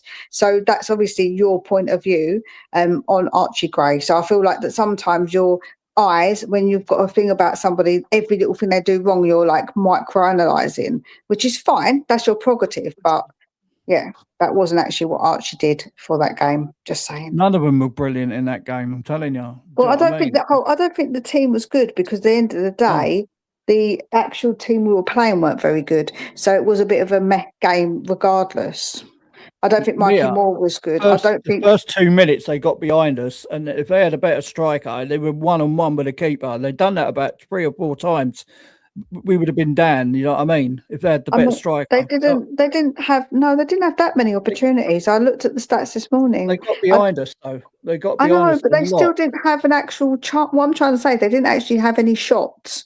I feel like that you're making it. Yeah, they got in behind us a bit, but I do think we didn't have our best players on the pitch. I think that going forward, I thought they're under 21s out. Pretty much. Yeah, that's what I'm saying. Yeah, that's what I mean. And I think the best player, and then I think Archie Gray was really good. I thought Austin's decision making and his positioning was good. And I think when Tell come on, I thought Tell was pretty good. Yeah, Tell made some runs and he was beating players, so it shocked me really. I thought, what bloody hell's happening with him? But like you say, you can only beat what's put in front of you. Yeah, well, this is what I think. This is what I think is Matisse Tell's problem. I think he overthinks. He overthinks, and it's like the film. It's like the film, innit? Top Gun Maverick. Don't think, Maverick. Just do. When you got the ball at your feet, Tell, you're quicker than their right back. Yeah. Knock it past him and run. If you get a yard ahead of him, you get in the penalty box, mate. He's going to try and pull you back, whatever. You all of a sudden, we've got a penalty. We're in a situation where we could have potentially have a penalty. He just, I think he's so worried about screwing up. But you've got to remember why, because there was so much pressure on him. He's still quite a young player, but there's been so much pressure on him and so much criticism of him that obviously he is going to probably feel like that. I think that De Zerbi will give him the confidence. I don't want him to be our first choice, no, but I think he's going to get more chances this season to show what he's really about, because I think that De Zerbi will say to him, listen, you can do it. I've seen you do it. You just need to relax yourself and just play your game. I think that's what he's going to say. Didn't he say that to Kolo Muani? Took him out for dinner and still didn't fucking work. Mate, he tried to woo him, didn't he? Oh, yeah, he took him out for dinner. But then he had to tell all of the players at that point that they were good because we're going to get relegated. So I kind of get why he did that. But for now, I think that, like I say, Tell is. I think that's why I wouldn't get a Savinho, because I think we need someone in front of Tell that's more experienced, older head, and can teach him a few things and be someone that he looks up to as a player. No, I think that's important, but Tell is still reasonably young. I think we forget he's actually quite a young player still. Yeah, he's. No, I mean, like you say, every dog, every player has got a time when they've got to develop. Yeah, he's just come to a new club, hasn't he? Do you know what I mean? Tell has, and he's got to develop, and play with get used to playing with the players that he's going to be playing with. I mean, we're chopping and changing players all the time in midfield and everything, and he'll play better with playing with players like Tonali's and the Fernandez's. Do you know what I mean? Before he didn't have that in midfield, but you watch him, I think he'll do all right. Yeah, and I think he's all right. I really do. I don't think he's this crap player. I think he's 21. He needs to have a bit of time. Do you know what I mean? Like he's young. He's a youngster, really, still, and he's been chucked in like all the other youngsters and being depended on, and lots of pressure in rubbish situations for the last couple of seasons. So he's just got to believe in himself. Yeah, I think that De Zerbi has got that ability, man, to give him that confidence. 100%. Would you give him another season and then see how it goes? Yeah, I'd give him another season. Absolutely, 100%. I think he's a 21-year-old man. He's not had the couple of years that he's been with us. He hasn't had enough time to really have a settled manager to give him that confidence. At the end of the day, we were playing anti-football with Frank. We weren't even playing football. We were playing don't lose the bloody game. And we are going to lose games of football. What a numpty. What's an absolute numpty. Yeah, he could have been a bit more truthful with the amount of games we were going to lose, the prick. Oh my God, man. So yeah, like I say, I think that we need to obviously be aware of that. But I do think we need another winger. Like I'm saying, I'm not saying that he should be our first choice. I just think that we just got to give him a bit more time, I think. This is like what I keep saying, mate. Is why I'm making this argument with this Savinho fiasco. It's doing my fucking head in, right? City are being pricks on purpose. Absolutely on purpose, right? They're just holding the lad back. That lad couldn't be any more fully come on you Spurs if he wanted to be. He seems to follow all of our players on social media and like all their pictures and comments. Yeah. Do you know what I mean? He wants to be a Spurs player. He doesn't want to play for your team anymore. You've got people, these players can play in his position. Marmoush, Semenyo, Doku, Cherky. Do you know what I mean? Foden can play there. Do you know what I mean? You don't need him in your team. Do you know what I mean? Just sell him. He wants to leave. You're just being twats because we didn't sell you Harry Kane all those years ago. Stop it. Do you know what I mean? I don't personally want Savinho anyhow, so I'm not really too fussed about that. But yeah, they are being twats. I refuse on my channel to speak about him, even if I get updates. Until we get a here we go or the deal is off, I ain't talking about no updates with him because I am done with the updates, man. I'm fed up of saying that guy's name. I'm fed up with it. Yeah, so am I. Either you want the deal or you flipping well don't. If you don't, let's move on. We've got to move on because otherwise we're going to be fucked up again for a left wing. Yeah, man, we need to find a new one. Just say, okay, cool, City, cool. We're going to go and get somebody else. We're going to get Noosa. The trouble is, we'll fucking wait, and Noosa will be gone as well. Do you know what I mean? That's why I said we need to walk away, Rolly, man. We need to just walk away and tell them to go fuck themselves, middle finger them as we walk away. Yeah. And that's it. Just tell them, man. If I was Tottenham now, I would actually start trying to put the ball in our court and go, right, this is it. Right, this is the ultimatum. End of the week. You've got till Friday, 5 p.m. to make your decision with Savinho. If not, we're moving on to other targets. Yeah, because it's absolute bullshit. They've got to find another player to replace him. Absolute bullshit. That is absolute crap. They're just being absolute pricks. Just to try and wind up. A team like City, they could put 3 fucking teams out. They could, and still fucking hold their own in the Premiership. So I would give them an ultimatum. You've got till Friday closing business time, 5 p.m. to make your decision with Savinho. Here is our offer. Like it or lump it. Take it or leave it. I wouldn't even do that. I would say, this is the deal. This is the structure. Do you want it? Yes or no? Okay, cool. There we go. We're going. See you later. We're not going to no longer negotiate with you. This is the deal. So we're going to walk away. Too long there, isn't it? Yeah, that's what I would do. Put the deal down on the table for them and say yes or no and walk away. Say, cool. If you guys had to pick one, Leao or Savinho, who would you go for? Oh, Leao, because he's got a better output. Yeah, Leao, because he's got a better output, even though I'm not very keen on him. Right. Why? This is my argument. This is what I don't get with what's running with Leao is what, 25 years old? He's not very old. He's 25. He's still got loads of football left in him. Oh, he's in his prime. Yeah, do you know what I mean? And Savinho's what, 22 now? Yeah. 21, 22. They value, for some bizarre reason, Savinho at 80 million, bizarrely. Yeah. Leao is valued at 60 million euros, which is about 54 million pounds. But don't forget, Leao's been playing week in, week out, hasn't he? Yeah. Do you know what I mean? Right, so just help me out here, guys. He's got better output. He's overall a better player. He's a higher profile player, a more established, known player around world football. But we're willing to pay an extra 20 million more for a youngster who, on a whim, basically is going to be in a whim of a hope of this ceiling he's got. Yeah.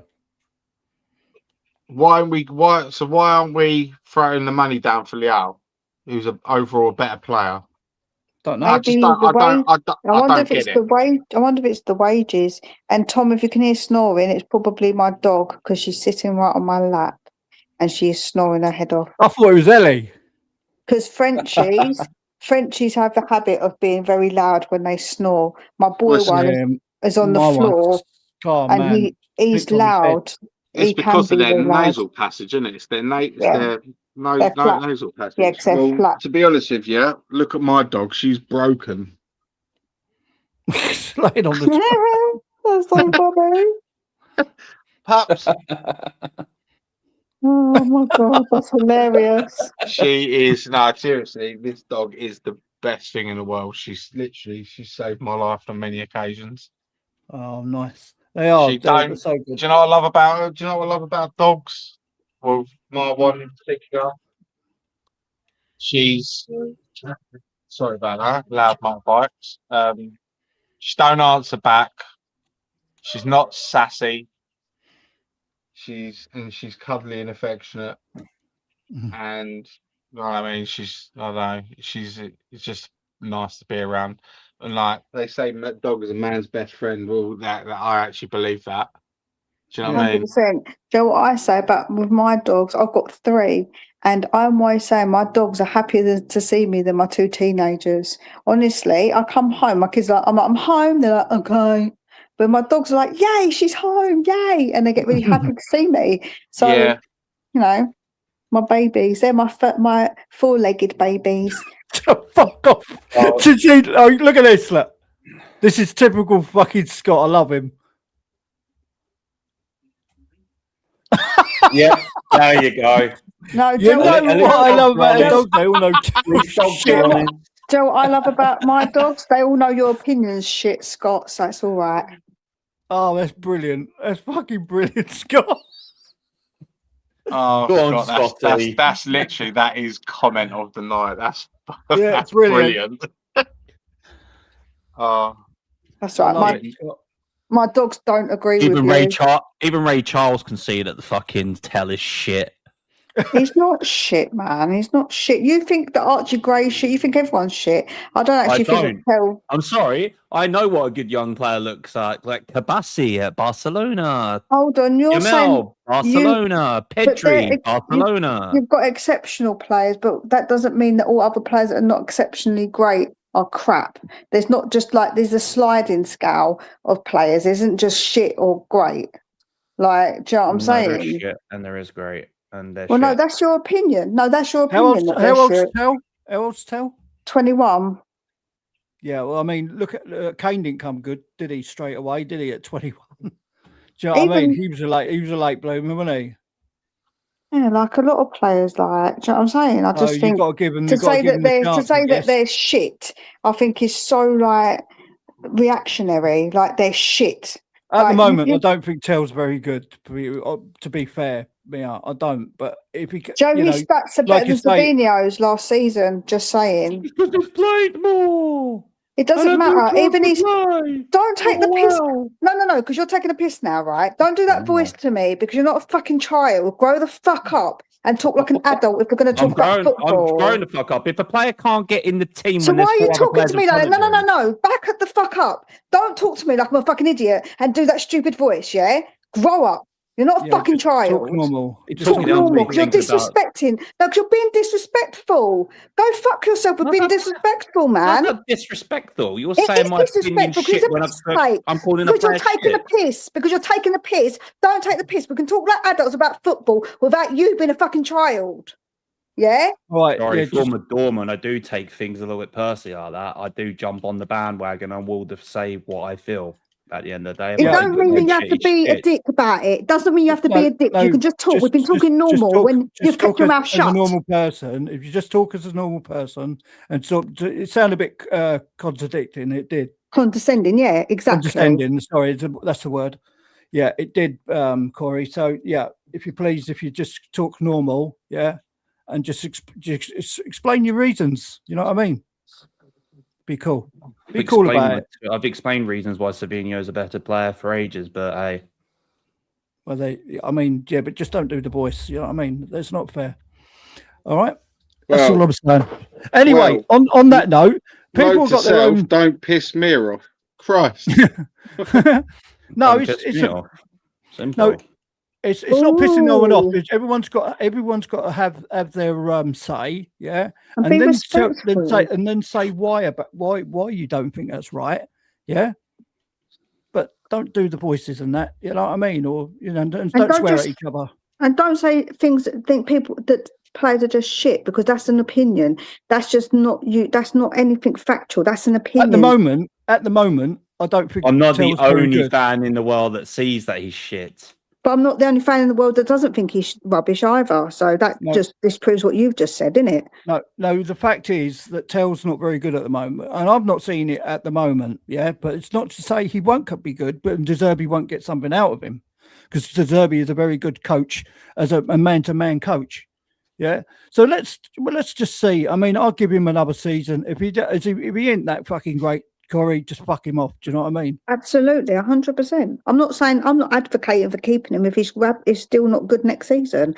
I'm just saying he's had seasons when he's young, mixing up managers and the style of play that we're playing. We haven't seen him yet under De Zerbi, so I feel like that we should get a better winger for the left-hand side, but I think that he should be number 2 on that left-hand side. I think that's good. He can get minutes and still play. That's why we need an experienced left winger, not just another kid, not someone young. What I've seen of him, I don't really rate him, to be quite honest myself. Yeah, but if De Zerbi can get a tune out of him, then all good.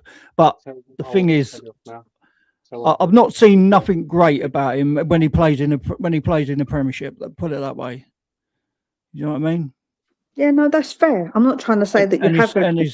And his goal contributions are not that brilliant either. I mean, he's hit more over the bar than what he has at the back of the net, and that's all I'm going to say. But give him another go. If De Zerbi can get him to play and he gets a bit of confidence, then we'll see what happens. Because all right, we played Auckland the other night, and he looked quite good. He was running past players and go dribbling past them, and then cutting in and going into the box, going to the byline and then cutting in. Of course, he's going to be able to do that against someone like Auckland.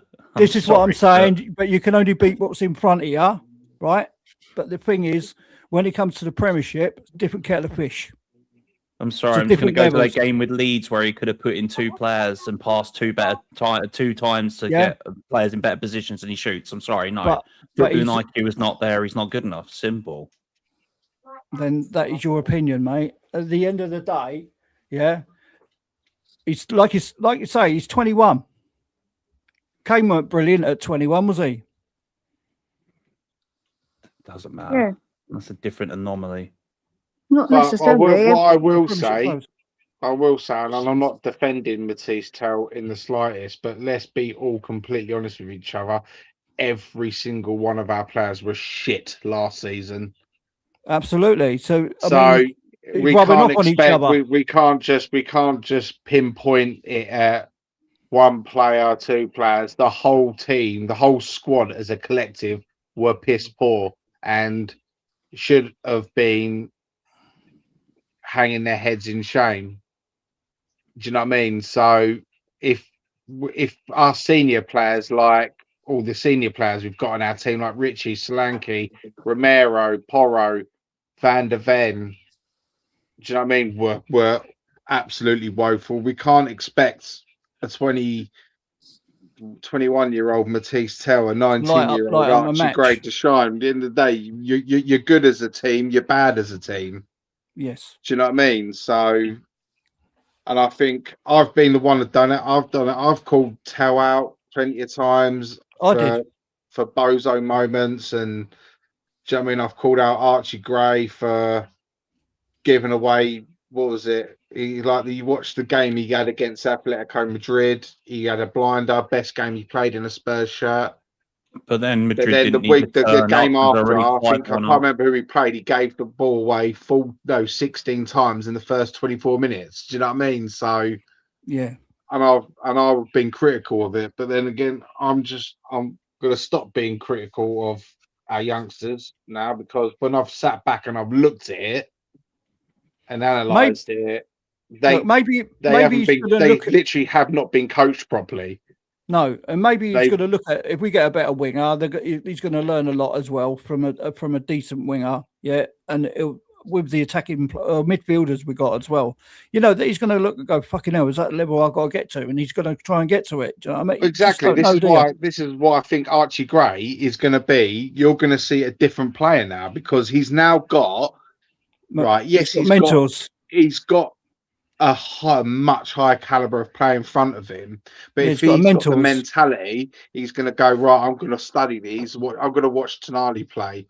I'm going to watch Matisse Fernandez play. I'm going to watch one of my heroes at the club, Madison. Yeah. I'm going to watch him play.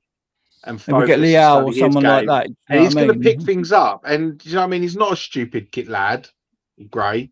He is a smart little player. He's just...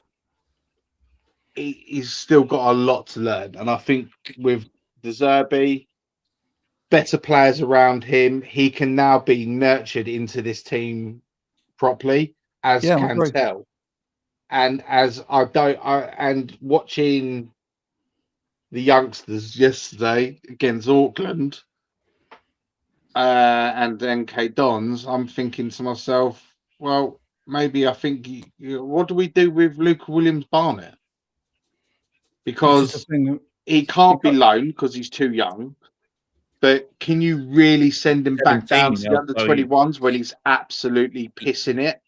He's 17 now, so he can be loaned out. It's over the age of 17 and 10 days or something silly like that on loan. No, I think he's... is it now? Because I was reading Ali Gold put, not yesterday, day before, that he can't be loaned out. Because he's too young. Yeah, Williams Barnett can't be until his birthday is in October the 1st. So he can only be loaned out until after January, can he? Yeah, that's right. He can only loaned out in January. So he can be loaned out in January, but not this window. Yeah, that's correct. Yeah. So we'll just integrate him into the first team and let him train with the first team. Well, and see the levels he's got to do. This is my argument, right? If we're home to, say, whatever, and any team, and we're 3-0 up with 10 minutes to go, why can't you bring on a couple of these kids to nurture them into the team? Not all at once, but why can't we bring on, say, for example, we've got, I don't know, Rafa Leao. Why can't we 2-3-0 up with 10 minutes to go? Why can't we bring on Leao, bring on Tell or Mikey Moore, or why can't we?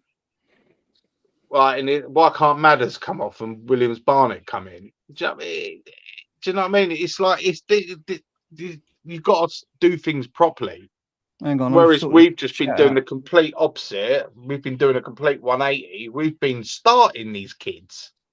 Because we've had no choice, obviously, because of the injuries. But it's just like, I've just got a feeling this season is going to be, I think we're going to surprise a lot of people. You've got to stop hiring our medical team from the back alley from somewhere that people holding up signs will do physios for food, right? I think we've actually changed some of our staff in that. I think that we've got a new guy coming in to do like the sports science side of it and stuff. So I think we took him from Brighton. Yeah. Oh, I can't remember his name. It's kind of pissed me off now.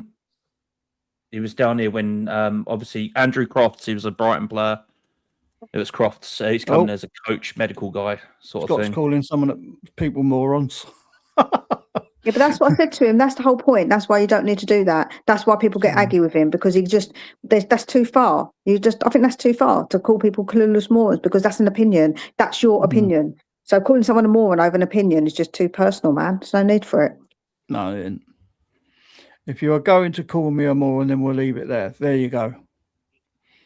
Yeah, there's no need for that, Scott. But yeah, if you rate Tell, that's your opinion, mate.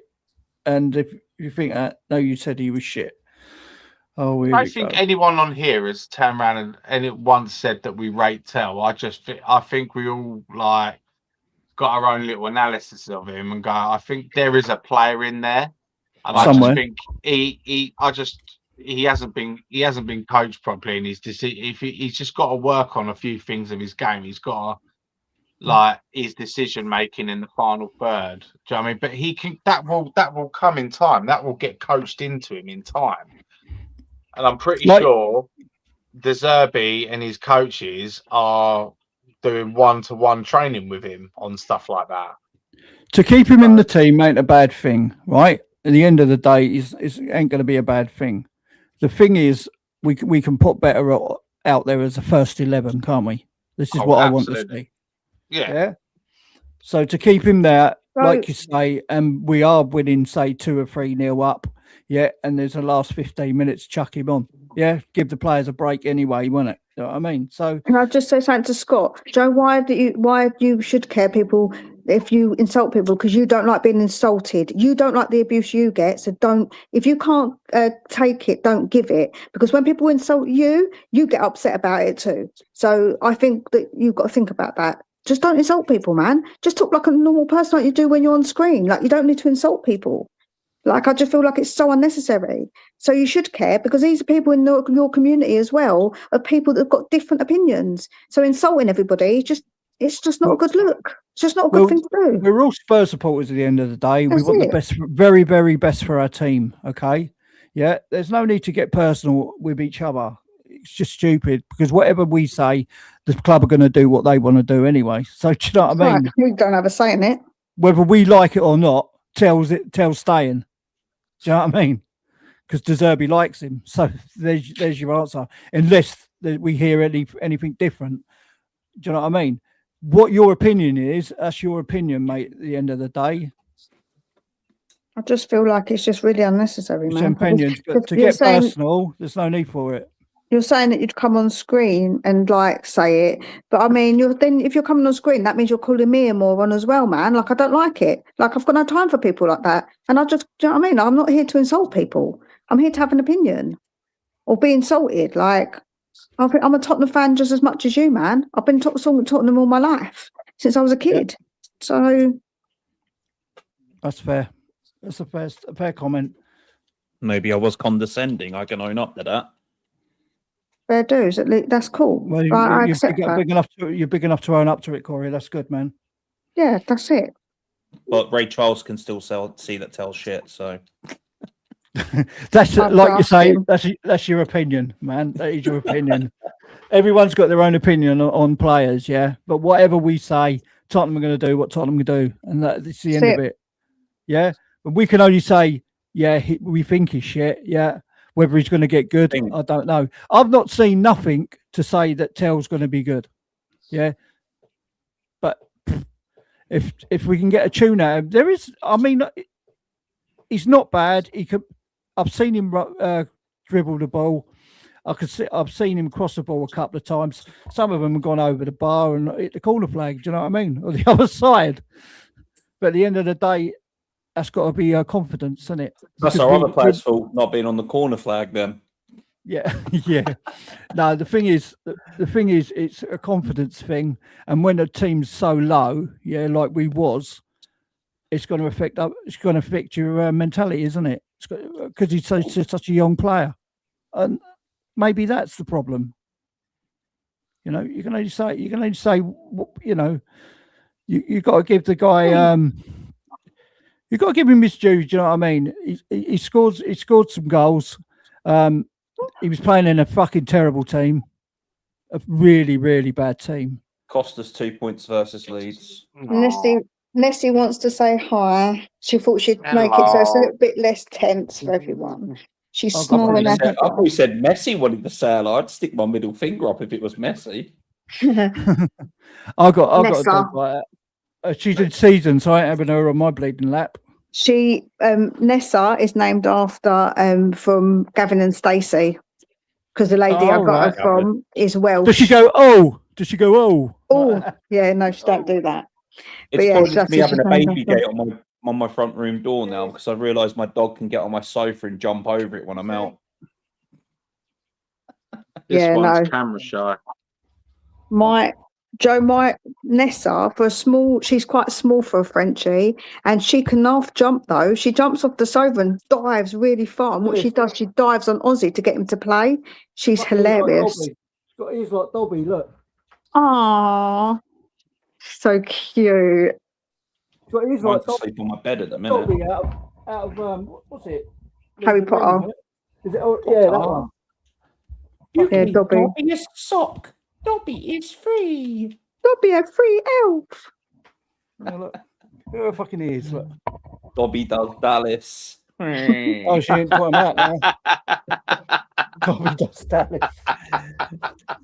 Oh dear, This is where's the stream going? Russell Howard jokes. Let's go. This is a...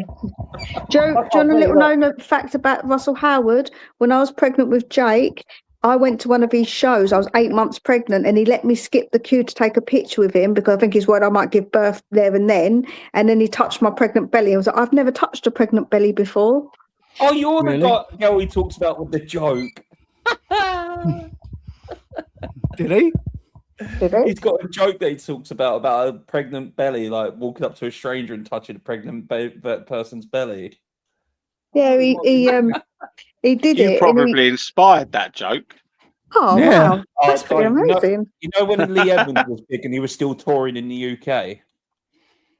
Yeah. On his DVD special where it's recorded in Brighton, you know where he goes, I need to get a drink, guys. I'll be back in a minute. Big bloke come up to me, goes, if you don't do this joke, we're going to have words outside.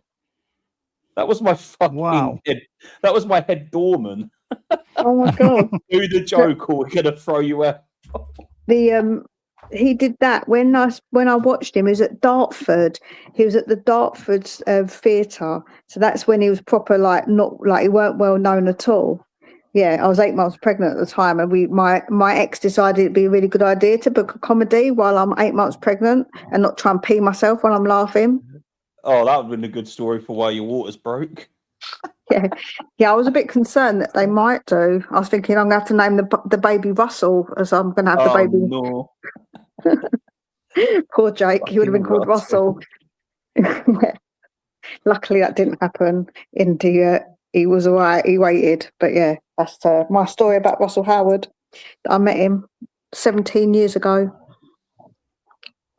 I did security work for him. He's actually a really nice bloke, Russell, behind the stage. Yeah, he seems like a nice guy. So's Lee Evans. I mean, we closed a show in Brighton about 11 years ago. And Lee goes, right, what's everybody having a drink then? On me. And there's like 60 staff there. Yeah, he goes, all right, lads, now that you've drunk that one, get another one on me. We was just paying for all our drinks until like 3 o'clock in the morning. We all went out fucking smashed.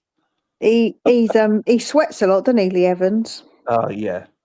Bloody hell, he's funny. If you see it behind stage, he's literally got rows and rows and rows of cups of water just ready for him in case he needs it. It's fucking mental with how much water there's back there. Yeah, I like Lee Evans. He seems like a nice guy, to be fair. And Russell Howard, like I say, Russell Howard was really lovely because when I went over to them and said, "Is it okay to skip the queue because I can't stand up that long because I'm 8 months pregnant?" And they were like, "Yeah, of course, come here."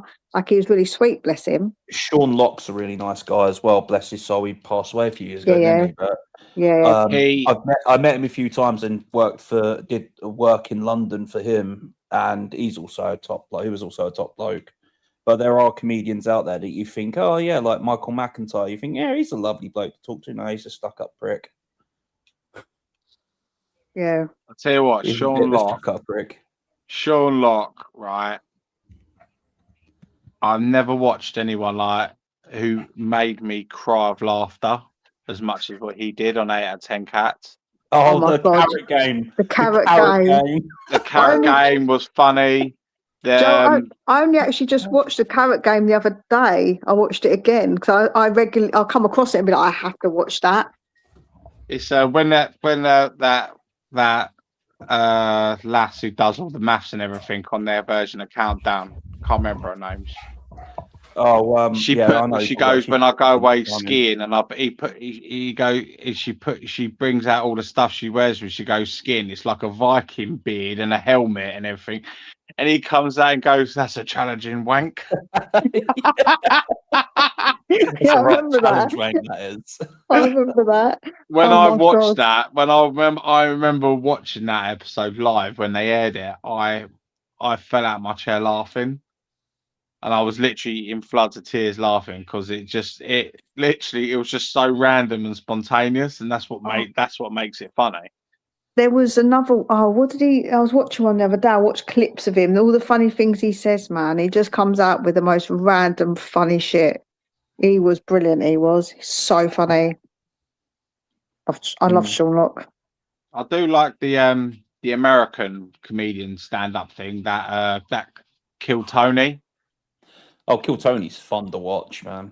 Have you He seen that sketch where they get the white guy and the two black guys, and it's like they talk like, "Where's my money at? Now."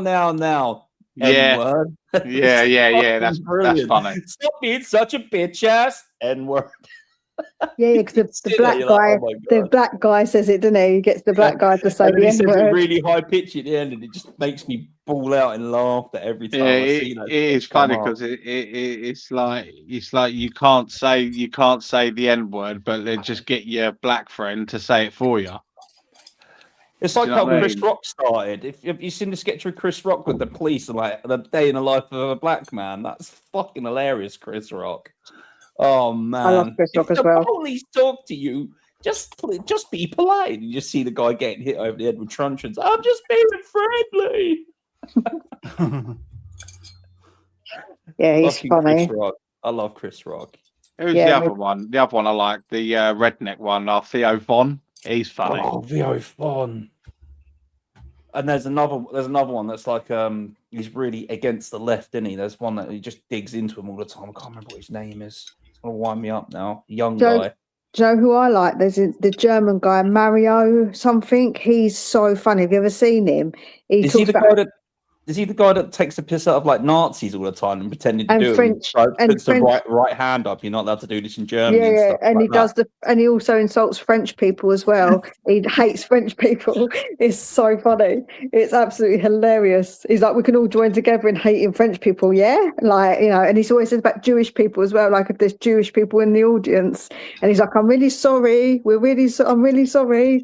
Like he's funny. He's well funny. I like him.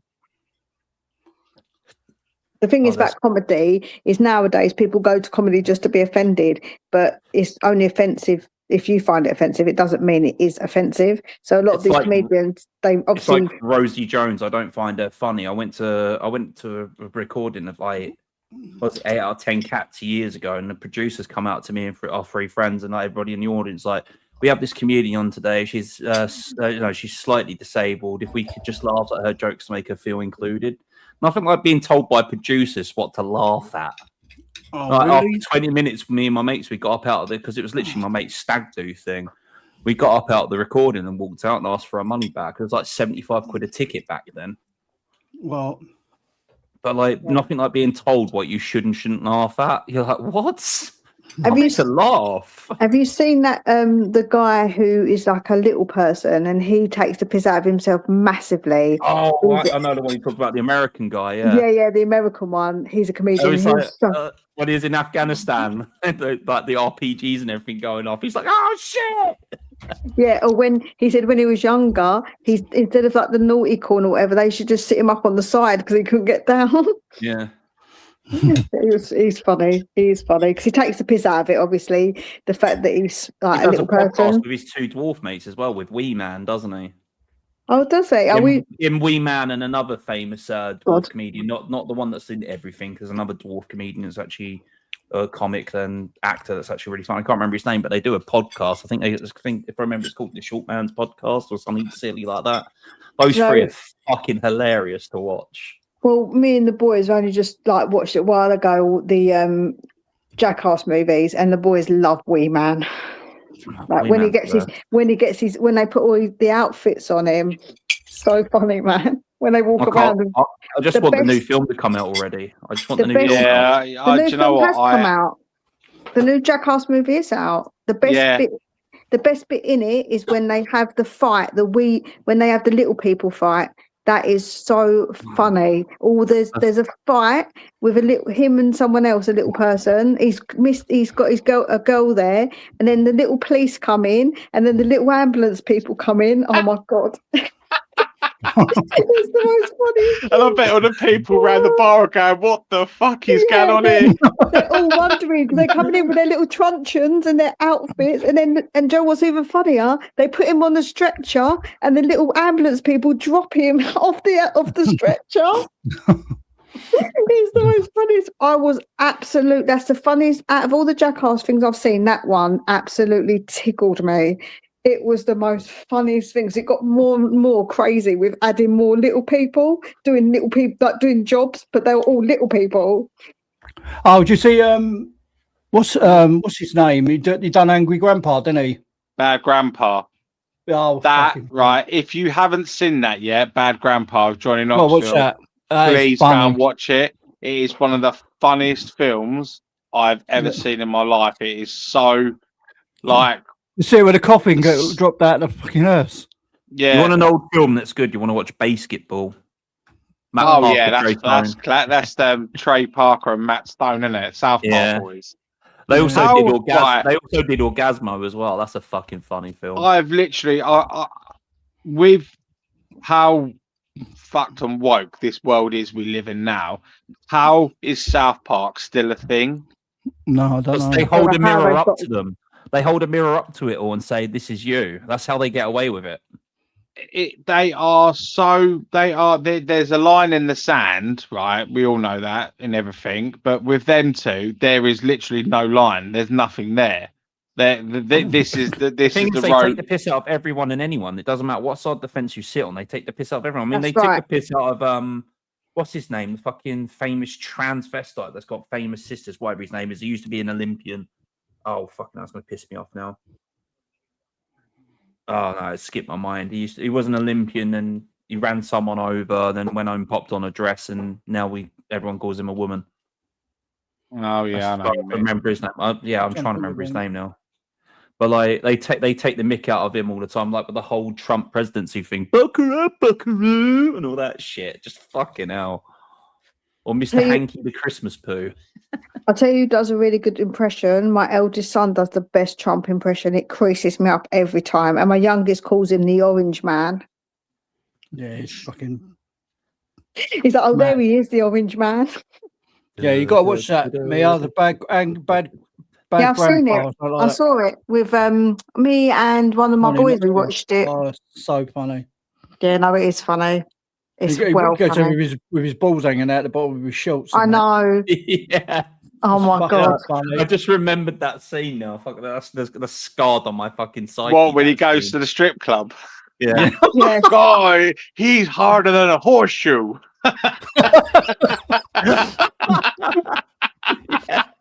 It's just superb, isn't it? It's just total comedy. Total comedy. We've steered this from football into like films and movies. All right, on blockbusters, movies, games, and television. Yeah, you've steered it into filth. All we're missing now is Pete Chambers, isn't we? We're always missing now is Pete Chambers just to filth it up even more. Yeah, isn't it? Yeah, God, his comment the other day about bloody mayonnaise and where you put it. Oh my goodness! I was like, "Excuse your finest pardons." Like, thank you very much. You should see the stuff he puts in the Two Marks group chat. Oh my! I don't want to know. Oh, it's hilarious! Yeah. Unreal, isn't he? He's unreal. Next level. He's a funny guy. He's a funny guy, though, isn't he? Yeah, he is funny. He makes me laugh. Does anyone like the Rise of the Foot Soldier films? Yeah, I liked the first one, and I've liked the first Marbella one. Yeah, I like the Marbella one. But the first one will never be beaten. That film was so good. It's well put together. And it was Titanic movie. It was pretty accurate as well, to be fair. If you watch them all, like apart from the last two, they've gone to a different kind of story. Apart from the last two, they're all based on a true story, innit? They're all based on true story. Yeah. The last two have sort of diverted into its own little story. Have any of you guys watched Mobland yet? I've watched the first season.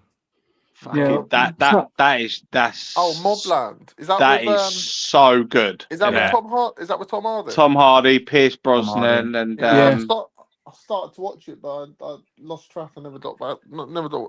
Gangs of London's good. Gangs of London. You watch that? When Tom Hardy's in Peaky Blinders, he's just playing himself with an accent. It's brilliant. Are you seen Gangs of London? Nah, not watched that yet. That's the one I want to watch next. That is absolutely quality. That is well worth watching. I just can't help myself at the moment. I just keep repeatedly watching Clarkson's Farm on Prime because I just love everything. If you watch the first one of Gangs of London, you'll watch it all the time, man. You'll just binge it. And Power, you seen that yet? I've gone back into watching Bones as well. I've gone back into watching Bones because I have a thing for like watching. What was that other one that that Tom Hardy one in the medieval times? Oh, what's that called? Or was it Georgian? Oh, fucking hell! And does everybody know where Tom Hardy got his break? In a Star Trek movie. Yeah, it was. He was He was the villain, wasn't he? I had it in the This is how convoluted the storyline is. He was the clone of Jean-Luc Picard as a fucking Cardassian infiltrated spy. There you go. Did you know he's I think he's a black belt in I think it's martial arts or something. Jiu-jitsu, yeah, that's it, jiu-jitsu. He was where I live. There's a school nearby. It was in the paper. And there was a tournament on, like a jiu-jitsu tournament, and he turned up, and he looked really rough. I see a picture of him, and no one knew he was turned up. And then they were like, "Oh, onto the stage, Tom Hardy," and everyone's like, "What the hell?" And he turned up, and he won the tournament. Yeah, he's apparently he's really good at it.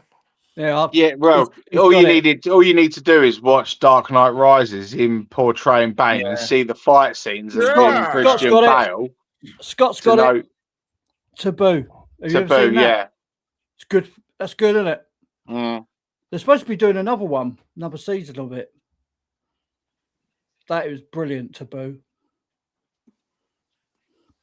What else was he in? He's in. How he didn't get pick up on any type of award for the film Legend was criminal. I know. That was probably his best work as well. Legend. He was brilliant in that. You know who is a really good actor as well, and I think he's quite underrated actually. It's Stephen Graham. I love Stephen Graham. He's so good, isn't he? Yeah. He does that boxing one, doesn't he? He's in that boxing one. Yeah, that's one of his most recent ones. What's it called? Is it Creed?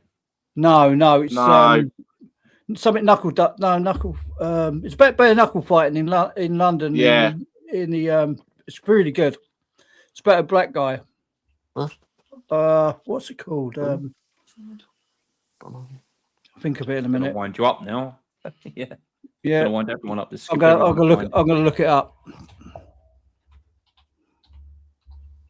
Yeah, there's he's in what else is he in? He's in loads. He's also that Adolescence. Have you seen Adolescence? No. That is a very good film. Very good series, like 3-parter, but the acting on it and the boy who's in Adolescence, he's only about 13 or something. He got a Grammy for his role in it. So? Owen Cooper, yeah. Is a bit changing a bit off topic on the things we're talking about. Have any of you lot watched The Boys on Amazon Prime? No. I did watch a bit of it where the woman got stepped out in the road and he's a superhero run her over. Yeah, A-Train. Yeah, right. A-Train. If you like, it's a bit like DC-ish, quite dark. But if you like superhero comic book films, it's adult funny. But it's for adults. And it's fantastic, isn't it? It's good, yeah. Absolutely. The guy Anthony Starr who plays Homelander he's phenomenal with it. It's such a good show. I've only got the last episode to watch, and that's it. I'm done with it. Yeah, 1,000 Blows it's called. Yeah, that's it. Very good film. It's a series actually. Stephen Graham. There's a new series coming out. Very, very good. Well, I got robbed recently. I paid 20 quid on Amazon Prime Premiere, and I bought the new Mortal Kombat film. Crap, yeah. You got robbed. I got robbed big. I got robbed big time. I watched the first one of the reboot. I thought, yeah, it weren't too bad. Bit pissed off there was no actual tournament, not much fighting in it, considering it's based on a fighting game. Then the second one had the tournament and stuff, but it just was rushed. It was just, everything was rushed. It just jumped from one scene to another so quickly. And I was like... It didn't give you enough time to process one fight to the next. That's why it was just so rushed. There was no character background. I left wanting more from that film. That's how bad I felt about that film. And this is coming from a guy that got up and walked out of the Ghostbusters film when it was the whole female cast. Oh yeah, I didn't even bother to go and watch it. Now I could have read a better script that would have been more believable. Now I would have made it that the four original guys were passing on to their 4 daughters, and they're going to be taking over the Ghostbuster company. Business. Yeah. But instead, they just put 3 decent comedians and an activist in a film to see what goes on. When it comes to Mortal Kombat, I agree. I think the second one wasn't that great, but I was not silly enough because see my children, they're little tinkers, so they know how to get stuff and not have to pay for it, you see. So we didn't pay for no films. So I was lucky because my boys, yeah, it was a website that one of the boys uses because Jake's a bit of a scammer. He don't pay for shit. He's like, I know these sites. Nothing wrong with that, man. About 30,000 viruses. Okay, what have you been doing, Anthony, on here? He's 17. He's already do you know what I mean? Like he's already into trying to get stuff like that. Even Joe, when he was only about 7 years old, he managed to get in someone's account and order something from eBay. He's so clever with computers, he's autistic, but when it comes to computers and stuff like that, he's wicked. He's really good. So yeah, you give him if you want something for free, he'll find it for you to watch. He'll find a way. Can you get me free money? Don't know what's going on. Unfortunately not, because if he could, I would be having that. The kid can't even be asked to get up out of his bedroom, let alone if I can go and find out how to make money. That's typical 17-year-old. Masters of the Universe. Have you seen that? What a load of shit that is. What's that? Masters of the Universe. Started watching it, fell asleep. Do you know what I mean? Fell asleep. Where's little Gweldor? They take the pee with these things. Like He-Man was so good, man. The cartoon was wicked, and She-Ra. And even the old film in the 80s with Dolph Lundgren, that was an absolute classic. That's all right. This one is absolutely right. I started watching it. I fell asleep, man. I just couldn't watch it. It was bollocks. It's when notice, though. It's when they take an original... Sorry. I was going to say, when they take an original IP like that and then write it for modern times, it's just completely shit. Yeah, Joe, even what Disney did, like with Mulan, they ruined it. They butchered it by making her have magic powers, where in the film she was actually like fighting for her place and actually earned her place in the army because of what she did and her determination. Instead, now they made her have bloody magic powers. They absolutely ruined that movie. It's such a good movie. Talk about the new Snow White film then. Fucking hell. And Mushu as well. They didn't have Mushu in the film. How can you not have Mushu? Shame on you. Shame on your cow. I love that guy. It is like this is what I don't understand, right? Hollywood, right, drives me nuts because you look at video games, right, and they've made them into movies. They've done it with Mortal Kombat. But the one they really screwed up with is like one of the best games ever made, franchise games, Resident Evil. Yeah. What the hell have they done with the film? I knew where you was going with that as soon as you said what on earth?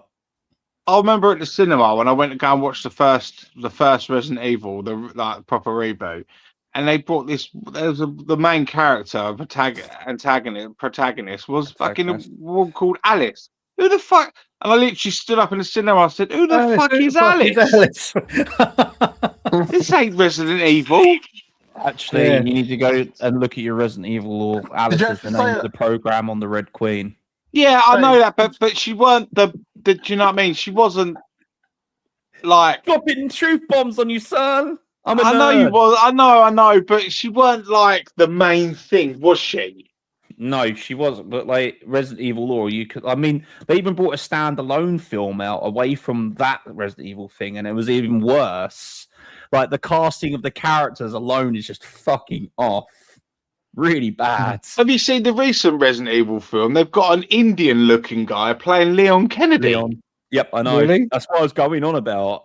I was like, all right, fair play. He might be a great actor, whatever. But you've got to try and make the people you've got portraying these characters to actually look like them.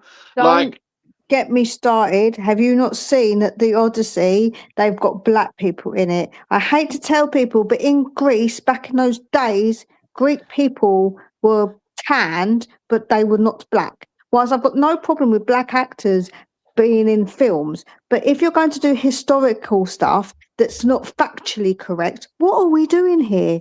Yeah, but they've done that, Mia. They've done that with Anne Boleyn. They put a black Anne Boleyn in, and do you know what I mean? It's not right. It's really not right. I think it's got. If it's historic, it has to be representative of what the actual history was. Otherwise, it's just basically silly. And it's the same with women. You can't just shove a woman in a character as a character that wasn't even there just because you want to put a woman in there. And I do, like, honestly, it's not just me. Like, I do think that. I think it's just now got to a point of ridiculousness. Like, it's just ridiculous. I mean, they done a film called For 300, didn't they? Which is about the Greeks against the Persians, wasn't it?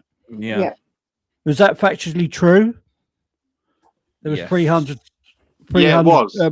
Yeah, it is true. It's like and that's why they're called. That's why, if you compare, like, if you ask all proper like if you watch like well-knowledged historians and like looking at battles that have happened over year, the Spartans were all pretty much on every top of everybody's list of the way their strategy into battle.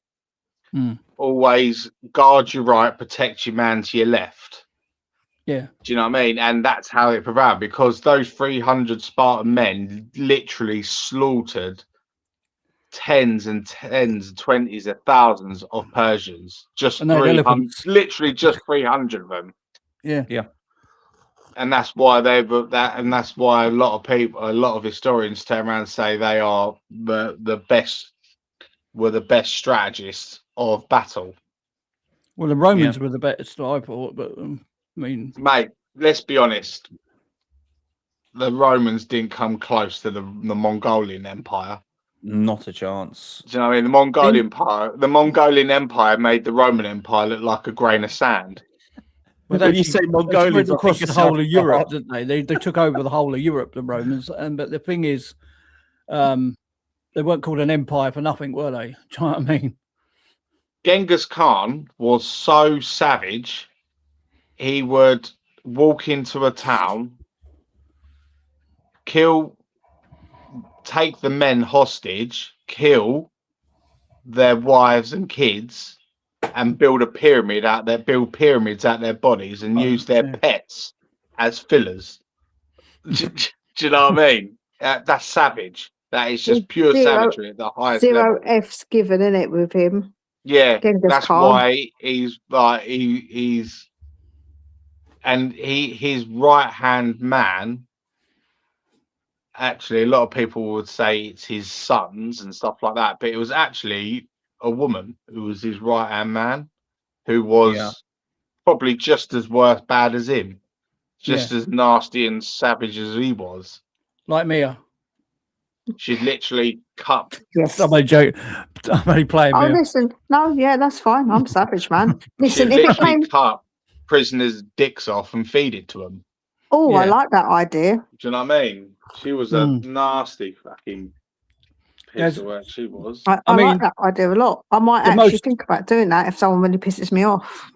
The actual technology of the Romans, though, was so superior to anything we've ever seen in that sort of time. It was just, apart from the Egyptians with these fucking pyramids and shit and these tombs, it was just amazing. Did they build the pyramids though? Because the logic of how they managed to move it and build it's all a bit weird. Like they managed to build those pyramids. It's crazy. It is crazy, and there's no one's ever going to know. No one's ever going to know.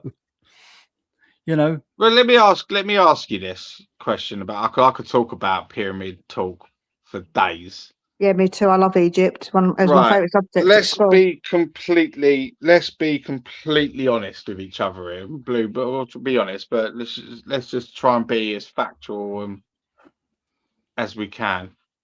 Right, each stone weighed about between 2 and 3 tons, wasn't it?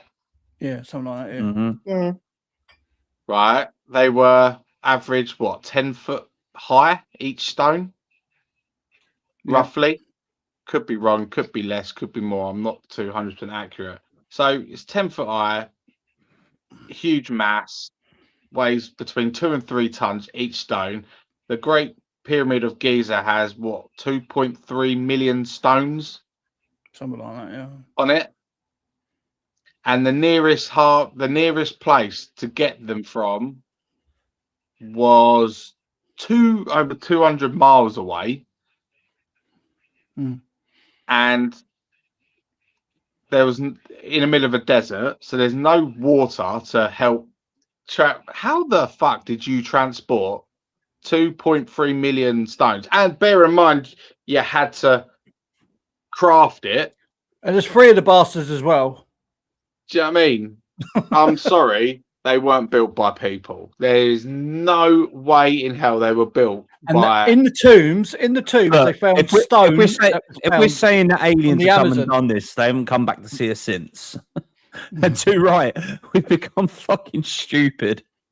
No, but do you Come on, Corey. Do you believe we're the only living civilization? Fuck no. No, I don't. Because you think this galaxy, our galaxy alone, the Milky Way, has what is as like over 10.2 trillion stars. Yeah. And each star probably has a minimum of 8 to 12 planets in it. We can't be the only living civilization. I'm sorry.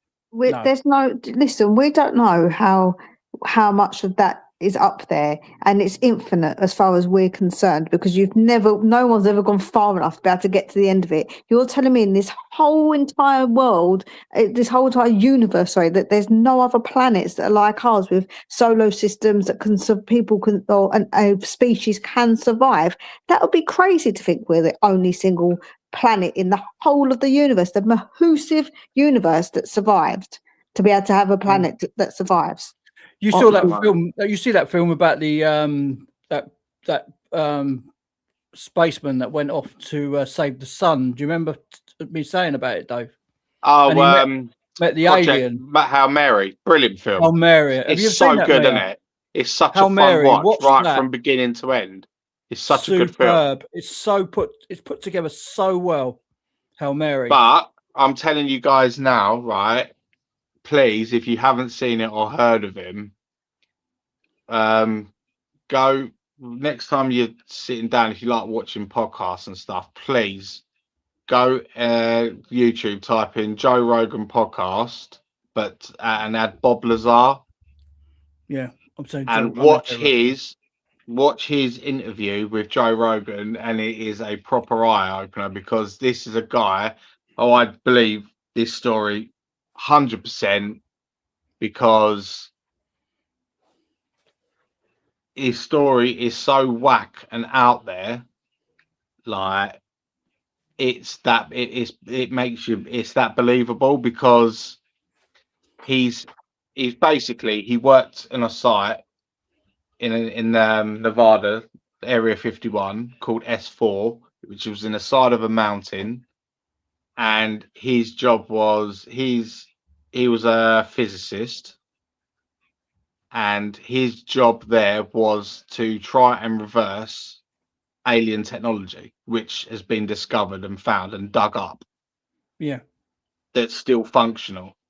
And he was Wow. explaining how the mechanics works of this craft he was working on. There's like a little spheric ball, right? And it produced its own it produced gravity, which is the most impossible thing in the world, because the only way you get gravity is, if you don't know, is lots you need lots of mass to produce gravity. Spinning. Yeah. But this spherical object was producing its own gravity, pushing his hand away every time he went to touch it. Wow. Phenomenal stuff. Absolute phenomenal. It's an absolute mind-blowing story. And he's had all his credentials wiped. He's got degrees in this, degrees in that. Everything's been, his whole system's been completely wiped. Joe, we should study the people who still think this earth is flat, because I think there's something seriously wrong with people who still believe this earth is flat. Do you know what, right? I said to one of my mates. Just say I said to one of my mates, we was down the beach. Look out the sea and look at the curvature of the earth. Then that's all you need to say to people that think the flat earth is real. Just look at the curvature of the planet that way, then you've already stumped them in their argument. No, because they will make up another thing for it. I've watched people on it. Honestly, it's the shadows of the clouds and shit like that. Yeah, it's crazy the shit they come up with. Right. Do you want the easiest way to know that the easiest way to know that the earth isn't flat? And I said this to one of my mates who's a flat earther. Walk along the beach, right? And I said, right, just look across the horizon. You can see it. Yeah, the curvature. Right. And you look, just look very slowly, just follow it all the way around and see it until it ends. And you see a curve as the further you look to your left or your right, concave, you see a curve. And he was like, I was like, do you see it? Do you see the curve at the end? He went, well, yeah. He goes, well, there's your fucking proof then, you idiot. It's spherical. Do you know what I mean? And I was like, I said, don't be that guy. Don't be that guy. I mean, we've had untold, do you know what I mean, evidence photos from telescopes. Why every other planet is spherical. The sun is spherical. The moons are spherical. If this world was flat, each human, we wouldn't be able to survive in it because of the pressure. Wow. Every human would be about 3 foot tall and about 4 foot wide because of the pressure. Yeah. This is what this is what. Did you see the scientists are saying there's under the Earth's core, there's actually an ocean under the Earth's core that's bigger than the ocean mass of the world at the moment.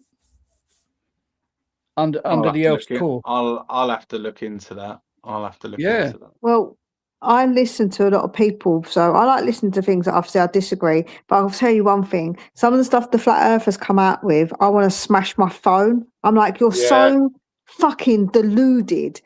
Everything that you're saying is just so stupid. But what about the North Pole and the South Pole? Oh yeah, but that one, they don't exist. That's what they say. What? They say, and what about where the water goes? Where does the water go? Oh, it just hits the sides and comes back again. Yeah, that's my favourite. It hits the ice wall. Man? It hits the ice wall. Oh. What ice fucking wall? Like, what fucking ice wall? It. They call it the ice wall, don't they? It's like, fuck me, I'm going to ram your head off that wall if we can find it. Honestly, dragging man. You around for a while, but come here, let's fucking find have they not actually seen the fucking Earth through the moon on the fucking satellite? No, they think it's fake. They say it's all NASA propaganda. That's what they say. It's all NASA propaganda. They don't believe it. All the other planets can be circular, but ours has got to be fucking flat, like a frisbee. I don't think they even believe in other planets, because obviously that wouldn't make sense, would it? Because then if they believe that, then they believe that there is round planets. So I don't think they deny that. Thanks to the new telescope up there, TESS, we've in the last 2 years discovered another 63 planets. It's nuts, isn't it?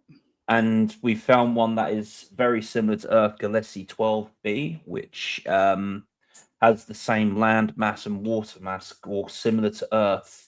but it's nowhere fucking near us. So our closest star is Centauri B, Proxima Centauri B, and that's 4.2 billion light years away.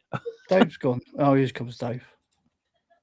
So you think about it that way. Welcome back. If our nearest star is 4.2 billion, like 4.2 billion light years away, and they say the light of a star is that it takes X amount of solar years for it to reach our atmosphere. By the time that star's hit our atmosphere, that star's already burnt out. Guys, you ever been to Milan?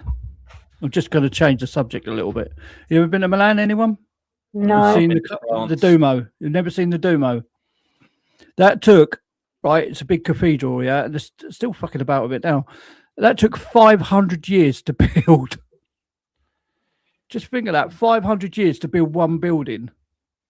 Well, before I kick it off this planet, of this mortal realm, I want to go and see the catacombs in France again and see the Great Northern Lights or the Aurora Borealis. Yeah, I want to go through them. Northern Lights. Do you know what I want to do? Do you know what I really want to do? I want to sneak into the bowels of the Vatican, because that is where you'll find every single fact and knowledge of and mystery ever existed of this world.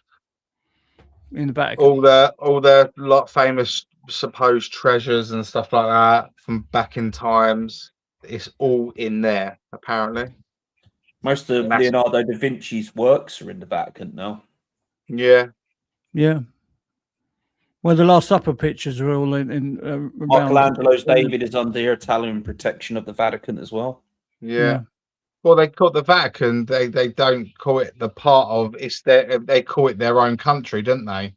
It's a country. Yeah, it's a country. Vatican, it's called Vatican City, isn't it? Because they don't classify them. They just I don't know. They're just so up themselves. It's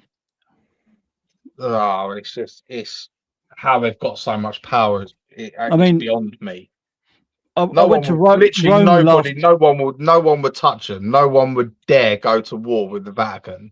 No, because there's too much Christianity and things going about all over the world. Do you know what I mean? It's not even that. It's just like they control so much of what happens around the world. Of course they do. And it's all power, isn't it? Yeah. Mental power. I mean, go to Rome and the things you see in Rome are just mind blowing, Dave. Honestly, Rome, the old Rome, the old town. Yeah, Rome, no, I want to go there. I want to start doing some more city breaks. Do you know what they've done? All around the Colosseum, there was all old stone. It was all uneven, and it was fucking, it was really authentic. Yeah, and there was like pathways going into the Vatican. Yeah, and you ever heard that saying, all roads lead to Rome? Yeah. You ever heard that saying? All roads lead to Rome? Yeah. Well, that's where it comes from literally the Colosseum. Yeah. And do you know what the fucking Italian government have done? They pulled up all the old stone and fucking put the path in. They haven't. They've done, honestly, they put pathways in around the fucking Colosseum. Fucks it up. Fucking Jesus. When I went there, it was just so authentic, honestly. And they were saying about it, and I went on the tours and things like that around Rome. Man, they had it fucking. They were clever people, them Romans. Yeah, they had heated baths. They had heat, central heating, and everything. In them times, they had water running. They had fucking fresh water. They're the reasons why we have the aqueducts and roads, but they were just fucking so clever, so clever. Well, they were just look at the Renaissance masters, Michelangelo. And then what happened? And then it all went to shit, didn't it? After the Roman times, because we went to the Iron Ages and things like that. They went to shit. They were brainless. Do you know what I mean? It's like they went back to caveman times, wasn't it? Yeah, man, like stick. Ooh.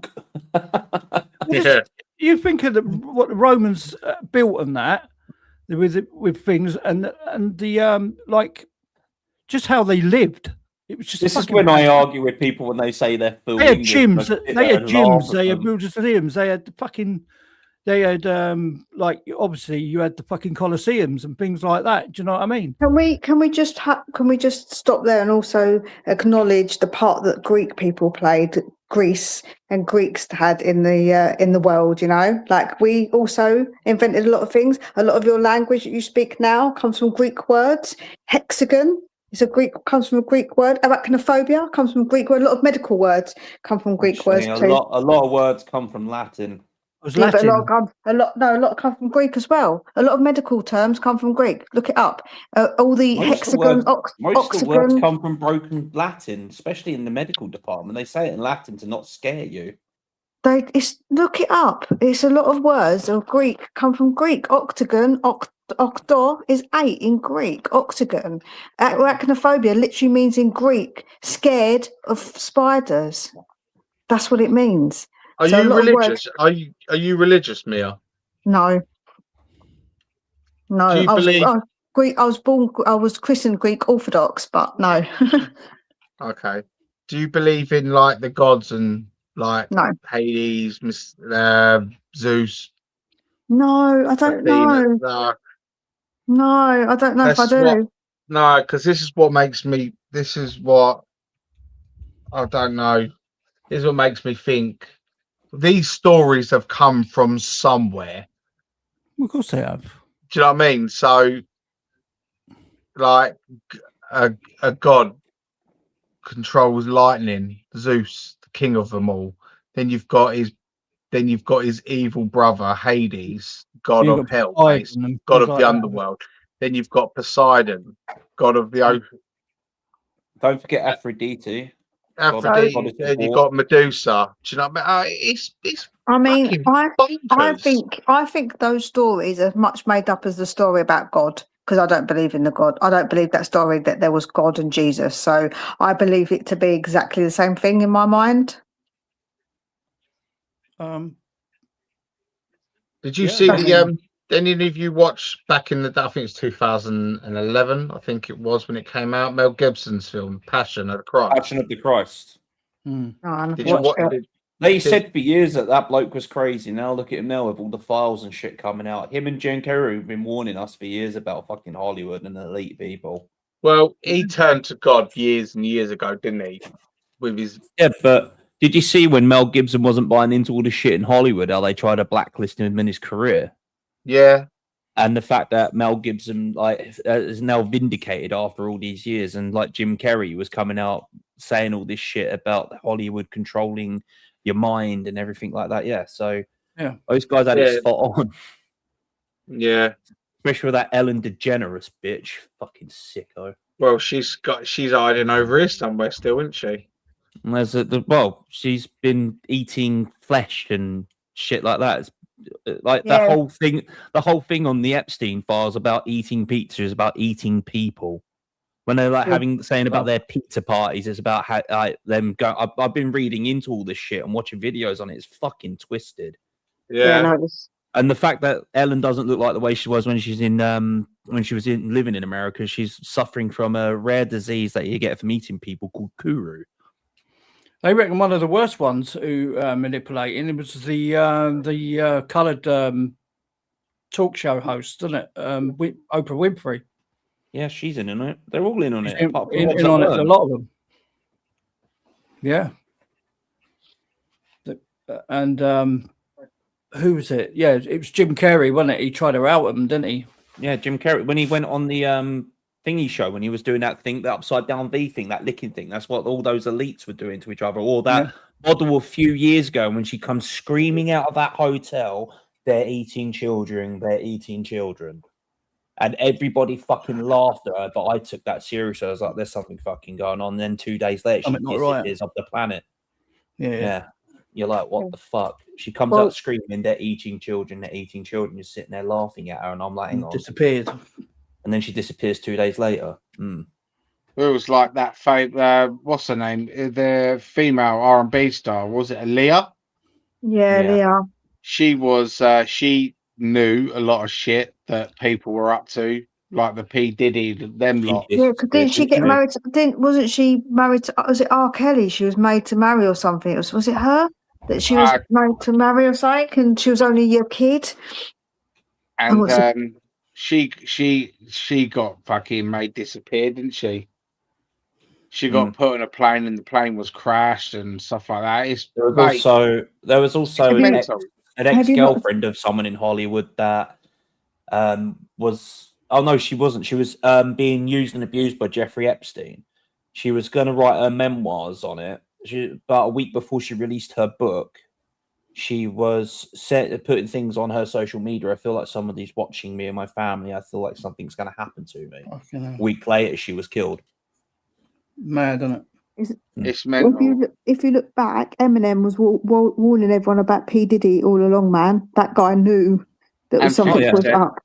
And 50 Cent. And 50, yeah. 50 smashed him up, though, didn't he?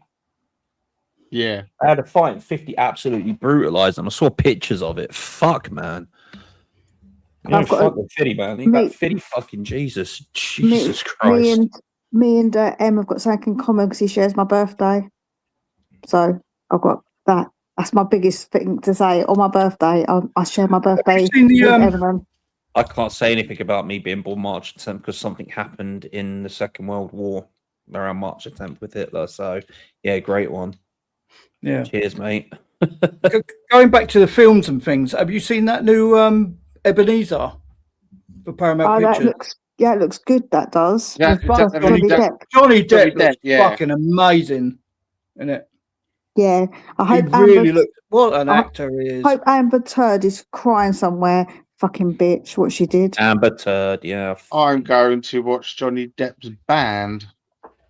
Oh, yeah? Yeah, they're what you call it? Hollywood Vampires. They're playing down the road from where I live. I live in Clacton. They're playing in Colchester. Good old Collie. What, they playing near the barracks? Castle Park. Oh, right, okay. Oh, yeah, I sometimes watch a bit of the Johnny Depp stuff when she got absolutely roasted by Johnny's lawyer Camille. I love watching that because the dog got stung by the bee. Yeah, my dog was stung by a bee, stepped on a bee. Like, what a weirdo, man! And all the things. It's the one that gets me. Is he goes? He had a jar filled of cocaine, and all of a sudden you see Jack Sparrow lift a big jar up. There it is. Jack Sparrow. She was wild for trying to think that she would actually. I think he's a generational actor, though, isn't he? That guy. Yeah. I still say she used him to get her career going because before she got with Johnny, her career was fucking shit. And it's and then she got with Johnny and she was getting everything. Weren't she Catwoman or something in the Batman movie or something? No, that was Lenny Kravitz's daughter. Zoe Kravitz. She was in Aquaman. That's it, Aquaman. Yeah. With let's be honest, that film flopped anyway. So yeah, it was crap as well. Let's just call it unless it's Superman or Batman. Anything that comes out of DC or the DCU is just fucking terrible. I went to watch the new Superwoman film and walked out after 40 minutes. Oh my god, that was just dire. You could have taken such a great character like she was written in the comics, but no, we made her woke. We made her a lesbian. I've got nothing against any of that shit. I've got no problem with any of that. But don't take an original IP and try to make it for a modern day time. It just doesn't fit. It doesn't fit the narrative. If you want people to represent you, come up with your own interesting characters. Yeah, exactly. My best friend, one of my best friends, Leon, gayest gay guy I'll ever see ever, and he walked out with me. He goes, "Fuck this, we're out of here." I was like, "Yeah, I'm with you," and his boyfriend was like, "Yeah, this is terrible." In front of like a whole audience full of people, like my friend he's super campy. He's like, "Even this shit's too gay for me." At the top of his voice, and we all walked out. The last time I went cinema, the last film I went to go and watch at cinema, because I think films are so poor these days, was Avengers Endgame. That wasn't too bad though as a film. I mean, that was brilliant, wasn't it? It was just Iron Man. I think it was Deadpool for me. Deadpool. Oh, I love Deadpool. Deadpool versus Wolverine. I just love Ryan Reynolds. apart from the Green Lantern series, most of it, all of his films have been great. Especially If. That film is brilliant. I love If. Me and the boys watched Scary Movie, the new one, because it all like they love those movies. So when they knew there was going to be another one out, they was like, "Please can we go cinema to watch it?" And I was like, "Cool, we'll go cinema." So we've got the seats now. All the seats in view are recliners. So we had these wicked reclining seats and everything. Man, it was wicked. It's a lot of money for cinema, though, isn't it? It is. Just save your money. Don't see the new Toy Story film. It's fucking horrendous. Yeah, everyone says that. Joe, how many times I watched the first one? Because Jake's autistic, he only used to watch certain bits of it. So he never actually watched the whole Toy Story movie. He would just rewind certain bits. So I watched that film about 1 billion times, but only certain bits of it. Oh, living with an autistic child is so much fun. Do you know what? I was watching an autistic child on America's Got Talent. Man, he's a singer, yeah, and he could hardly walk on the stage. He could hardly see, and he rocked backwards and forwards like that, man. And his voice, and he played the piano as well. Yeah, I know what you mean. He got his name is I can't remember his name, but he's something blind. Lee. Something Lee. He's blind. Honestly, Mia, have a look at that. Oh, I have to watch it. His name's something Lee. Oh my God, I've never ever heard a voice like him. Yeah, it's like a voice of an angel, but plays the piano like flipping. He can't talk. Beethoven. Do you know what I mean? He plays like Ray Charles, like Beethoven. The kid is talented. I've seen that clip, man. I've got him on here somewhere. I actually had a tear in my eye because my son, he's autistic as well, and he was like, "Oh man, this guy is." But then with autism, I still think that every human is. It depends on how we're affected. Bit on the spectrum, aren't we? We're sitting here arguing about fucking Tottenham. How autistic is that? Yeah, we are. Yeah, now. We are. Joe, we're going to make it blinded. Cody, that's the boy. Cody Lee, his name is. Cody Lee, yeah. Look him up, yeah. I will. I'll watch him. When he first done his audition, and then he's got like a compilation of all his songs. Fucking amazing. Did anybody see that other little kid though that went on? He did the drums, and he was only like 4. He was so cute, man. This little 4-year-old rocks up on the stage and starts playing the drums. He was so good. I don't know. I don't remember what he'd done, but he just was so cute, man. He was like, I think I showed one of the boys, and they were like, is he standing up or sitting down? I was like, he's standing up because he can't reach otherwise. He was teeny. He was so adorable, man. He was like, yes, ma'am, to people. Oh, he was so cute. I love watching stuff like that. Oh, big softie, How do really. you know these things, man? He's like, he knew it. Look, Cody Lee. Wow. All of us, we're sitting there, we've argued with each other and shouted at each other, but we're all human at the end of the day. We like a good story like that. Man, honestly, I've never seen anything like this kid. And then, like I said, I seriously do believe all humans are autistic. I'm high functioning. Yeah. It pisses me off that I'm high functioning. My mind doesn't switch off at night. I'll be in bed and my mind will be like, hey, dickhead, it's 3 a.m. and you're still up. And like, my missus watches all these things about these kids that got like proper problems, yet they're so fucking talented in a different way. Do you know what I mean? I don't look at a disability as disability. I look at it as an ability. Yeah, I look at it as that as well, because I was watching a documentary on it, and like scientists have studied it hard, and they said autistic people are actually more gifted than people actually give them credit for, because they can unlock parts of the brain, which the average human like us 4 in here can't. But the problem they've got is because they just can't express it like how we can, because it's just the way it is. But they're like they're just super gifted. I look at them as they're gifted.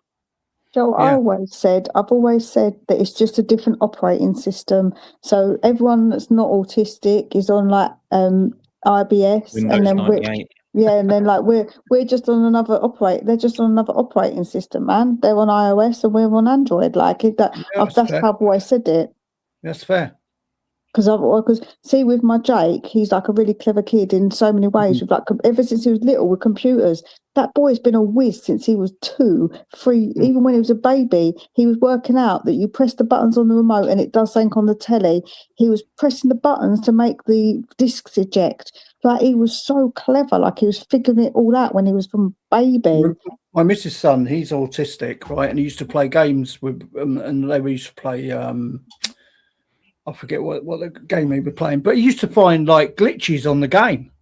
Yeah, my boys found it. He should have got a fucking job finding glitches up for games because he could find them. You know what I mean? And it'd stand in the fucking air and shoot down at people and things like that. Unreal Tournament he used to play. Oh yeah, that game is just full of 99. My missus made maps and everything for it. She was fucking one of the best. I used to say that Jakey was like, he should be a hacker. I always said you should work for like someone and hacking because he's just so clever with it. And he used to play like Minecraft when he was like 5. He was playing Minecraft properly as well, building shit. Yeah, now. Like he was proper. Yeah, my son's on that pathway now. He's 6, and you're like that. Fucking hell. It's mad. It's a surreal moment when I'm sitting there playing Sonic the Hedgehog with my son, like my dad did with me 30 some odd years ago. You know, it's just weird. And I'm sitting there with my 6-year-old son. And he's telling me about all the new Sonic characters, and I'm like, fucking hell. There's a guy called Mighty now. Where the fuck did this guy come from? I remember Sonic, Tails, and Knuckles, and that was it. Yeah.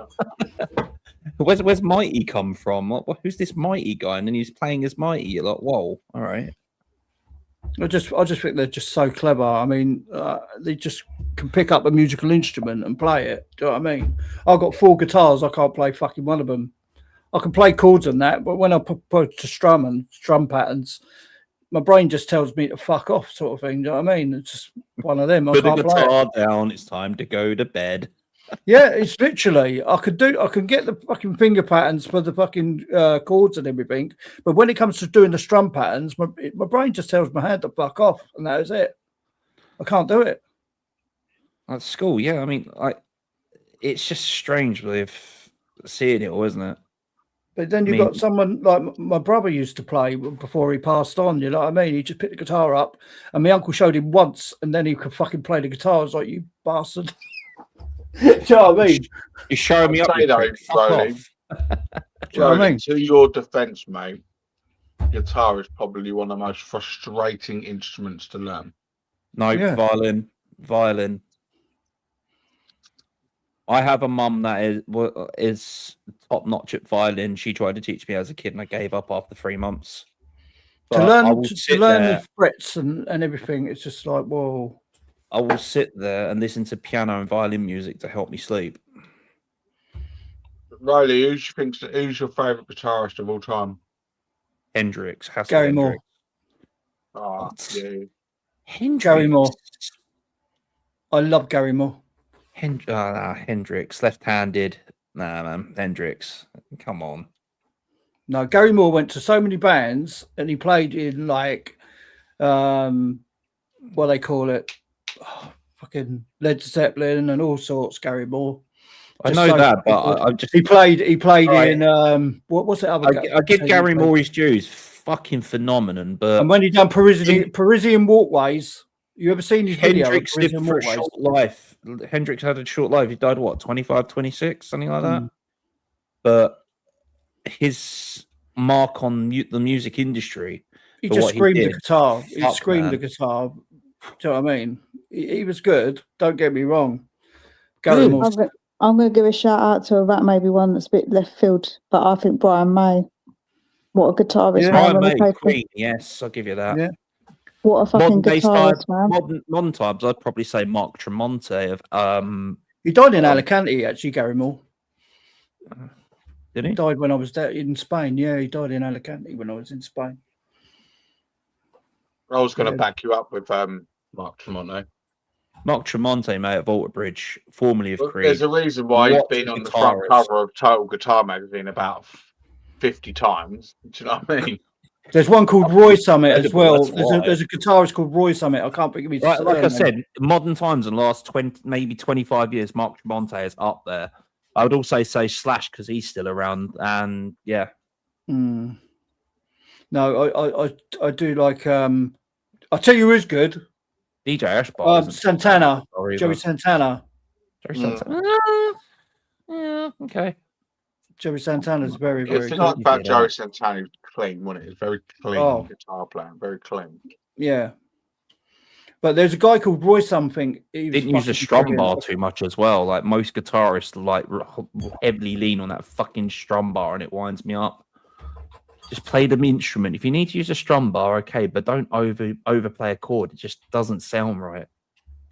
Yeah, but one of my favourite guitarists of all time, Tom Morello, uses it all the time.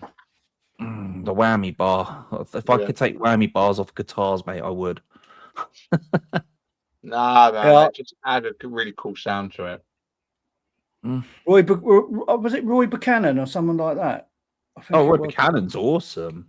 Yeah, Roy Buchanan. He was fucking awesome. He was inspired Jeff Beck, Gary Moore. If we're making like an ultimate band, you're literally just putting like Mark Tremonti. Your lead singer's got to be Alice Cooper. I'm sorry. No chance. It's got to be Freddie Mercury, man. Freddie. It's got to be Freddie. Freddie. He was the front man. He was the best front man ever. Yeah, man. Freddie's got everything, man. He's got the persona, and his range is pretty good as well, I would say. Oh, his range is fantastic, but he could sing anything, Freddie. Yeah. Absolutely anything. 100%. It's got to be Freddie up front, no doubt. What's your Do you know what? My uncle was doing the door. He was doing security at Milton Keynes Bowl, and they were doing the kind of magic tour, Queen. And he said to me, Rolly, he said, I'm on the security. I'll get you in at the Milton Keynes Bowl. And I couldn't get there. I was gutted. Do you know what I mean? I was fucking gutted. I could have gone to see Queen live at Milton Keynes Bowl. I was so upset. I'd have loved to see Queen live. My dad did. My dad saw them. Yeah, my dad saw them. My dad's weird. He's like a mixture of the looks of Freddie Mercury and fucking Borat. What a mixture. My dad, when he was younger, looked like Freddie Mercury, but in his older years, that's what I was getting to. When my dad was younger, he looked kind of like Freddie Mercury, and now he looks more like fucking Borat. Oh, right. Then that's I like it. I like sex.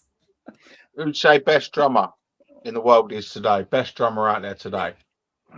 Today, before it was Keith Moon, I would have said. I would have said Keith Moon as well, but today it's really hard. There's a YouTube guy. He is fucking fantastic. I can't think of his name. What, the Russian guy? No, he's got like a Spanish. He's got like a Spanishy name. I'll find him up. Is his name Ricky Spanish? No. Ricky Spanish. You want to watch this fucking guy? He plays the drums.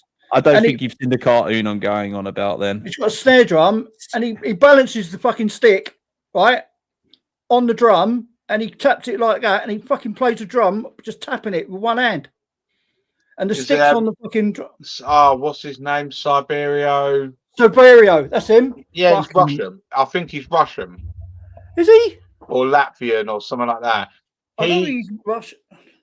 He is the best drummer I've ever seen in my life. No, he's Siberiano, isn't it? Siberiano, yeah. He's good, but put him in a band. He's terrible because he can't write music. He freely admitted that. He goes, I can't write music. So to be in a professional band, you've got to be able to write music, haven't you? No. His name is El Staparo Siberiano. He's good. What he can do with one hand what elite drummers can do with can do with two. Yeah, oh my god, he is some fucking drummer. They wanted him to audition for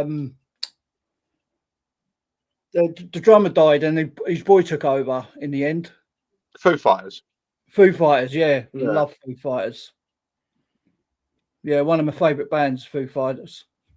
But for the best drummer out there today, and for me, it's not even close, is Mario Duplanta. Yeah. He is an absolute beast. It's band of Gojira, by the way, if anyone don't know. Who's that? They're called Gojira. Gojira, which is basically, what was that transfer? Godzilla in French. Oh, right. No, And they're peaking at the moment. They're peaking. They're like everyone is saying they're going to take the mantle, get the mantle passed down to them from Metallica. I love Metallica. I've been to see them loads of times. And yeah, they're phenomenal. They're so good that they played at last year's Olympics. Okay. They're the opening ceremony. It was the most random thing I've ever fucking seen in my life. No, Metallica are, well, for me, they're the best rock band in the world at the moment. Well, to still be going, what? And they're still going. Came out in the 70s. 1982, they've been going from. First album was 1982. 70s, wasn't it? No, 1982. Kill 'Em All. 1982. Yeah. Okay. And they played to the biggest.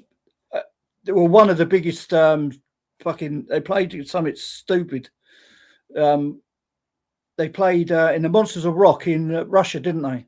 Oh, when Pantera broke the Soviet Union, that was the famous quote, wasn't it? Yeah, it was like 1.5 million people or something. Yeah, 1.5 million people they played to. They're just fucking stupid. But just a sea of sweaty corpses. Oh, God, you imagine that? All the people. It was just as far as you could see, wasn't it? Just people, as far as you could fucking see. Who's your favourite band then? Metallica. Well, I've got. Yeah. You won't be able to see it. I've got my little bands on, but I've got their logo tattooed there. Look. Whee. Oh yeah, I see it. Yeah. The old Ninja Star thing. Ninja Star, yeah. I've literally got all my. Well, this is when I was younger and I was really into my thrash and stuff like that. But I've got Soulfly, Sepultura tattoos on my arm. Lamb of God. Mental. Machine Head are my. Machine Head are my gut. They're my. I'll tell you what I do like. Guilty pleasure. I'll tell you what I do like. Airborne. You heard of them? They're like the Timu version of AC/DC. Yeah, yeah.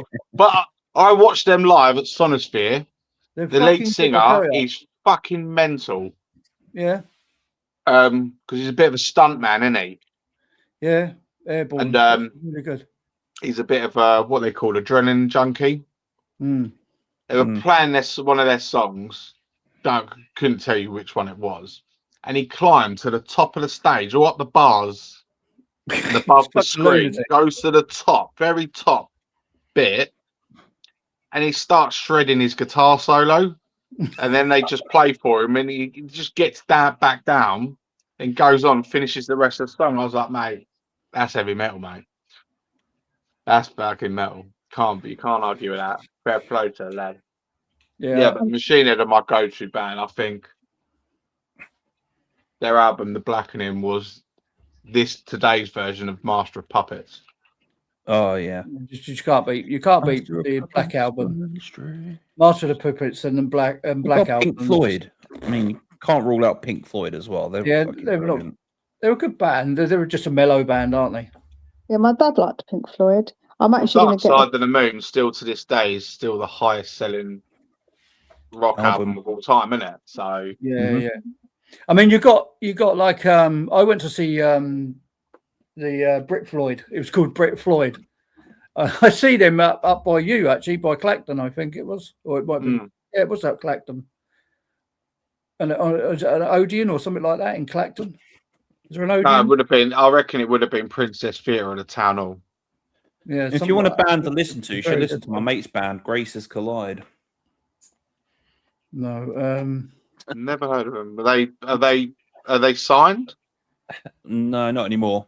They were around for about 10 years, but my mate's now moved into doing stunt work, and he does a lot of painting for Games Workshop now. He's the lead singer, Dan Wenham. Mm. But yeah, the music's really good if you're into like Creed and Alter Bridge. The music's pretty. I'm not just saying it because my friend. The music is pretty decent. Oh, I'm down for a bit of Creed and Alter Bridge. Creed need to hurry up and get their asses over here. Stop touring America. Come over to Europe. Oh, what's that other band I like? Creed are never getting back together. Sonic Cherry. The drummer are never going to go back to Creed. Is it Black Cherry or something like that? Blackstone Cherry. Oh, I love them. Yeah, fucking amazing. Talking about Corey, they've been touring over America this whole year. What? Creed are back together, but without Tremonti and the drummer, it's not Creed. But it's Creed, isn't it? It's still Creed. It's still got all the original members. Scott Stapp on his own without the other. Sorry, Tremonti and the drummer are still in Alter Bridge. Is it Black Yeah. Alter Bridge have taken a 2-year break because. Oh, what? So you telling me Tremonti has put his differences aside with Scott Stapp? Yeah, they've been touring for.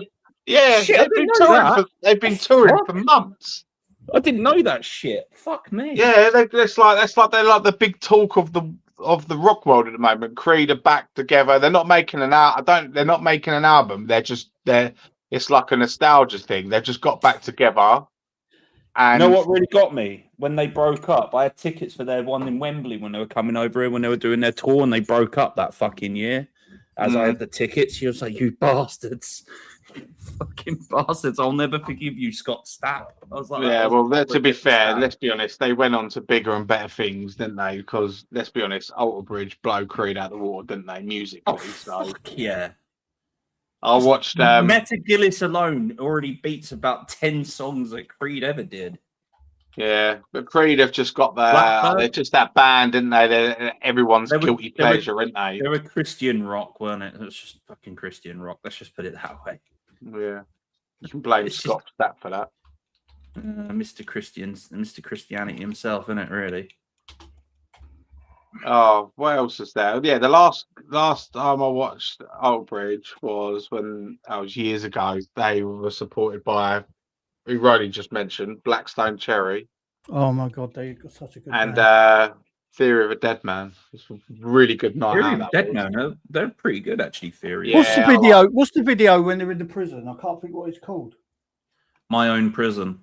No, Blackstone Cherry. That's the song. Oh, Blackstone Cherry. I thought he was talking about Creed. No. Is it Blackstone Cherry? Something Cherry? Yeah, Buck Cherry. Buck Cherry. That's the one. Buck Cherry. I've seen Buck Cherry, but only at Download Festival years ago. Yeah, Buck Cherry, not Download Cherry. Blackstone Cherry. Buck Cherry. They're the ones. That's the ones. Oh, fucking there's a song. I love it. I disappeared for 10 minutes earlier because my dog thought it'd be funny to jump up on me and then pee on me. So, nice. Quick wash to get it off. That's why I disappeared for like 10, 15 minutes. Yeah, Buck Cherry, man. Fucking wild, raw like fun. The most mental band I've ever seen live was a band called Strapping Young Lad. Fucking hell. I mean, I guarantee you none of you have ever heard of them. No, but I mean, Fight Star when Charlie left Busted wasn't too bad. Yeah, that was a bit of a proper 180, wasn't it? Yeah, but like, the music was better when Charlie left Busted. And he went off, and it got darker for Charlie, so the music was actually a lot better. Yeah. That song, there's my favourite one from Buck Cherry, Crazy Bitch. Yeah. That is fucking nuts, that song. Yeah. Song sounds like a bit of me. Yeah, honestly, it's fucking mad. It's a bit raunchy, the video, isn't it? You seen it? No. What do you think of Hinder? What do you think of Hinder? Oh, they're terrible. Stone Sour? Well, yeah, they're not too bad. Just a mellow version of Slipknot, isn't it? So true. God, you need a mellow version of Slipknot, mate. They're too much. Like that is definitely not a bit. I like music, but I don't like fucking screamo. Yeah. I listen to Slipknot when I'm pissed off, but that's about it. When I saw Metallica at O2, they had a Norwegian rock band on there, and I couldn't understand a word they were fucking saying. They were fucking awful, man. My ex liked it, like the boys' dad, and I was just like, "What the heck is it?" Like, you can't say anything. They're like, Like, how do you enjoy listening to that, man? Like, I don't get it. Like, it's weird. Oh, it's just a thing if you can relate to it, I suppose. What, relate to screaming and shouting? Well, you're a very disturbed person if that's what you can relate to all the time. Like, well, yeah, I kind of agree with you there, because one of their songs called "Disaster Pieces," the opening line of the song is, "I think I'm gonna slit your throat, then fuck the wound." So yeah, Oh my yeah, god! I can't really relate to shit like that. I'm not into that Jeffrey Dahmer shit. Do you know what I mean? Yeah. so Necrophilia, no. I'm more like, when I liked rock music, like a bit more punky kind of rock, or like, you know, that kind of, or T-Rex. I liked I like Chili Peppers and Chili Peppers are great. and yeah, like people like that, man. Like, that's my sort of music. And older music, obviously, I like Queen, because I had to, because my dad. A bit of Guns N' Roses, like old school Def Leppard. Yeah, I like Def Leppard. Yeah, I like Def Leppard. Sticks, there you go. I'll give you that. I'll tell you another band I used to like as a young, and I used to like Skid Row. Oh Skid yeah, Row, I like Skid Row. They're cool, man. You know what group I was like when I was a youngster? Backstreet Boys. Poison. Everyone She was drooling over Justin's trouser snake. That's not Justin. That's That's NSYNC. It doesn't matter. It doesn't Wrong matter. band. You still love Justin, even though he wasn't in the I actually band. met Justin Timberlake once. Oh, nice. But yeah, I liked, and my cousin actually knew Justin Timberlake because her husband worked for like bands and stuff, and he used to go around with them, and he actually knew like Justin personally. And I went to see him in concert, and she was like, "Why didn't you tell me? I could have got you to go backstage because we know him." I was like, "What?" She's like, "Yeah, we know him, innit? So we could have got you backstage." How many famous musicians have you met? Ooh. Or not necessarily been in the same room thing, but like, if I've had a couple of moments. I've met Max Cavalera, singer of Soulfly and obviously original Sepultura. That was iconic. Yeah. And slapped hands with Fred Durst from Limp Bizkit. That's right. That's really cool. I met Charlie from Busted when he first started out in Fight Star, because they played down the Concord 2 down there where I used to do work. Yeah. And a girl that I was dating at the time, she was heavily into Fight Star. So I said, if you come down to where I'm working tonight, I'll I've got tickets. And Charlie said, he'll come and say hello to you. Yeah, that got me laid. It's not what you know till you know, innit? That got me laid that night. But yeah. Joe, sometimes when I'm pissed off, I listen to break stuff regularly. Like, I'll listen to break stuff because that song's fucking epic when you're pissed off. Oh, it's just one of them songs, isn't it? Everything's fucked. I love it. I love that song, man. What's the song?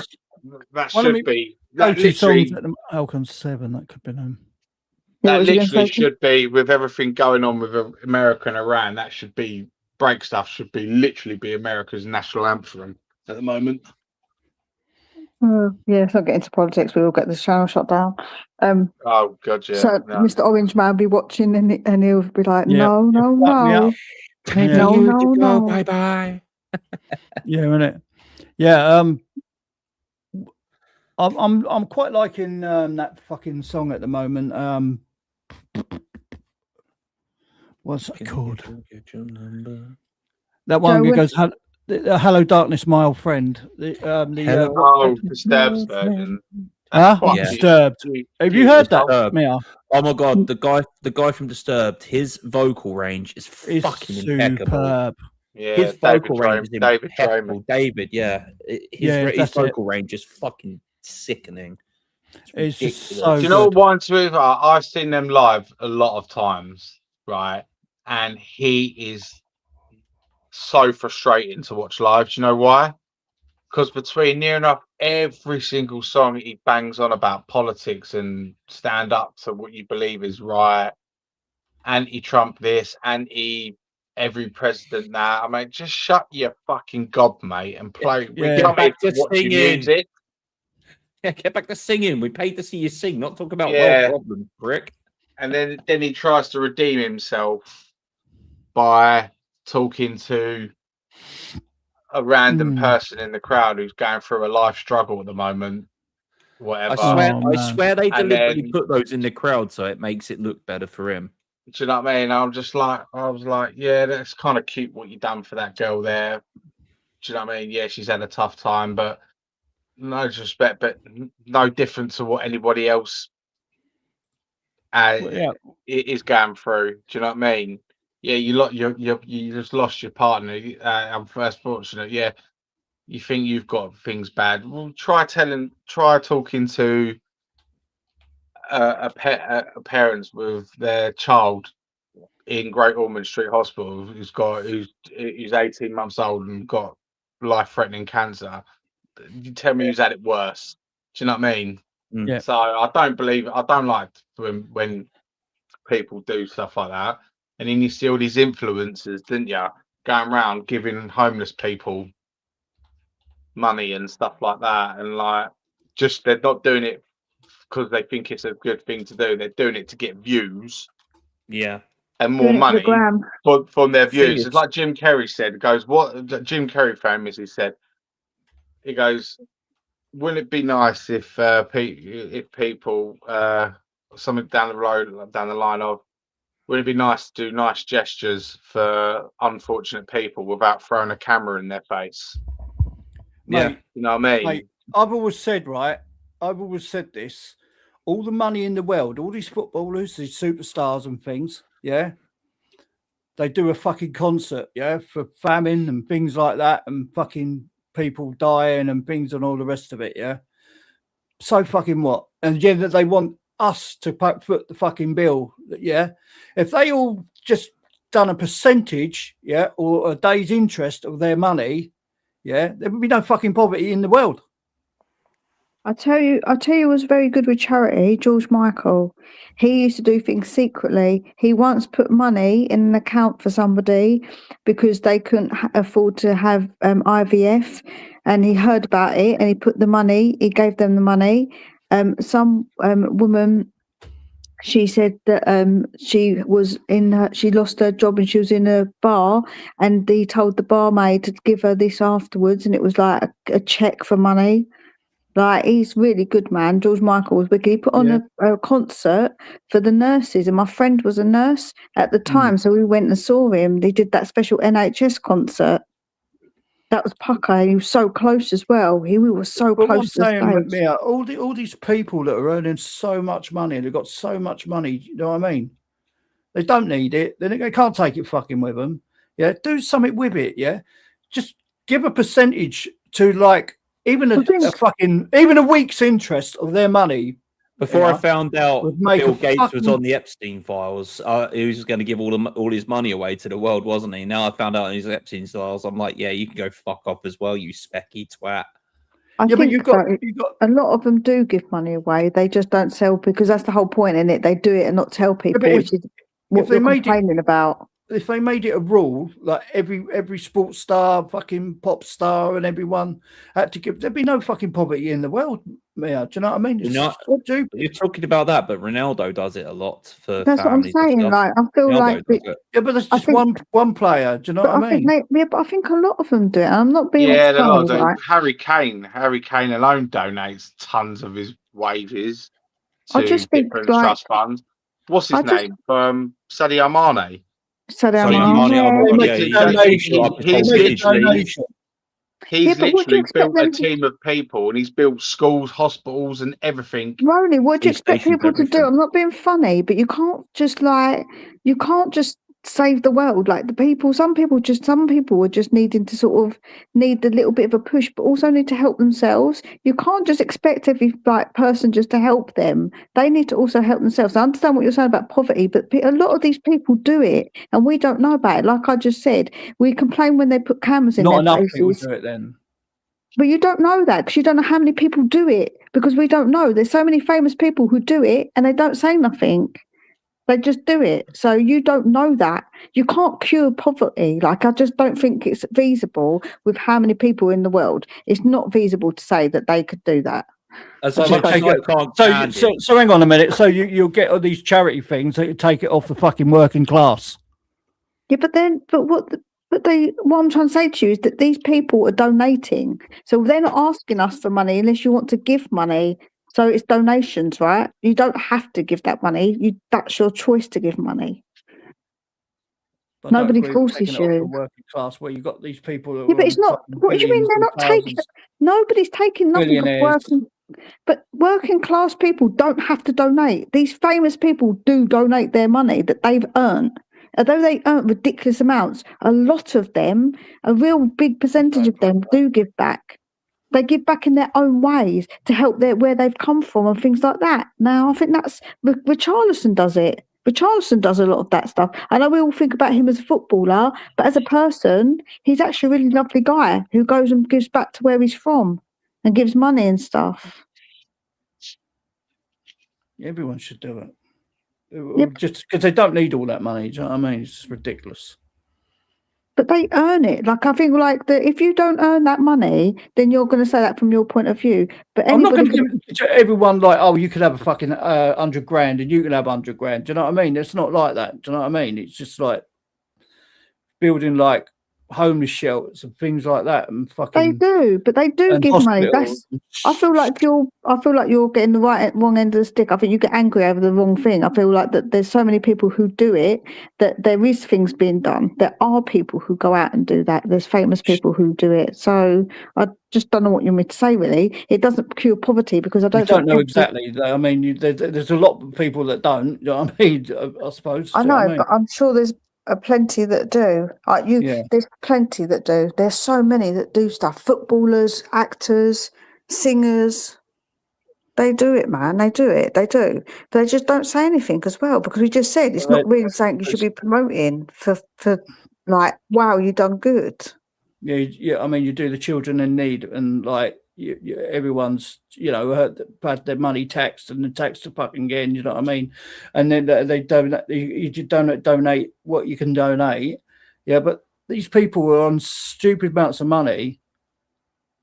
It's just crazy that they're asking the fucking just a hard-working taxpayer to donate money to a charity just so they can feel good about themselves because they've sung a fucking song.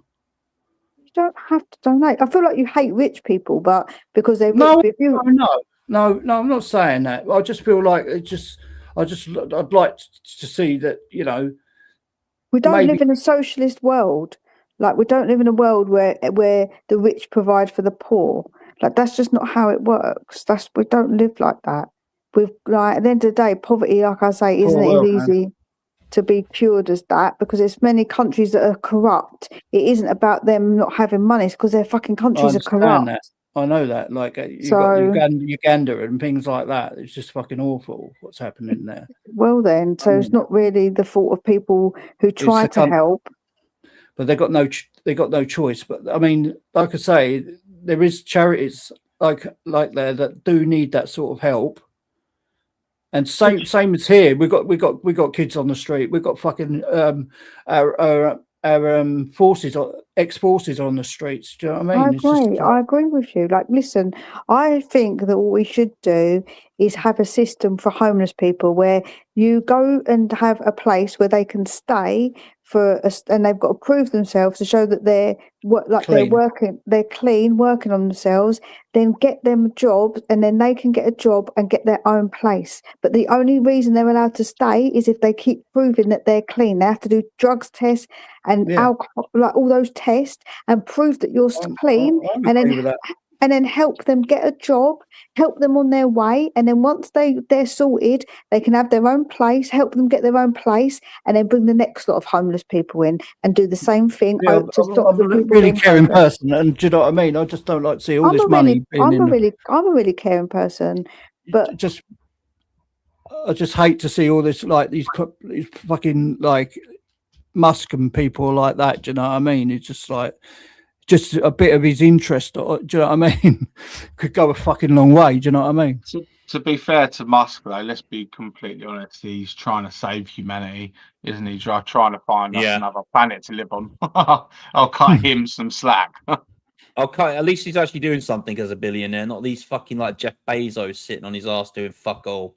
Well, you are. That's what people, you know. The guy made his money the right way. He's an entrepreneur. He's an inventor. He's done things. He's contributed to the planet.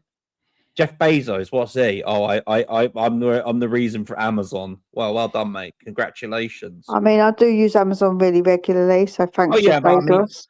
I mean, as in some people that have contributed to the planet, Mia. You know, like when I look at Musk, I'm like, he's trying to get us to another planet. He's a reason why we're finding new things nearly every month in space. He's another reason why there's so many different things on this planet now that are actually benefiting the human race as a whole. I just used him as an example. Do you know what I mean? He's got so much money that just. Yeah, I know, but he's actually contributing back to the planet. So you can't say that he's not contributing because he is. Yeah, I'm gonna stick up for Bezos here. I use Amazon. I really needed Amazon, especially when we had lockdown and we needed shit. Of course you did. That thing was a fucking lifesaver. That was helping humanity massively. Shout out to all the people who delivered as well, man. Even when there's COVID. I was one of them. Yeah, big up to you. I was one of them. Plumber and all that. My dad's been a plumber like 40 odd years, and being a plumber in I was COVID, a delivery driver for Amazon for 4 years. Through that. See, giving people jobs. Bezos doing a good job. See, mate. I ain't joking, but yeah. No, man, I was getting in at fucking. The only reason I left because I was absolutely shattered. I was leaving this house at 6 o'clock in the morning. I weren't getting into 11 o'clock at night. I had to have my tea, get in bed, and then fucking. I didn't have a life. Just didn't have a life. I earned good money, but I had good money, but you had to be. Sorry, go on. You had to deliver your parcels up to 10 o'clock at night, yeah, and then drive back to the depot and then drive home. Do you know what I mean? It was just fucking too much, man. It fucked me up. I went and done the digger course. Jeff Bezos, his daughter needs to buy some clothes, though, mate. She was in the airport and I won't call what she was wearing clothes. I don't know what the fuck she was wearing, but she needs to ask Daddy for some money for a new wardrobe. How old is she then? I don't know, but she had this thing and it was just barely on her boobs and it was just weird. Have you got the you got I don't know. I want Jeff Bezos to fucking buy Spurs. Oh no, he's going in for Liverpool, isn't he? The geezer, he's bonkers, mate. Elon Musk, because he's actually Jewish, isn't he? Elon Musk. Yeah, he's English. He's top daddy Jew. What or something. He's top daddy Jew. Just look at all the money he's got. He's top daddy Jew. He can easily buy Tottenham. He's English, and if he could, can you imagine him buying Tottenham? Hey, what do you want to be paid a week, mate? Yeah, sure. The reason why I say Jeff Bezos because he's just absolute bonkers. Yeah. He'll just buy everyone. He goes, fuck. He'll be like, fuck PSR. We'll gloss over that. We'll worry about that when it happens. You know what I mean? And if they send me a fine, I'll just pay it. We'll just buy. If we get points deducted, I'll just spend more money, buy better players to get us out of that situation, and we'll just gloss over that bit as well. You just do you just want someone who's passionate and wants to win? That's all you need. Well, we'll find out. We'll find out by the end of these next couple of transfer windows how ambitious our club really is. Do you know what I mean? I just think we're going to be back to square one, but we'll give them a go. On the topic of Levy, he's gone. He's done a lot of good for the club. He's done a lot of bad. But I believe a lot of the bad he's done in the past with the penny pinching, etc., sticking within the boundaries of PSR, we wouldn't be in that position what we're in this season if he wasn't the way he was when he was in charge of the club. Yeah, we've had to hurt over the years, but hopefully now we can start reaping a few rewards. Yeah, but the thing with where you built the stadium, we've always said we built a castle without no soldiers, which we did. Do you know what I mean? And we've really struggled. Yeah, but while you're building that castle, to get the soldiers was hard because obviously a lot of that resources were going to the castle. Like, that's what you've got to understand. But yeah, I do get you. But I just think that, like what Dave's just said, it's led us to this path where we're at now, and hopefully from now on we can do better. Long may it continue. Long may it Yeah, that's continue. right. But I just think at the moment, I know we got a month to go in the transfer window, yeah. But like to go out on this tour to Australia or wherever we've gone without a decent, without updating our front line is pretty poor, to be honest. It's not ideal, but there's still time. Yeah, you really need your players to start gelling, don't you? And start, you know what I mean? You just need players to start getting used to each other. Just bring in a player in and go, right, there's the fucking Premiership, get on with it. Do you know what I mean? I mean, when they bought Harry Kane, isn't that what Bayern did? Here, Harry, get on the pitch, how you go.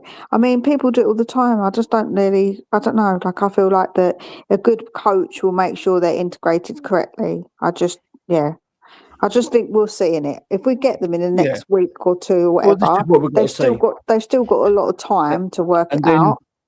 Then they've got to just kick on from this transfer window into the next. Do you know what I mean? Yeah. Can we rock up to Newcastle and ask if Bruno wants to join his mate Tonali? Don't know about that. Yeah, I think that if we get some players out as well, because don't forget the squad's really bloated. So to get more players in would be silly at this point without getting any out. We really need to get some of them out. Yes, we've really got to get some of these players out, man. That's the big deal, I think, for that is we've got to get them out. And if depending on what the net spend is, next season will depend on where we finish in the league and that, because that money, obviously this year we've got a lot more, but if we're in Europe, we have to abide by different rules. So yeah, it's going to be a little bit more tricky, but we need to be sensible, like get what we need now, go big while we can, and then next season we'll have to just add to it. Like just go again, just buy 2 or 3 players. We don't have to go all out. But this season we do need to go a bit more all out. I'm so worried about Robinson. You know what I mean? Robertson or whatever his fucking name is. Really? Why? Yeah, I'm not worried about Robbo at all. I think he brings character and leadership to the dressing room, which is exactly what these bunch of no-hopers, what we've seen over the last couple of years. He also brings some professionalism to the team. He does. And know-how. He's been there, done that with everything, hasn't he? Yeah, but I don't think he's got the ability now. I don't think he's going to play that much. I don't think he will. I think he's still got the ability, but just obviously he hasn't got the legs like what he did 4 or 5 years ago. No, well, this is the thing. You know what I mean? Yeah, but what you might find is that he will stay back and help out, and then you'll see that someone like Porro will bomb forward. So then he won't need to go forward. Maybe he just won't be going forward as much. Or if he does go forward, someone's going to cover him to make sure that if he doesn't get back, because that's how they like Liverpool. Well, that's what I thought Paulinho would have done. Do you know what I mean? When he went but Paulinho wasn't good enough, man. Like he obviously wasn't good enough for what we wanted. That's why we went out and bought 2 other midfielders, right? I don't know why. Like, don't get caught up on Paulinho, man. That's the past. The past is the past. As Rafiki said, the past it hurts, but that was the past. Rafiki coming in with the stick. You still need depth. Yeah, but we have got depth. That's my point. We've got Gallagher and we've got Bentancur. So we have got depth. So it's not like Paulinho wouldn't get to play. So what's the point? And still, don't forget to mention, we've still got adding to that, Mia. We've still got Gray, Bergvall, and Sarr behind Gallagher and Bergvall. Exactly. No. But what I'm saying is, I mean, I'm just saying that if they get sold. Well, I was I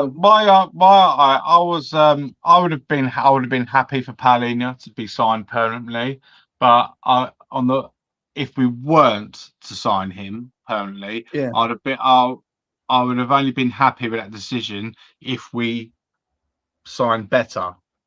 Yeah, and we signed Tonali. He's a much better player. Let's be all completely honest with each other. He's miles better, isn't he?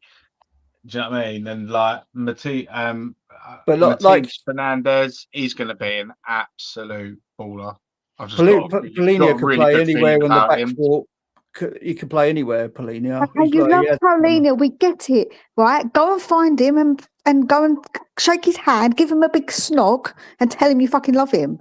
Get over it. It's done. Like, I don't know why people get so hooked up on stuff. We've been crying out for a number 6. We got a number 6, but we've got we've just got somebody in that is better.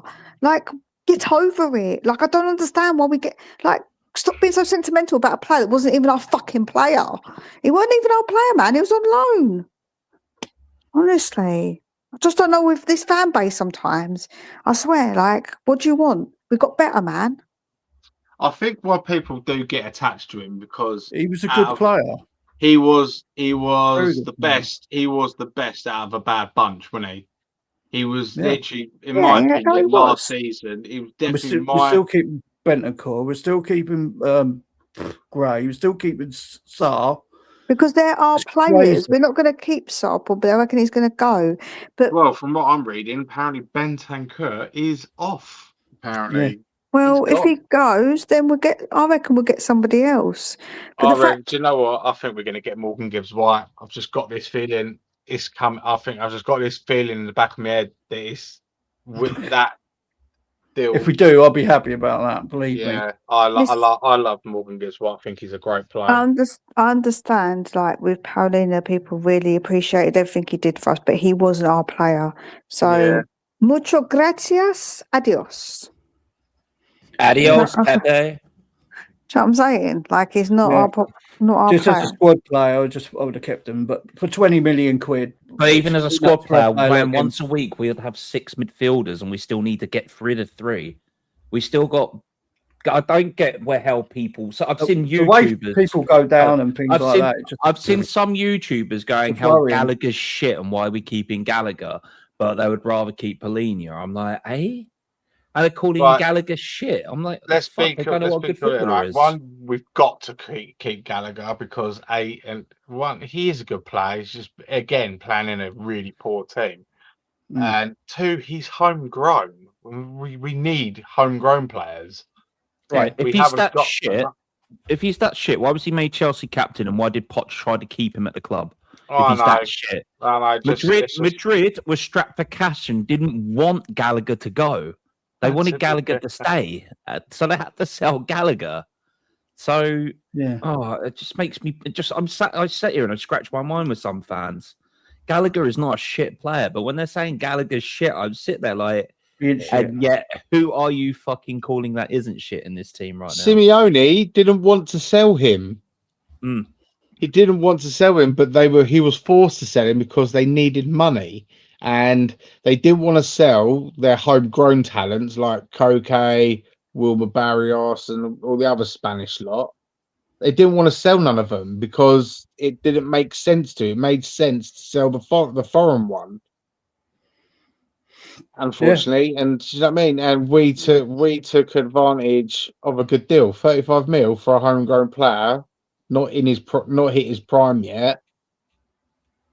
Joe, what's crazy is that people all love off Poch and want to suck him off and say what a great manager he is, and that was his player. But then they're saying Conor Gallagher's shit, even though he rates him and made him captain and got upset when he left. It makes absolute zero fucking sense. Not that I suck off Poch like that because I'm a bit like I didn't want him back, but by the by. But I just don't get it. Yeah, I mean, like, thanks for the time you gave us, Poch, but you didn't win us anything. Like most managers that have come to this club haven't won us anything. We didn't get a chance, did he? He had a chance, but he fucked it. He had chances, but he fucked it. He said that trophies build egos. He didn't go for the smaller trophies. The trophy he did have a chance of getting. He played fucking Harry Kane, and he shouldn't have played Harry Kane. He was a coach. He said, "I'm a coach, not a manager." Oh, for God's sake! So whose fault is it then? If you can't blame Poch, come on, man. It was he asked for the players that he wanted, and he couldn't get. He weren't allowed them. It was Poch, and it was the players. It was the players and Poch. He had that Champions League final to try and do something, and he effed it up. I don't know why people get so like. Just admit that it's fine. That's his fault, was it? Buying Sissoko. But back then, Sissoko wasn't a bad player. Honestly, do you honestly think that? This revisiting of history on Poch is so epically sad. Like, our fans are just ridiculous sometimes. They have rose-tinted spectacles on Well, when it just comes say to it is, certain Mia. things. We didn't have no depth in What do you that mean you're saying fucking it how squad. it is? It's bullshit In because the fact is he had chances to win shit and he did not. He had because he weren't getting the play. opportunities. No, He he went wasn't getting into the players that he finals. wanted. He was in finals and semi-finals. If you get How many there, windows did Poch go through without getting a player? because he chose not to. They offered him Tillemans or someone like that, and he said no. So actually, they did offer him players, and he said no. Well, he wanted the players that he wanted, and they said didn't no. he want a small? No, he said he wanted The a small club said squad. no. Didn't he want a small squad? Didn't he say he But likes he a still small wanted the squad? players that he wanted, and they said no. So They offered him them. He wasn't They back. offered him players, and instead of taking them, he started being a stubborn person, and could have got helped out by having some extra players. But he was being stubborn, so that's also on him. No, Saying I want Vinny Junior, saying no, you can't. You have a Richarlison. but if it's going to help out the team, because you need players. I mean, Tillemans is not an awful player. Whose And fault is it then?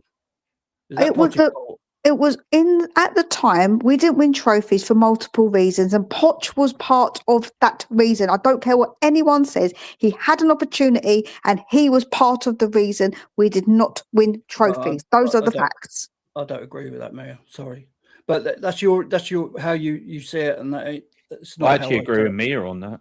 I actually agree with Mia on that one. I do. So many chances to win something, didn't get it over the line. We played an injured Kane over the guy that got us into the final to start. He said he was fit. Kane said he was fit, but didn't he? That's what Kane says. He should be. His medical staff would have said he's fit.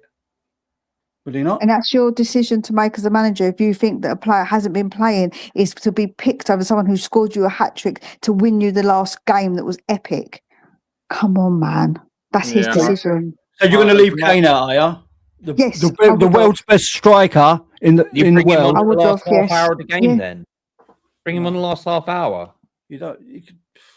I said it at the time. I was with my brother as my witness. I said, if we play Kane, we are losing this game.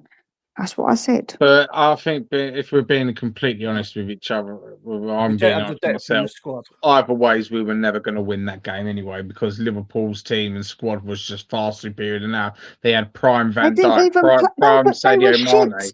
But they were shit. And they didn't even play football. They came there and they didn't even play. So if we would have played football and if we would have been playing better, we could have got something, because they were shit on that night. They were shit. There was a lot of reasons why. Harry Kane weren't just the one reason that we lost that game. Our players didn't turn up on the day. They didn't show hardly any fight or character. It only took us to the 80th minute to actually start trying to attack them, and but then it was too late. Then they scored that. They scored that late. Divock Origi scored the late goal to finish us off. Yeah. And I do. Part of me does agree with Mia saying either ways. Lucas Moura should have started that final where you benched, whether Kane had to be sacrificed, Dele Alli, Ericsson, someone had to be sacrificed. That lad got us to the final. Do you know what I mean? He deserved that spot. He deserved the spot. But I played devil's advocate here. But if Harry Kane at that time he was still an elite striker, comes up to you and says, "Gaffer, I'm ready to play. I feel good. I'm in good shape. Whatever." No manager in the world benches Harry Kane if he comes up to you and says, "I'm fit." That was our problem. That was our fucking problem with Harry Kane, is that we felt like he could never be benched. No, it doesn't matter. I don't care about that name on the back of your shirt. It's about the badge and what's best for the team at the time. I don't give a fuck. Like that was what infuriated me about Kane. He should be benched. So fucking what? So what? I mean, I don't really care. What was best for Tottenham is what should be done. It's not about Harry Kane. I don't care. Yeah, and I feel like Moura deserved the chance. Yeah, I agree. I think he had to start that final, and I think he was deep down inside. I bet he was sobbing his heart out when he saw that team sheet come out and his name went on the first 11. But Poch had other opportunities as well to win stuff, but he's the one in semi-finals and finals and stuff. Oh, that and he's semi-final against Man United. Fucking, what was he doing with his team selection that game? They were exactly. there for the take. Thank you. He did piss about. He did piss about with. Do you know what I mean? In the So, what was it, the Carling Cup final? Carling, not Carling. It was not Carling Cup. What's the other one? Not the FA Cup. The what? It was the Carabao Cup. It was in the final against was it City? Lost 1-0. Something like that. I can't quite remember. City were fucking terrible that day. But it's not just the Kane factor that cost us the Champions League final. I think us selling Moussa Dembele in January for a small. But he wanted to go. But he wanted to go, didn't he? But he wanted to go, and he was. Yeah. Joe, like what I'm trying to say to you, there was a lot of factors to why we didn't win trophies over the period when we had Poch, and Poch was part of that reason that we didn't win. He wasn't the only reason, but he was part of that reason. But some of our fans don't want to admit that because they feel like, I don't know what towards Poch. Do you know what I mean? Like, I'm happy to say that it was multiple reasons, but Poch was one of those reasons too. But apparently, we're not allowed to say that.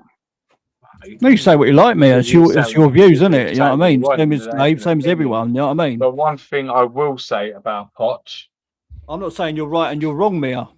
Do you know what I mean? I felt in that Poch team, in that Poch era, I felt like we could go to any team, any ground, and win. I never had that feeling as a Spurs fan in my life. And Dele Alli and people like that. With we had this young lad, Dele Alli, who was just absolutely sensational. You had a younger version, fitter version of Son. You had a beast up front, Harry Kane. You had a proper true architect in Christian Eriksen. Then you had, for me, one of the best central midfielders I've ever seen in my life, Moussa Dembele. Then you had his anchor man, his ball winner next to him, Victor Wanyama. Yeah. Then defence. You had the best defence in Europe for 2 years running. Do you know what I mean? It was just a perfectly balanced first team. Balanced first team. And it was do you know what I mean? It was just like, if I could go back in time to any Spurs moment, it would be that semi-final, that second leg against Ajax when that final whistle went, Pochettino on the floor crying his eyes out. That was just like the best. It's an epic moment, wasn't it? It was just one of the most beautiful moments I've ever seen. I mean, the most beautiful moment I've ever seen was when we lifted that trophy for the Europa. To me, that was much more beautiful. Ronnie. Although obviously seeing that Ajax thing was a mad moment, like honestly, that was crazy. And no, Scott, I'm not telling lies. I mean, what you class as a lie is obviously a bit of a strange one because I don't think anything I've said is actually a lie about Poch. I actually love Poch. I love the football we played. I really enjoyed the time that we had, but I feel like people were really over the top with the way they view Poch, and I don't want nothing negative to be said about him. And I don't think that's correct. I think all managers have got their flaws, right? It's like he's not perfect. He wasn't the perfect manager.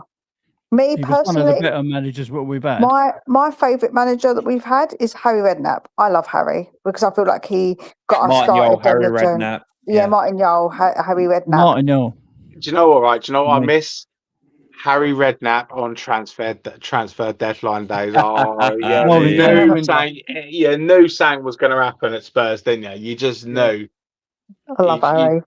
I loved Harry Redknapp, and part of me with all this after Tuchel got laid off. There was a little small part of me inside that really wanted them to offer it to Redknapp.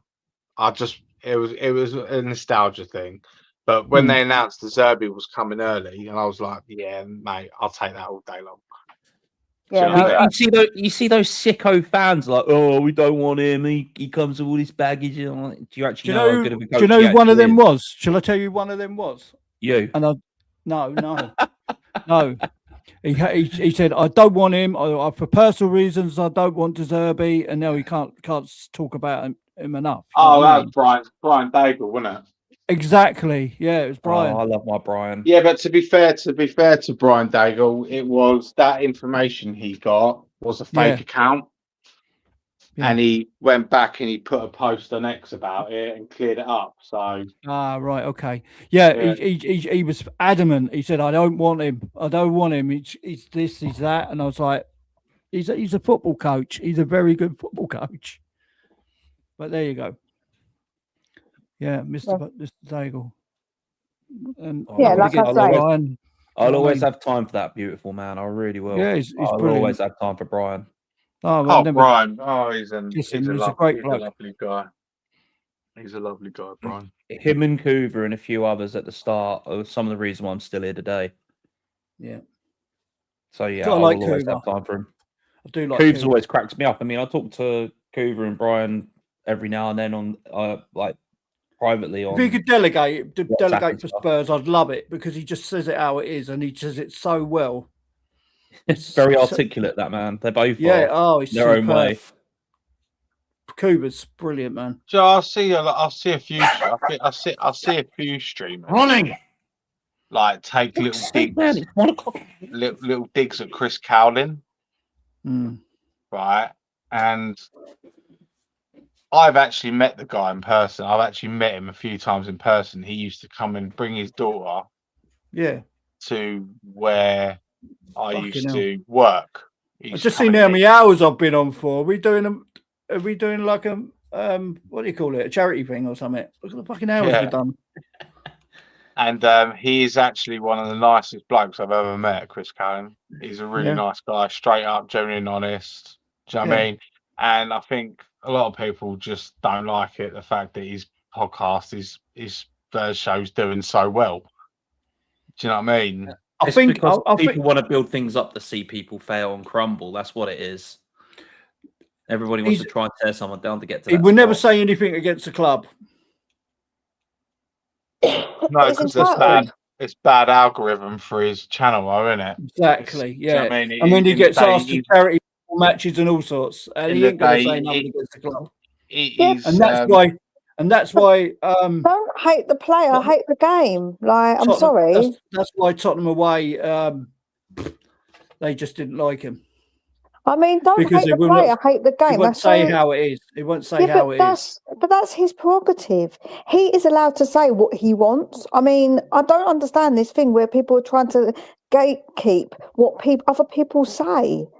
No, they say what they want, but that's what but people don't like it.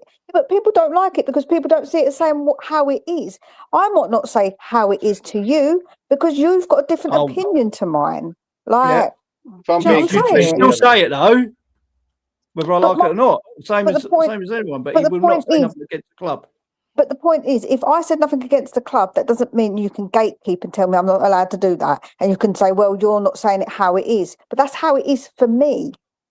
Like, that's my point. Like, I don't know why. Like, exactly what Corey just said, didn't it? People want to step on other people because they want to get to the top. I don't like that. I feel like people need to just get over it. Chris Cowlin does what he does. If you don't like him, don't watch him. Well, yeah, that's pretty simple, Yeah, pretty simple. If you don't like the person, don't watch him. I mean, do you there's think... a lot of Spurs people I don't watch anymore because back at when I first started getting into it, I was like, oh, I actually like that. And that's not too bad what they're saying. And then all of a sudden it's like, then they just change out of nowhere and you're like, okay, I don't watch them now. Yeah, no, I get that. If people change, I understand because people can be like that. But I mean, I don't really get this. Like, I don't talk about other streamers on my stream. I don't like talking about people about it even now. But the fact is, in my opinion, this goes for everybody. It's nothing personal against anybody or specific about anyone. If you don't like someone, don't fucking watch them. Don't bitch about it. Just don't watch them. And this is why I don't blame like streamers, YouTubers like Sava for knocking it on the head. Or not doing it as frequently what he does because it's, I mean, it's become, I find this football YouTubing thing is becoming very, very toxic and very personal. It's getting, when it gets personal, it's getting stupid. We all support the same. End of the day, as a content creator, you're coming on here live. That is nerve-wracking enough of the best of times. You're also taking time out of your day, which you don't really do you know what I have to mean? do. But you know, like, and then just because you have an opinion on a player or something like that, you've got people in your chat calling you out, calling you this, slagging off your family members. No, you don't do off, that, man. Do you know what? So I don't think me and people Mia, like, we agree at some things. We don't agree on some things. Do you know what I mean? And I just say, well, that's your opinion, Mia, and that's it. and this is why I don't hold nothing against Mia. Do you know what I mean? That's her this opinion. is why I love Cookie and Sheriff show, because their motive is attack the opinion, not the person. Yeah. Do you know what I mean? Yeah. Because I think that's how it should be. I've got the same view, David. Why are you not picking up my channel? Hello. Sorry, Mia. Yeah, I agree. I'm very much like that. If anybody's in my chat, you see, I disagree with a lot of people, but I'm always like, this is about opinions, man. I don't talk about other people. It's about our opinions, and you're welcome to your opinion, man. I will never say. Cool. I never. Whatever you say, Mia, right? And if I disagree, I'll disagree, and I'll tell you, right? But I'll never say 100%. you're fucking stupid. Yeah, no, 100%. Listen, I don't get like that with people. I lost my rag earlier, and I say, yeah, all right, I should have maybe lost my rag, but I don't like being condescended to.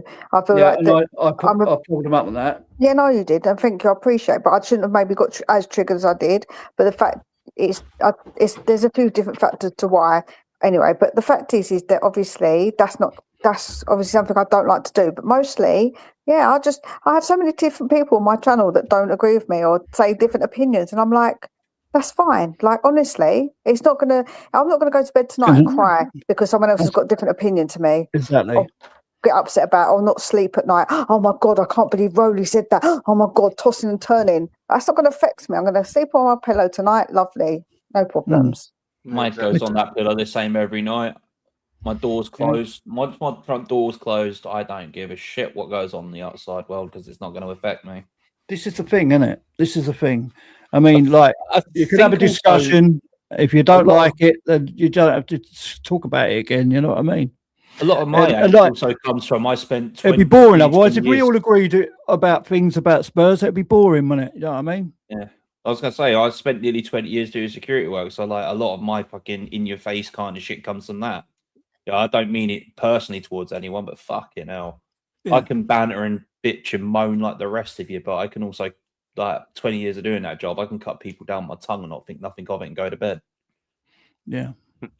As I say, I just don't feel like anyone needs to get personal with anybody over YouTube. Oh, no, it's nothing, especially about fucking football. We're talking about something so linear over football. This is what I'm saying. Like, it's just so linear, isn't it? It's over football, and people get so upset with someone like Chris Cowling or whoever. Like, you know, whatever, man, don't matter. I watch them all. I think it's interesting to watch different opinions, actually. I find it's interesting to watch different people instead of sitting in a bubble with people you just agree with. I think it's actually better to listen to what they've got to say on their side of things. I never get salty about it, but if they've got different opinion, like I say, that ain't going to affect me. I don't need to call them names. I don't need to insult them or their families about it. Like, it's just a difference of opinion, man. That's why I always say never get personal. It's just one of them. That's all I ask for. You can say what you like on the channel, yeah. You can swear, you can holler, you can do it, but don't get personal. And that's how I am. And there's Scott's comment. There we go. Calling stupid people stupid. Well done, Scott, for being tops at not calling people names and insulting people over their opinions. Don't understand it. Stupid people stupid. Scott, you're not like that when you're on the channel, man. You disagree, and then you say why you disagree, yeah. But you're not like this when you're actually on video. You're a good guy, man. There's no need for it. Just winding her up. Yeah, but Joe, I actually think that's worse. If you're somebody who can just type it and you don't obviously like, he's very different on screen. Like, you know what I'm saying? Like, just be all right. It's cool. Like, just don't need to call people stupid, innit? Just say that you disagree. I don't get it. I just don't get the whole thing. You're not personal though, Scott. I've never seen you personal on there. I mean, you have a disagreements, you talk it out. Yeah. If you don't agree, then you say why you don't agree, and then that's it. Yeah, I think that's the best thing. Like, I feel like it's the better. 100% on screen. Well, I've never seen you like that, Scott. well, I've never seen you like that, Scott. You know what I mean? Right, the thing is, I see you have a but bit there of we a. go. But that's what I'm saying, Scott. So you're saying that, but he's never seen you that way. So it's not a lie. It's just his perspective is different because he's never seen you that way. It's not a lie. It's just what I've he always knows. seen you It's being what a straight up person, Scott. To tell the truth. it's like what he like. Not like basically, Scott. He's just saying he hasn't seen you that way, so he can't judge you if that you have been that way because he's not seen it, and that's not a Maybe lie. you've done it on another channel, but I've never seen it. You know what I mean? I've seen you have a bit of a ding dong with people. Do you know what I mean? And you don't get personal. You talk about what you talk about. Do you know what I mean? But I've never seen you get personal. So there you go. Yeah, it's not a. Yeah.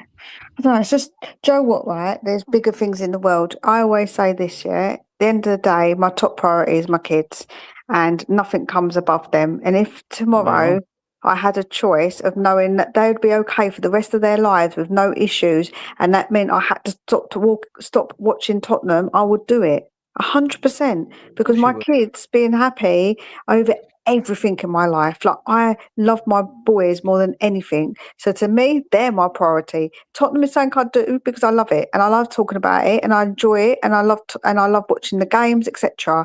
But to me, that's not my be all and end all. My be all and end all is my boys. So to me, that's my priority. And the dogs, of course. Sorry, doggies. Just say no. Well, it's 2 pluses for that for you there, Mia, isn't there? 2, you get to watch your kids grow and be completely healthy. 3, your mental health gets a day off, gets an eternity off from watching Spurs. Oh, yeah, it's double bubble, isn't it? So Double bubble. Win-win. Sorted. Right, Rowley, I'm going to jump off, mate, because I've got me too. early. Yeah, Almost I've said been on nearly Sportsman. 6.5 hours, guys. I think Six it's and a half hours. the beginning. We've got to think about it. Now I've got to wait for it to download. What have we talked about tonight? We've talked about football, Food. old players, new players, what signings we're going to want to get, who we want to get in, whatever, who we want to go. Then we somehow got onto music, heavy metal bands, different other bands. Then we got onto films, TV, Jeffrey Epstein, pyramids, yeah, Rome, aliens, other planets. aliens. Flat Rowley, earthers. mate, what an absolute beast of a stream tonight, Rowley. I love it. Yeah, I mean, you're all welcome to come back. When in Rome.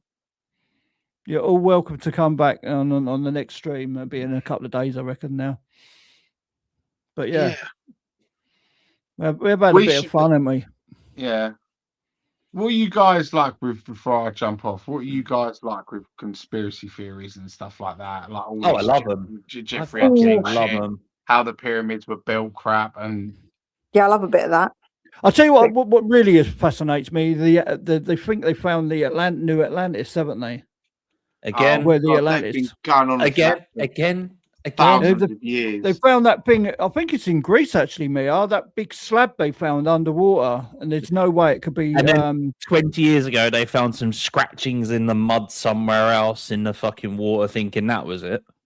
No, there's this big, massive like tomb thing in the water, but like it's part of this Atlantis. They reckon. I don't know. Okay, let's just call it for what it is. It isn't. Yeah, why was you going to ask about that, Dave? About what we're in, like conspiracy theories and stuff. I love it. I do like about the pyramids and like I watch all the things about the. I love ghosts and supernatural. Love that. My missus love it and all. See, I don't believe in that kind of stuff. That kind of stuff I'm not really into, but I do like conspiracy theories. I could seen a couple of spirits and that. And yeah, so if I go down the pub. No, proper, spiritual. Yeah, I think of like Jack Daniels and Mr. Vodka.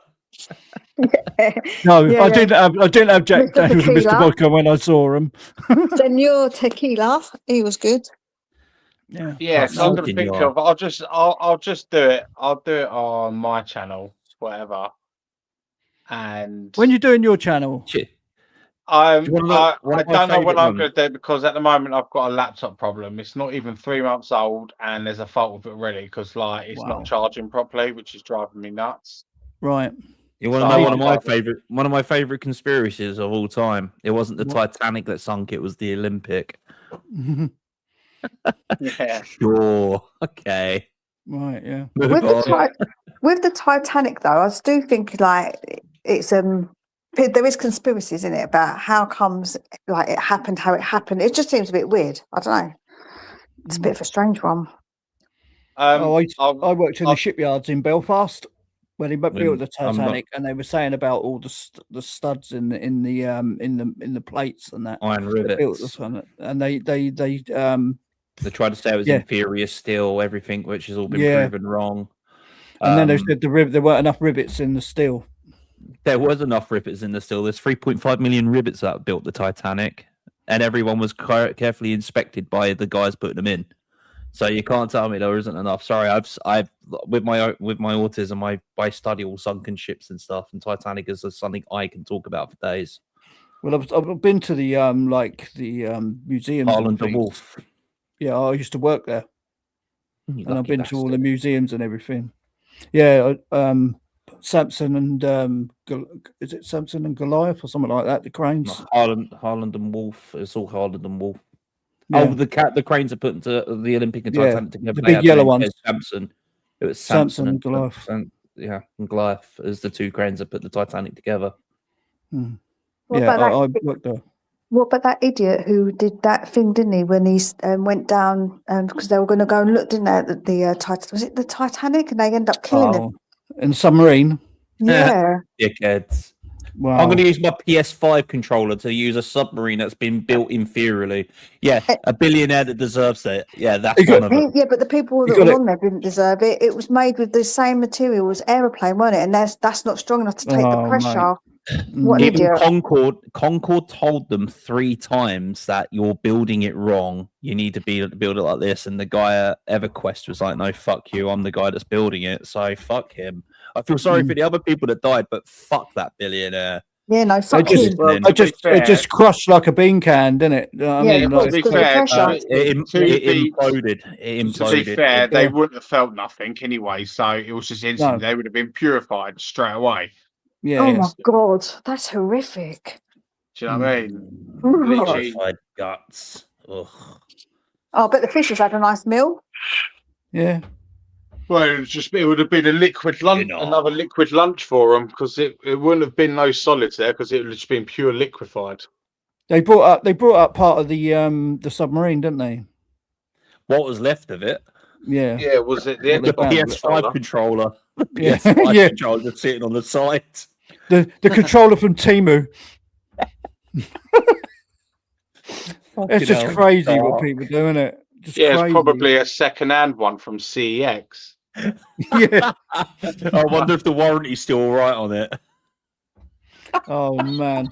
It probably locked up. That's what happens. No, it's stuck. 3-year warranty or that. Isn't it? Either that or they didn't download the right firmware before going down. It had lag. Buffering. Fucking buffering symbol coming up.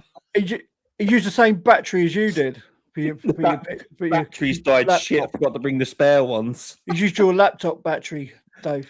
Oh, fucking hell. Yeah. I'm going to hell for thinking like that shit. Fuck. No, seriously. We'll go there God bless him. God bless him. I mean, he took his son down there as well, didn't he? I mean, fucking hell, man. Each to their own, mate, not me. I think he was a bit of a sociopath, if I'm honest. Fucking crackers. He was a bit nuts. I think he's either a psychopath or a sociopath, for sure. Yeah. Guys, I'm going to wrap it up, yeah? It's now 6:35, man. I think I've done enough. What do you reckon? Yeah. Nah. Just quickly. Fuck it.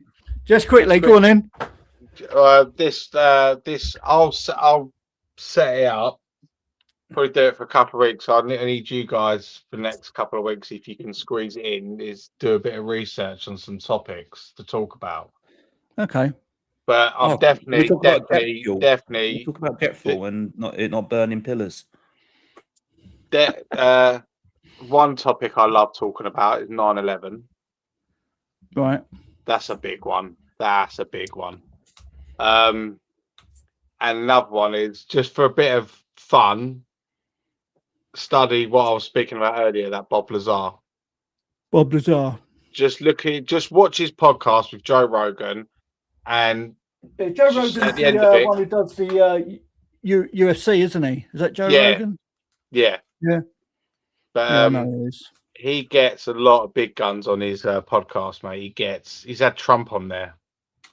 And is it Bob Lazar and Vance and JD Vance as well? So he does get big time players on his podcast. He don't mess about. But yeah, look up, study Bob Lazar, because his story is just wacky and out there, but it's believable. Yeah. But it's also, you think, but the thing what I believe him, because he's carried this same story for 40 years and it hasn't changed a single bit, not even word for word. Word for word, he's pretty much kept it the same. And if you're a liar, you somewhere along the line you trip up, don't you? Yeah, of course you trip up and get caught out. He's stuck to the same story, same narrative for 40 years. So that's why I believe him, and it's really good. Okay. It's really good. And if you're thinking to myself, you think if he is telling the truth, wow, what a fucking occupation to reverse engineer technology that's not from this planet. What a fucking job. Do you know what I mean? Yeah. Yeah. So yeah, do that, and I'll set it up. Okay, mate. We'll just do it on my channel. I won't create another channel for it. It's just no point. It'll be Spurs syndrome, but we're talking about the pyramids and shit. So yeah, we could talk about the pyramids. I've watched a documentary on the pyramids. It's pretty mad. Yeah, they think they found underwater. They found canals and that under the pyramids. You know. Yeah. From the Sphinx and that. Yeah, because they found because the Sphinx has got water residue on it, hasn't it? Yeah. From the Great Flood. So that wasn't a flood. What are we talking about? Well, so that's what they. That's just a little drizzle of water. No, but I mean, yeah. That's not a fucking flood, unless you see what goes on in Blackburn every year. That's a fucking flood. No, I mean, but are they trying to say they brought all them stones in on a boat when it was flooded? If that was made by humans, and when it back in those times anyway, weren't the average human about 4 foot tall anyway? I don't know about that. I feel victimised right now. Listen, there's nothing wrong with people who are like 4 foot something tall, you know. No, you got to be 5 foot tall, Mia, ain't you? Joe, no, I'm 4'11". Do you know what my kids said to me the other day? They said, "Oh, hi-ho." They was like, you could be legally." Yeah, they said you could be legally. It's Christmas. You could be working. Person. And he went to me, and I went, "No, I'm not legally there yet." I said, "But when I get older, as you get older, you shrink. So yeah, I can legally probably register myself as a small person." Were you fuming? Did you say, "I'm not happy"? And your kids said, "Well, what one are you? What was the 7 dwarfs are you?" No, my kids know better than that. If like they know better, especially when I'm near the knife rack. They don't want to be fucking with me and pissing me off too much. You know what I'm saying? Do you need a stool to get to the top shelf to get the beans I do. I actually do. I have to climb up on my sides to reach stuff. Or I ask the kids. You got to take your kids to go shopping. Or I ask, no, what I do, I go and find the hottest, tallest man that I can and be like, "Can you help me, please?" Oh, right. Okay. Fair enough. I mean, yeah, it has its perks. I've got small feet, so I get kids' size shoes. You can stand close to the draining board then. Yeah, indeed, I can. But I've got a dishwasher. I've got a dishwasher, so. Yeah. That's quite funny. How's it going? When you're a domesticated male like me, you can cook, you can clean, you can decorate. Yeah, I can decorate. Well, I'm a chef, so. There you go. He can cook. I can cook. I can clean, but when I want to, when I can be bothered to. When I can be fucked to get out of bed. Honestly, I went fishing the other day. Fucking caught a carp. Right, the fucking rod were nearly in the water because I was trying to get out my fucking because I'm disabled. I was trying to get out my fucking them big moon chairs. You seen them, the big round things. Couldn't get out of it. And I went to get out of it, and my fucking rod went into the water. The top tip of it all went in the water, and it was just caught on the edge of the thing. Anyway, I run up to get up, caught me leg in the loop of my fucking bag, fucking went bang straight over on the fucking concrete, fucked all my leg up, got big scabs all over my knees. Right, caught the fish anyway. I was about to say, did you manage to catch the fish, or did it get? Yeah, I caught the fish, and it was the last. It was the last fucking fish. What I caught of the day. It was the last cast. So I put me fucking you know, your pad, what you put your fish on. Yeah. Yeah, I didn't wash it down and put it straight in the car. I left it in there overnight, didn't I? Oh my fucking God. The heat in the morning. Oh no. Stunk the fucking car out. My missus has gone fucking bananas. I still can't get it out. I've got all Christmas trees hanging up all over the fucking place and everything in there. In the car. You shouldn't be doing that. You should be buying those juicy things, the juicy car things. I've got 2 tins of, and we're driving along going to the hospital today, and she's spraying the fucking deodorant and everything in there. Oh man, it stink. Fucking fish snot on them cart mats, man. Oh man, I used to do that with my dad back in the day, go carp fishing. Fucking, I miss it, but yeah, I caught the last fish I caught was £16.10. You know, a bad little carp, really. I managed to catch a swan the last time I went fishing with my dad. I was quite impressed. Oh, fucking hell. They're not good. You got your rod over like that. It fucking nearly took my rod, my 600 quid rod that I had saved up all my fucking like birthday, Christmas money up for and everything, man. Fuck. So I'm not flavour of the month for the minute because Mrs. has fucking gone potty about the car. You need to get something. You need to get. You need to get like the neutralising stuff that you get for like say when the dog. Nutridol, yeah. Like Nutridol. Yeah, you need to get that because you need to neutralise the smell. Because I think it's in the carpet, in the headline, and everything. Yeah, but if a breeze won't be strong, you need to get something to neutralise the smell. And it sounds. Yeah, it sounds a bit weird, but you might want to look up some like home remedies like white vinegar and Joe what else dishwasher tablets. I've got steam clean everything. I've got a steam cleaner with like a carpet that cleaner. Won't do nothing. That won't do nothing because it won't neutralise the smell because you need to neutralise that smell before you clean it out. So you need to get rid of it. But if you get dishwasher tablets, they neutralise because they break down the enzymes of the smell. And caustic soda, whatever it's called. Caustic soda, is it? Yeah. That does the trick. And then another bad thing I've done, right? I get peeled prawns, and the pink prawns, and I use them for fishing as well. And I had a bag of them. So I've emptied the bags of prawns out where they've been defrosted. They've been sitting in the sun, right? I've emptied all the prawns out in the water. So I took the bag. There's no bin, so I take the rubbish home. I left it in my bag, then in the poo. Oh, you knobhead! So it's got smell of old dirty prawns in there and all. You've been very prawno today, aren't you? I'm not very happy. She's not a happy bunny, man. She got in the car to go to hospital today and went fucking ballistic at me. Yeah, I bet. Right, we better end this now because it's getting. Anyway, it's been good fun. Scott, love you to bits, man, but I've never seen you get angry, but get personal on, you know what I mean? But there you go. I've seen you have a go at Tony now and again. Do you know what I mean? They clashed, don't they, them two? Anthony. Yeah, I guess. They do clash a bit.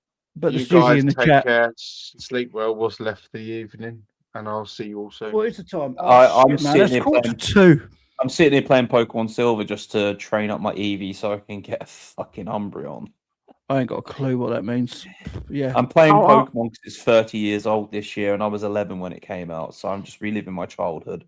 I'll go wake Alex up. He knows about Pokemon. He collects the cards. He likes Pokemon. I wish I'd kept my original base set instead of giving it to my cousins. I bet. Living in this country. Fuck. Yeah, man. 100%. Four fucking Charizards. It's been a pleasure, man. Sorry, not man. It's been a pleasure, yeah. Corey, yeah? Yeah. That's been good, yeah. Laters. I mean, if you guys want to carry on talking on the stream, you can. I'll just end the stream, and then you can carry on talking if you two want to talk. No, I need to sleep. Yep, that's fair enough. Yeah. Anyway, Mia, you're always welcome on the channel if I'm on. Yeah, and you, Corey, obviously. So yeah, thank you very much for coming on, and thank you everyone in the chat. I don't think there's too many. I think it's just Scott at the moment. But yeah, good night to you all. Night. Good night. Good night.